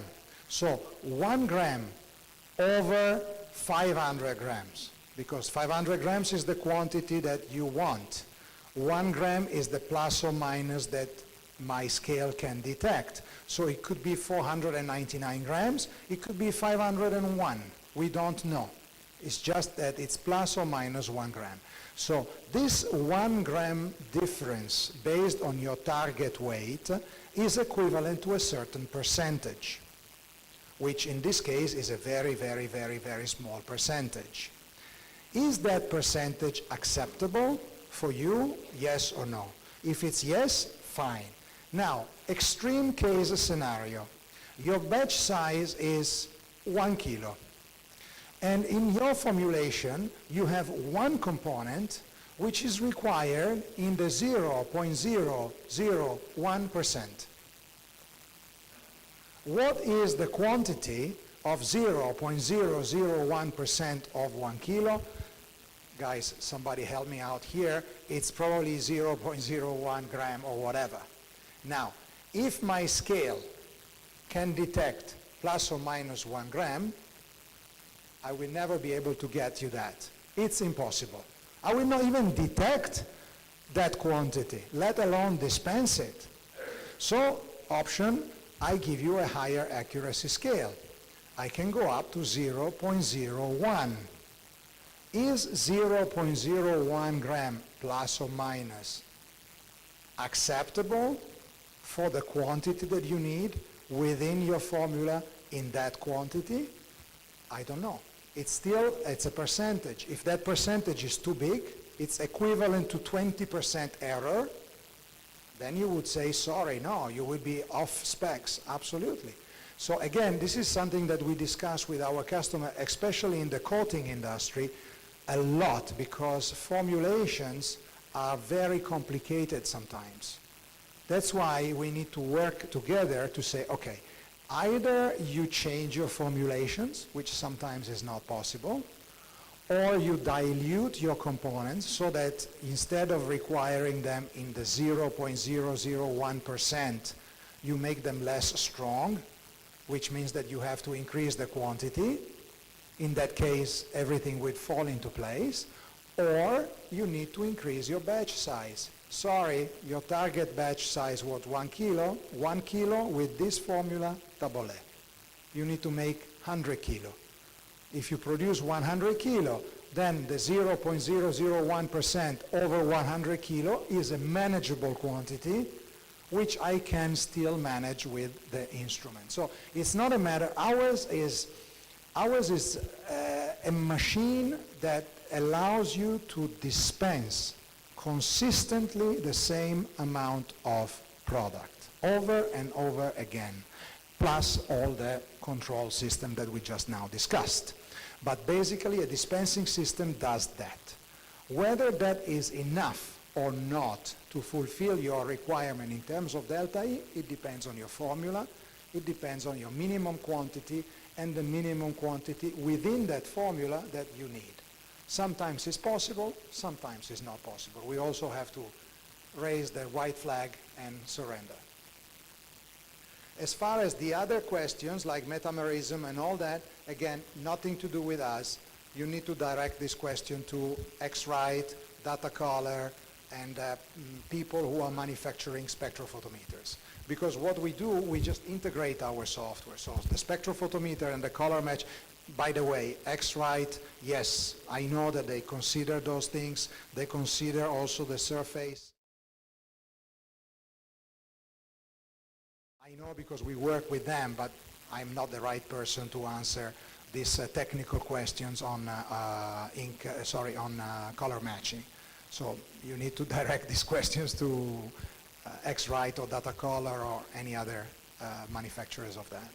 I hope I could somehow help you. Thank you.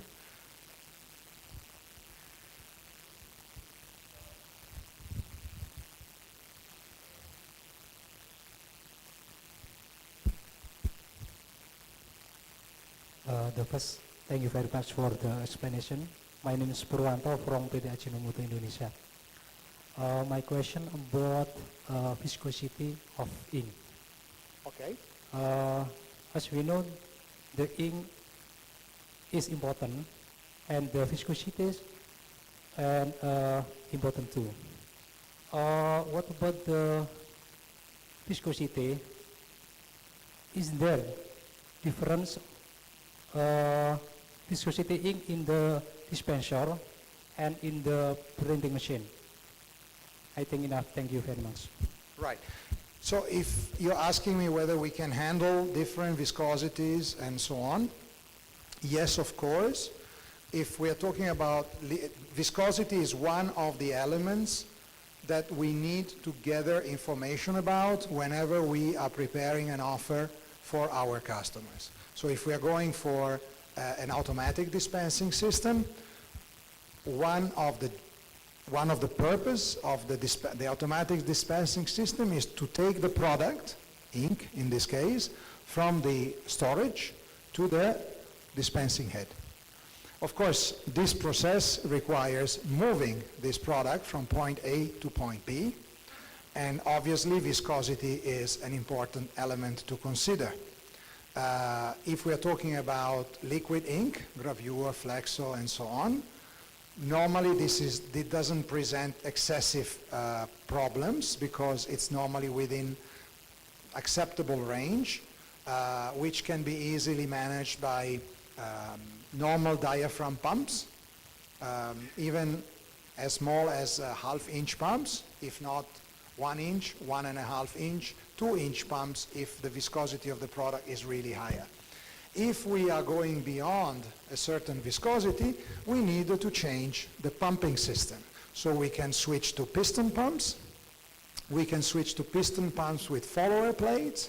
For example, for offset ink, which are unpumpable with normal diaphragm pumps, we need to go for piston pumps with follower plate, which we do not produce, by the way.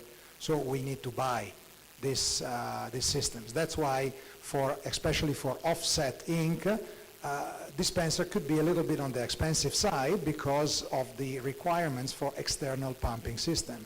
The good news is that we have, and you have it in the material that I invite you to download from the QR system, we have a few systems suitable for high viscosity products, not only offset, but sometimes even UV flexo can be quite viscous, which do not require external pumps.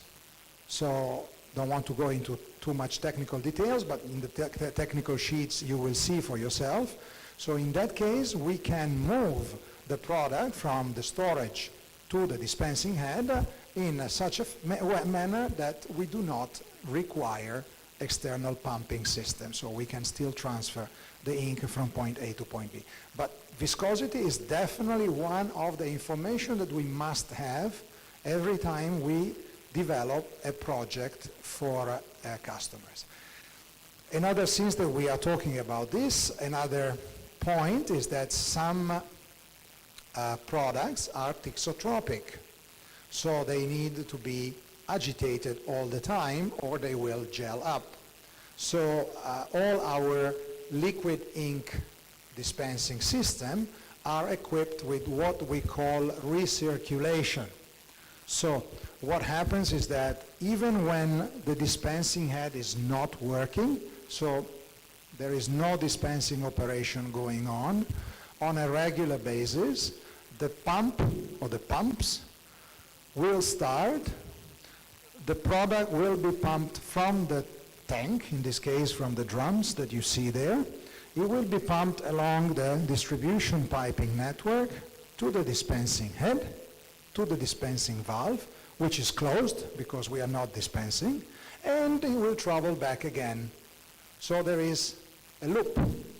The product will move from the drum to the dispensing valve and back again to the drum. This is called recirculation. And this is done on a scheduled manner. Once every hour, once every whatever, etc., etc. For thixotropic product, and sometimes recirculation is not enough. So within every tank, we might want to have an agitator because maybe there is a heavy pigment sedimentation. So the recirculation maybe is not sufficient. So we need to add an additional agitator. Maybe not for all components, maybe for 1 or 2 components with a heavy pigment load, which has the tendency to settle. If we are talking about thixotropic product, which must be kept agitated at all time, in that case, recirculation plus agitation will go on 24/7. So it will never stop.